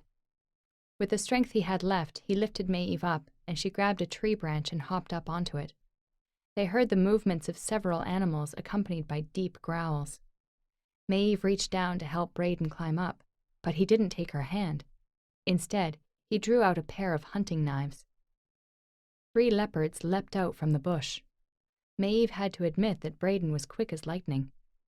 Although weakened by the poison and knowing no magic, his combat skills were more than respectable. With a few moves, he took down 2 animals. The third one tore up his shoulder before he killed it. Maeve jumped back down to the ground. Before they could move, there was the sound of animals moving in a herd. Holy crap. Braden shook his head. He turned around, wanting to lift Maeve up into the tree again, but she backed away. There's no way you can take down this many. I'll stay with you. Before Braden could protest, they saw the reflection of wild animal eyes scattered among the trees. They advanced on the 2 of them. Braden pushed Maeve against a tree trunk behind him. He turned to press a deep kiss onto her lips. Then he gripped his knives. The animals came. From behind them, Orla charged forward, hands curled into fists and fireballs flying at the animals. They howled in pain and burned like torches. In a short moment, the woods returned to its quietness. Orla turned around to see Maeve and Braden gaping at her. She shrugged. I've done this before, once or twice. She looked again at a dark corner of the woods. Crap, they're heading toward Lorcan's home. Orla stood at and looked in the direction of the ceremony, the opposite direction to his home. She looked at her wrist unit but had no idea how to operate it. Hell! She rushed off toward Lorcan's home. Maeve and Braden followed her. What are you doing? You can hardly walk. You'll slow me down, Braden, Orla said. You'll need my shield, he said, and let Maeve help him run after Orla. Lorcan glanced around. What was taking Orla so long? He might have to finish this himself. Alana had sworn in and was proceeding to receive her leadership. The next step would be receiving the power from the moon. It was critical they intercept her after she had sworn in, but before she received the full moon's energy. Alana stood on the platform and was proceeding toward the last step. Lorcan had no choice but to execute the plan. He came out from his hiding place.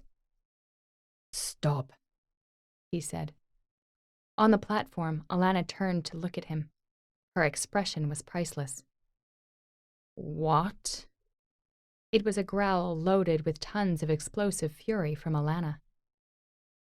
I can see you're the new leader of this clan, and I'm here to challenge this clan and your leadership.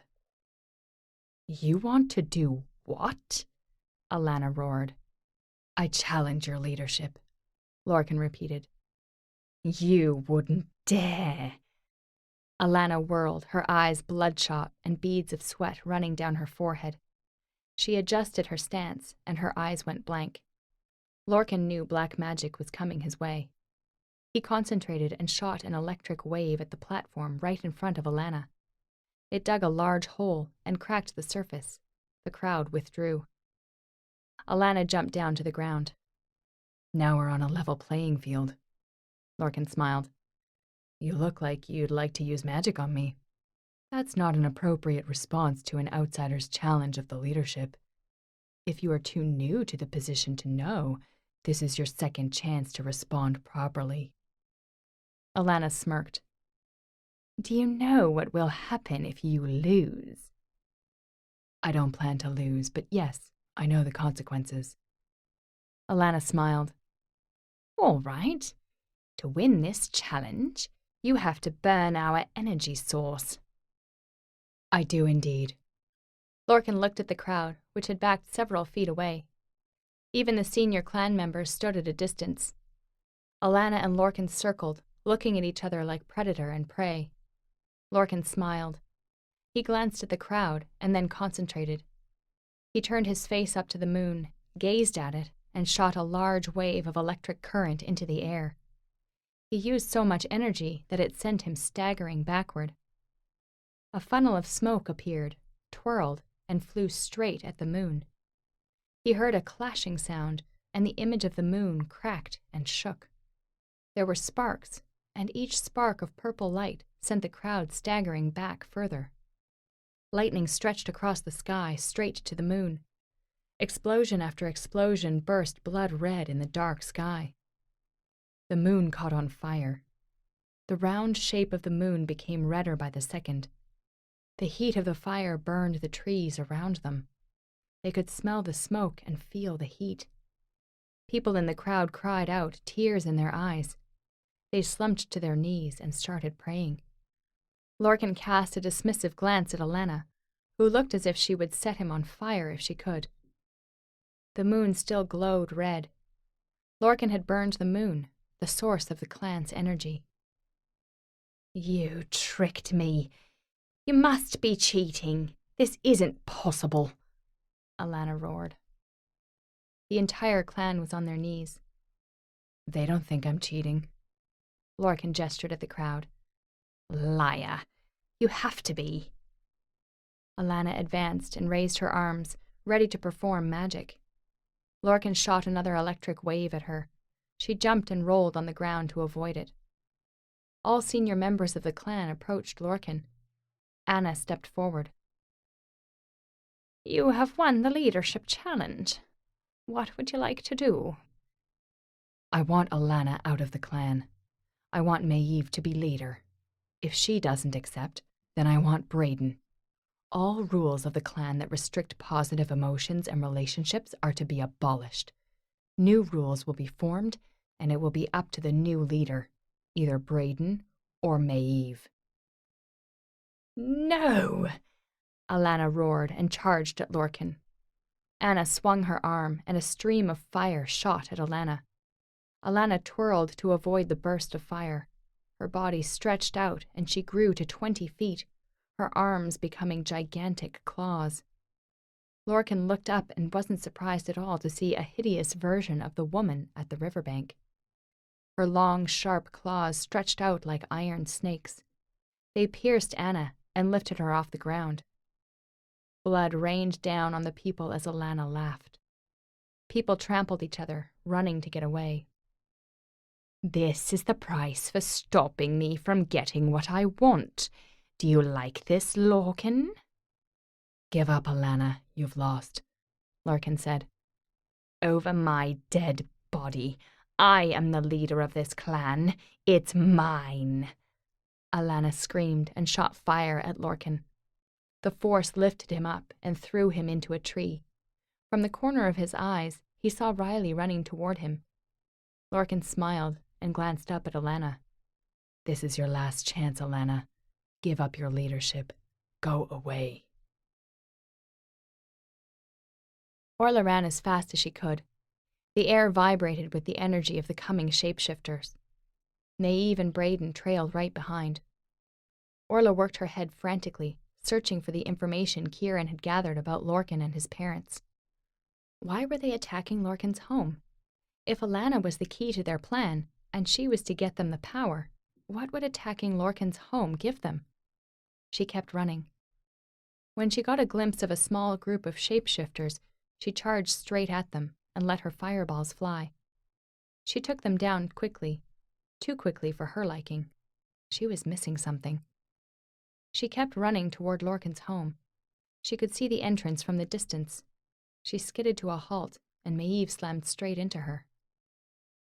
Holy crap, Orla said. The leopard shapeshifters had surrounded the house. There was no way she could take all of them down. The people in the house, aware of the attack, had turned the lights off, but that would put them at a disadvantage. Darkness was what these animals were used to. Lorcan had said Alana was from Brish's clan, and the wolf he'd captured was her lover. How much she loved the wolf, Orla had no clue, but she might send other leopards here to rescue it. There were problems with her theory. First, the number of leopards present here was definitely overkill for rescuing a single wolf from a group of defenseless women and children. And second, Alana didn't know Lorcan had the wolf and was keeping it here. Then something dawned on her. Lorcan's father had been on his way to give Lorcan information about his origin when a leopard caused the accident that had cost him his life. That meant the leopard, or Brish's clan, knew about Lorcan. They knew he was not their biological son, and therefore knew that Kiva was their first child. Jane had promised their first child to Brishis if the child was a girl. It was obvious to Orla that the leopards weren't trying to rescue the wolf. They were going for Kiva. Chapter 35. Lying on the ground, looking up at the demonic version of Alana, Lorcan said, "Give up your leadership pursuit, Alana.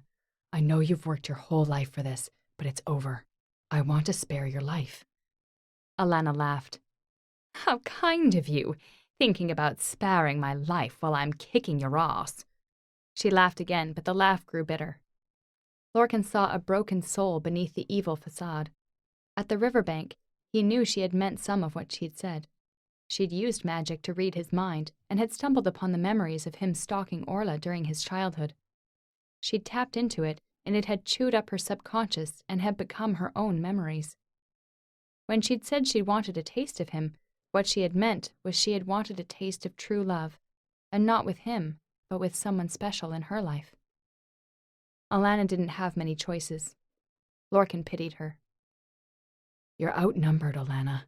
Let this go and live," he said.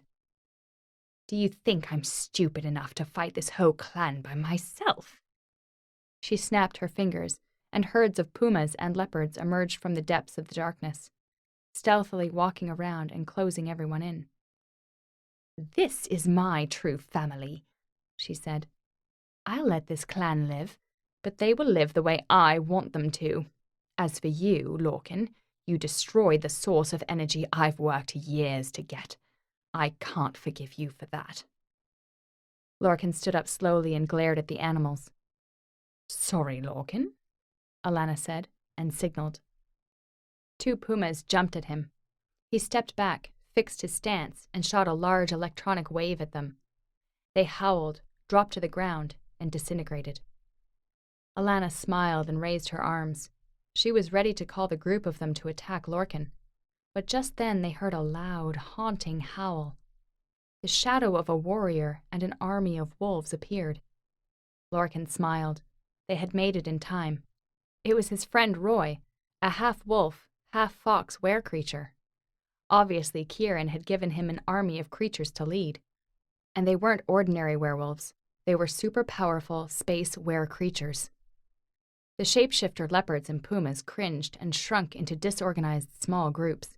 The space creatures were double their size. Alana glanced at her surrendering clan. "You cowards! Fight! Don't just stand there!" From behind the line of space creatures, Roy stepped forward and approached Lorcan. "Sorry I'm late," he said. "We had a change of plans." Lorcan looked behind Roy and couldn't find Maury. "The shapeshifters split," explained Roy. "Half of them attacked your home, so we split as well. Maury is heading toward your home to handle that half." Roy whispered into Lorcan's ear. The hair at the back of his neck stood up, and a surge of fear stabbed at his heart. Attacking his home? With his mother and sister, Noah, and a kitten inside? How could he have made such a mistake? Why hadn't he thought of that? "How many?" Lorcan asked. "Don't know. We split half of what we've got." "Did you see Orla?" Roy shook his head. Riley arrived, holding a bag in one hand and a rifle in the other. "It was harder than I thought, but we've got it." Lorcan felt sweat running down his spine. He had to finish the business here quickly, find Orla, and get back home. "As I said, Alana, you're outnumbered.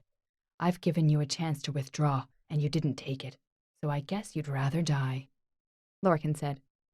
A corner of Alana's mouth quirked up. Intriguing. I am the best of the shapeshifters. Even if you don't take this leadership, killing me isn't possible for you. You have no clan, no group, and no master now. I'm guessing you'd like to be a rogue. So go with your friend. You can be together in hell. Lorcan tossed out the contents of the bag Riley had given him. On the ground lay the golden wolf skin, the fur soaked with blood. Your friend wouldn't give up your location or your identity. He died protecting you, Alana. He could see the blood surging beneath her skin. The reason I gave you a second chance was because beneath that mask, I know you're a woman who could love. Or should I say, a woman who used to love. The wolf told me all about the time you spent in the woods with him. Alana roared and grew larger. Then she shrunk considerably and fell to the ground. He said you left him for power, and he would rather die than live without you. When he found you, he didn't want to be a rogue anymore. He thought he had found his other half, a life partner. Alana opened her mouth to say something, but it came out as a guttural animal growl. Lorcan's plan might work. If she'd had a fraction of true love for the wolf and had sworn into this black magic clan, the conflicting emotions would kill her. She would burst into flames at any second. That was, if she had ever loved the wolf. Lorcan continued. Before I ripped his skin apart from his body, he was telling me about the time the two of you had run together in the woods. He treasured that and said he would do whatever it took to free you from your duty to your clan. But you loved power too much, and that broke his heart. Alana roared one more time. Riley aimed his rifle. Roy pulled his gun. She leapt toward Lorcan and then dropped to the ground. Then she stretched her arms out, and for a moment her hands turned into the gigantic paws of a black puma. The Black Magic clan roared in anger. They yelled and cursed and wanted to trample her to death. Lorcan stopped the crowd.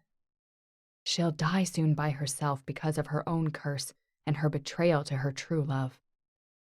She couldn't shift.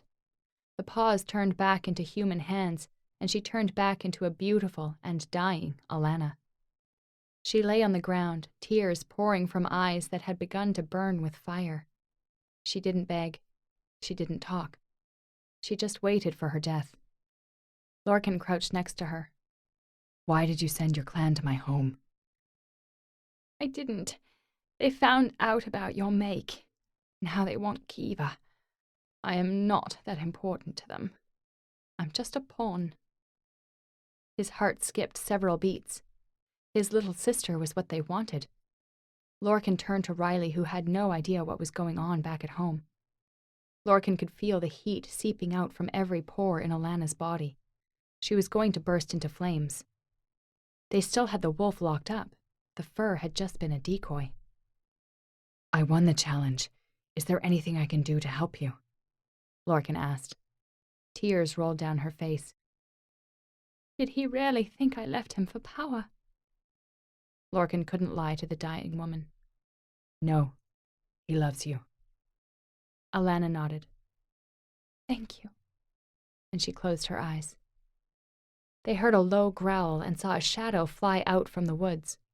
The yellow wolf leapt out in one swift move, flipped Alana onto its back, and charged into the woods. People roared and wanted to give chase, but Lorcan stopped them. Let them go. Your clan isn't exactly saintly. So for all the sins you've committed and the people you've killed or harmed with your black magic, let this even out the game. Let's forget and move on, Lorcan said to the crowd. He turned toward Riley and Roy. Shapeshifters attacked my home. The wolf is here, so I don't know what's happening at home or why they released it. Then he ran in the direction of his home. Riley and Roy followed. The run home through the woods seemed to take forever. Chapter 36. In the house, Kiva grabbed the rifle and walked toward the door. Jane banged at the door of her room and shouted for Kiva. Kiva, let me out. I won't tolerate this. She's really mad, Kiva, Noah said. The kitten, Eris, sat on his shoulder, giving Kiva a disapproving look. Now, for you two, I'll lock you in your room too. Kiva picked Noah up. Noah wriggled and protested. I can do magic, Kiva. Orla taught me. I can help. I can't let a kid fight. Let me down. You just wait here. Father will be back. He always keeps his promises. If I let you go out there and you get hurt, he'll be mad. Stop wriggling. I'll wait if I can. I thought we had a wolf to use to bargain with the shapeshifters. They lurked around for hours and didn't attack because we had the wolf. It's one of them. But Mother let it go, and now we've got nothing. Noah, do you understand that? They still will storm in here shortly, and I need to put you somewhere safe. But how many can you kill with that rifle? I don't know, but I won't go down that easily. No one is going down. Let me go. I had a happy vision, and if you stay alive, it will happen. Kiva put Noah down. What was your happy vision?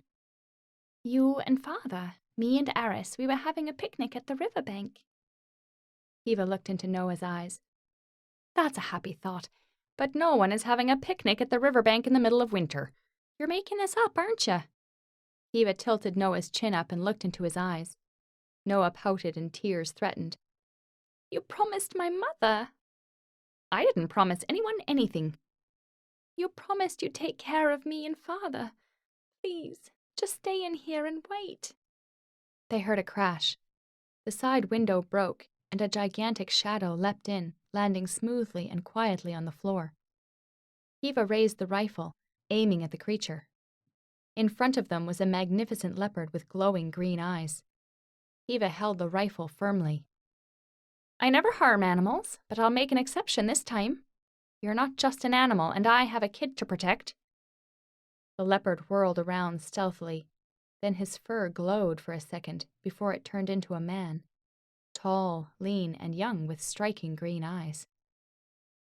There you are. You weren't hard to find at all. What a magnificent creature. Now I understand why he wanted you so much.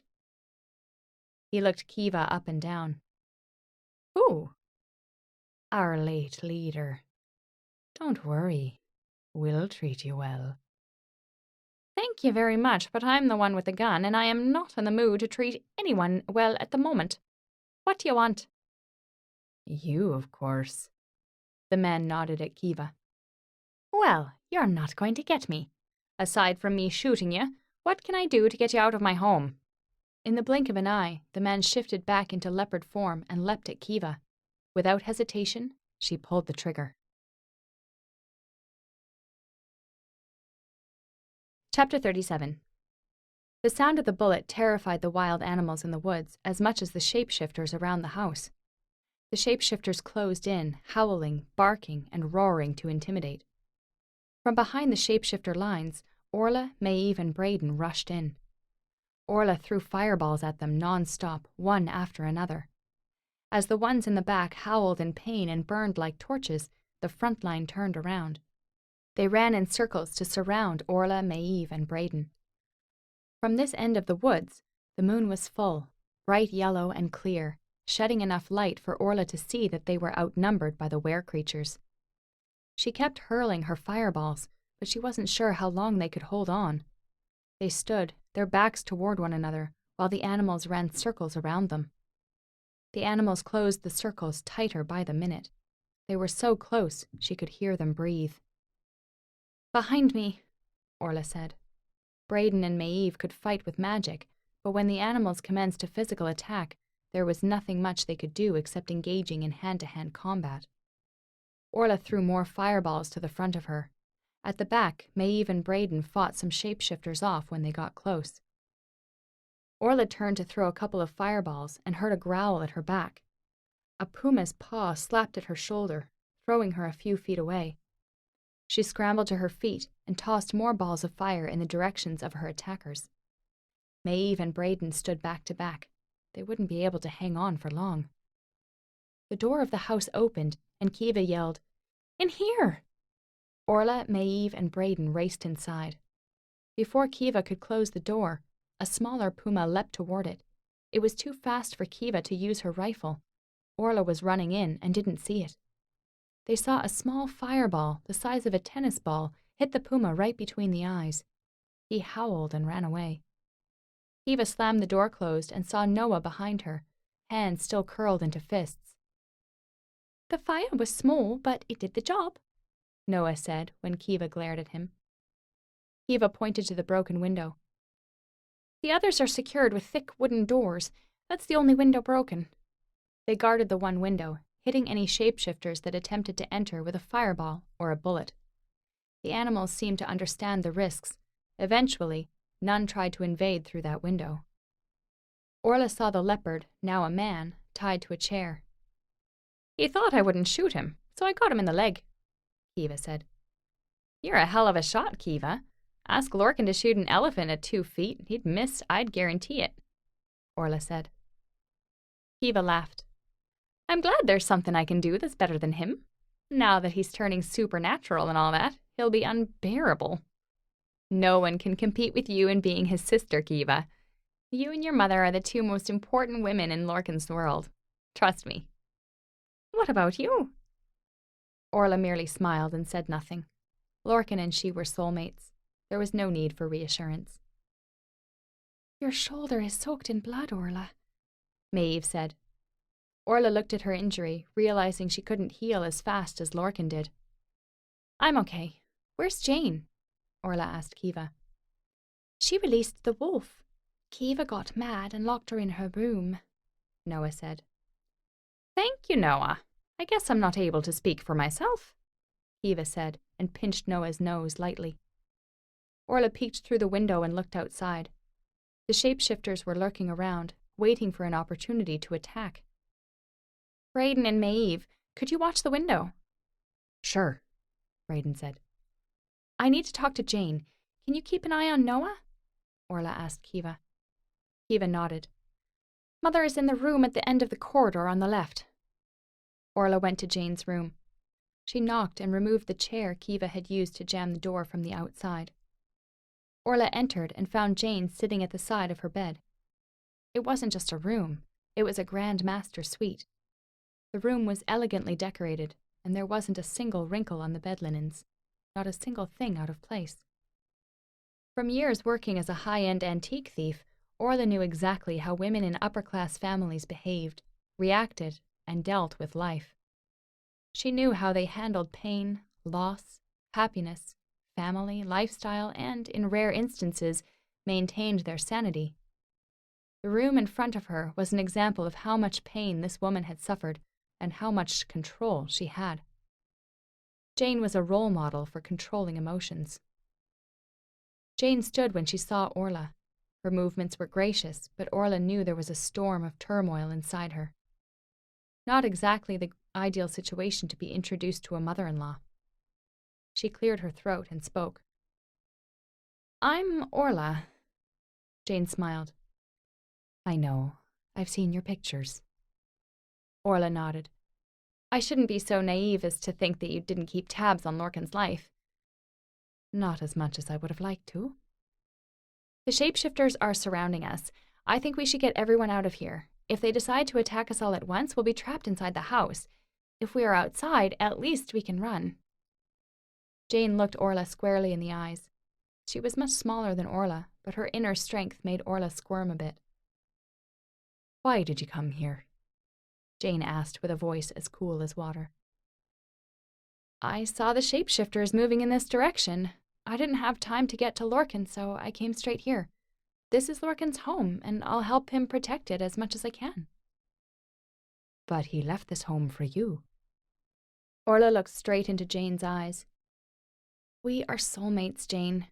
Without each other, our lives have no meaning. I left my family because they forbade me to love him. When you kept him from loving me, it was like asking him to refuse his life. What did you expect him to do?" "I'm sure Lorcan has told you by now that the reason we have him is because of British. When Lorcan was 6, he killed one of British's shapeshifters in the woods to protect me. The day he came home and told me he kissed you for the first time, he was covered in British's aura. He taught my magic class. I practiced some of his magic, and of course it carried his aura. I have no blood ties with him. At that time, Kiva was a toddler. Britius was our biggest fear. We worried that he'd come for her at any time. How do you expect I'd react when Lorcan came home with our worst nightmare? You asked him not to see me again without even giving him a reason. Jane nodded. That was exactly what I did. Lorcan killed Britius in our last mission. I knew that. I felt the deep wound in my soul suddenly stop bleeding. I don't know how, but I just knew that the nightmare had stopped and Lorcan was coming home. I didn't know that Britius would get his last strike that killed my husband. Yet you released the wolf so he could save Alana, a descendant of Britius's clan. Jane smiled. I will never forgive Britius, but this is no fault of his descendants. Now he's dead, and so is Ferris. I now consider that chapter of our lives closed. Eva and Lorcan have to move on, and you have to move on. They heard a bang on the back door. Come with me. Orla took Jane's hand and ran toward the living room. They've started attacking already. Are the rooms upstairs secured? Orla asked. Yes, Eva said. Noah, can you go upstairs with Jane? Go into a room and secure all the doors. Don't open them for anyone except us. Take the cat and use the fireballs if you have to. Can you do that for me? Noah nodded. Eris jumped onto his shoulders. Give me your knife, Jane said. Mother, Kiva exclaimed. Take mine. Orla gave Jane hers. Jane nodded and took the knife. I'll take care of Noah. Then she rushed upstairs. Chapter 38. You have a hell of a mother, Kiva, Orla mumbled. There was more banging on the back door. Orla grabbed the captured shapeshifter and used him as a shield. She opened the front door and walked outside. All the pumas and leopards in the front hutched down, growling, preparing for an attack. Withdraw or I'll set him on fire, Orla said, and threw a fireball at a tree in the front yard. The tree burst into flames. Now withdraw, Orla yelled at the animals. They kept growling, unsure of what to do. There were rows and rows of them. A sea of shapeshifters walked stealthily around them. Then she heard a haunting howl, the coolest howl Orla had ever heard. Mori! Orla exclaimed under her breath and grinned. Beneath the moonlight, Mori appeared, a magnificent warrior with an army of space foxes. This is the end of you. Orla threw the shapeshifter she was holding hostage to his front line and ran back inside the house. Mori and her foxes attacked the shapeshifters from behind. From another direction, more howling came. Roy and his space wolves charged toward them. The banging from the back of the house had stopped, replaced by the groaning of wounded dogs. Lorcan and Riley stormed in from the back door. Your mother and Noah are upstairs, Orla told them. They heard a thumping sound from above. Lorcan and Riley raced up the stairs. Orla turned and threw fireballs at some pumas that had gotten past Mori's foxes. Another leopard jumped for the broken window, but Kiva gunned it down instantly. Maeve and Braden rushed toward the back door to guard it. Lorcan arrived at the landing upstairs and was in awe. His mother had her knife held at the throat of a puma, and Noah had thrown a leopard off balance with a fireball. The animal rolled off the roof and landed outside. By the sound of it, the shapeshifter was finished off by Maeve and Braden in the backyard. The puma wriggled and got free from Jane's knife, and it jumped at Noah. Riley darted at the animal, aiming his rifle upward, and shot. The dead puma landed on top of Riley, sending him rolling and sliding down the stairs. Then everything went quiet. We've got the outside covered at the front, Mori yelled. I've got the back, Roy added. The upstairs is fine, Lorcan said, and darted down the stairs. At the bottom of the stairs, Riley lay beneath the dead puma. Lorcan dragged the puma off his friend. Riley was lying upside down. Lorcan was worried he'd broken his neck in the fall. When he approached, Kiva pushed in front of him and gently put her hand behind Riley's neck and back. No blood. Doesn't seem to be broken. He might have a concussion, though. She muttered more to herself than to the others in the room. Riley opened his eyes groggily. There you are. Give me a smile so I know you understand me, Kiva said. Riley winced. Okay, that doesn't qualify as a smile, but it should do for now. I'm going to try to move you, okay? Tell me where it hurts. Left shoulder, Riley said. Welcome back, Doctor. Kiva smiled. Later, Lorcan and Orla saw Maury and Roy back to the portal. Braden and Maeve helped to clean up the mess in the house. From the sofa in the living room, Lorcan heard Kiva's voice. Don't be a puss. Stay still, I'll fix it. Have you done this before? Asked Riley. I fixed a pig's tail. He was alive and healthy. What about his tail? In another corner, Noah was sitting on a bench with Eris on his lap, enjoying the scene of Kiva playing doctor with his father. Lorcan fixed the bandage on Orla's shoulder and kissed it. How does it feel? He asked. Better, she smiled at him. Sorry I missed the show at the ceremony. Lorcan chuckled. It wasn't much of a show. Kieran did a spectacular job with the special effects, though. The moon really looked as if it was on fire. And I don't know how the hell Riley pulled off the fake wolf fur stunt. It looked so real that Alana couldn't tell. I'm sure it wasn't easy. I'm sorry I left you alone to do all that. He kissed her cheek. That's okay. You were busy saving my family. He kissed her, but she stopped the kiss. Should we go and talk to your mother? He cringed, and Orla laughed. Chapter 39. The riverbank was cold as usual. Lorcan wasn't sure that walking along this riverbank before going back to Udays was a good idea. It was associated with too many painful memories, but Orla had insisted. Perhaps she valued the good memories over the daunting experiences. She wanted to remember the good times they had spent here during their childhoods and the moment they had become childhood sweethearts. They approached the large rock where Lorcan had always hopped up first and reached his hand out to bring her up with him. He always felt good doing that. It made him feel like a prince. Recalling the experience, he chuckled. What? Orla asked. He looked at the way her long hair blew in the wind and the way she squinted her eyes when the hair tangled in her face. He did what she always expected. He untangled the hair on her face and kissed her squinting eyes, then her exquisite nose, working his way to her lips. They heard children giggle in the distance and saw a group of families gather for a picnic. It wasn't exactly a summer picnic under the glorious sunlight, but considering this riverbank always seemed to be the territory of creatures and black magic, the scene of families gathering was quite a treasure. Orla smiled. What are you smiling at? Lorcan asked. She looked up at him, twirled her finger in a strand of his hair, and gazed into his eyes. He loved the way she looked into his eyes, so intense, as if she was examining them, memorizing them, and savoring the moment. He knew he wanted to do the same to her, but hell, he wouldn't be able to do it as well as she did. I'm just happy, that's all, Orla said. Would you be happier seeing that? What? Lorcan realized that with her human senses, she probably couldn't see and hear what he could. Across the river, deep in the woods, Braden and Maeve were walking hand in hand. He described what he saw to Orla. About last night, you weren't disappointed, were you? Orla shook her head. No, your mother was tired. She'd had a hell of a day. Lorcan looked down at the sand.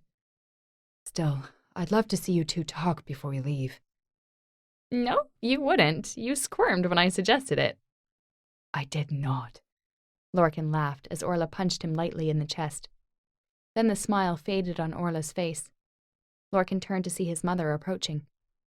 Jane smiled. So, you two are leaving now? Lorcan nodded. We'll be back to visit you in no time. Jane looked at Orla. I thought it was too soon for me to come to terms with everything. Too hard to forgive and forget in such a short time. But I thought about it all night, and you were right. Life is short and precious. I have to treasure every moment of it. Lorcan put his hand on Orla's back and rubbed it lightly. She had his support in whatever was coming. Jane pulled out a necklace. This belongs to my mother. I had kept it for Kiva, but now I'm giving it to you. She put it around Orla's neck.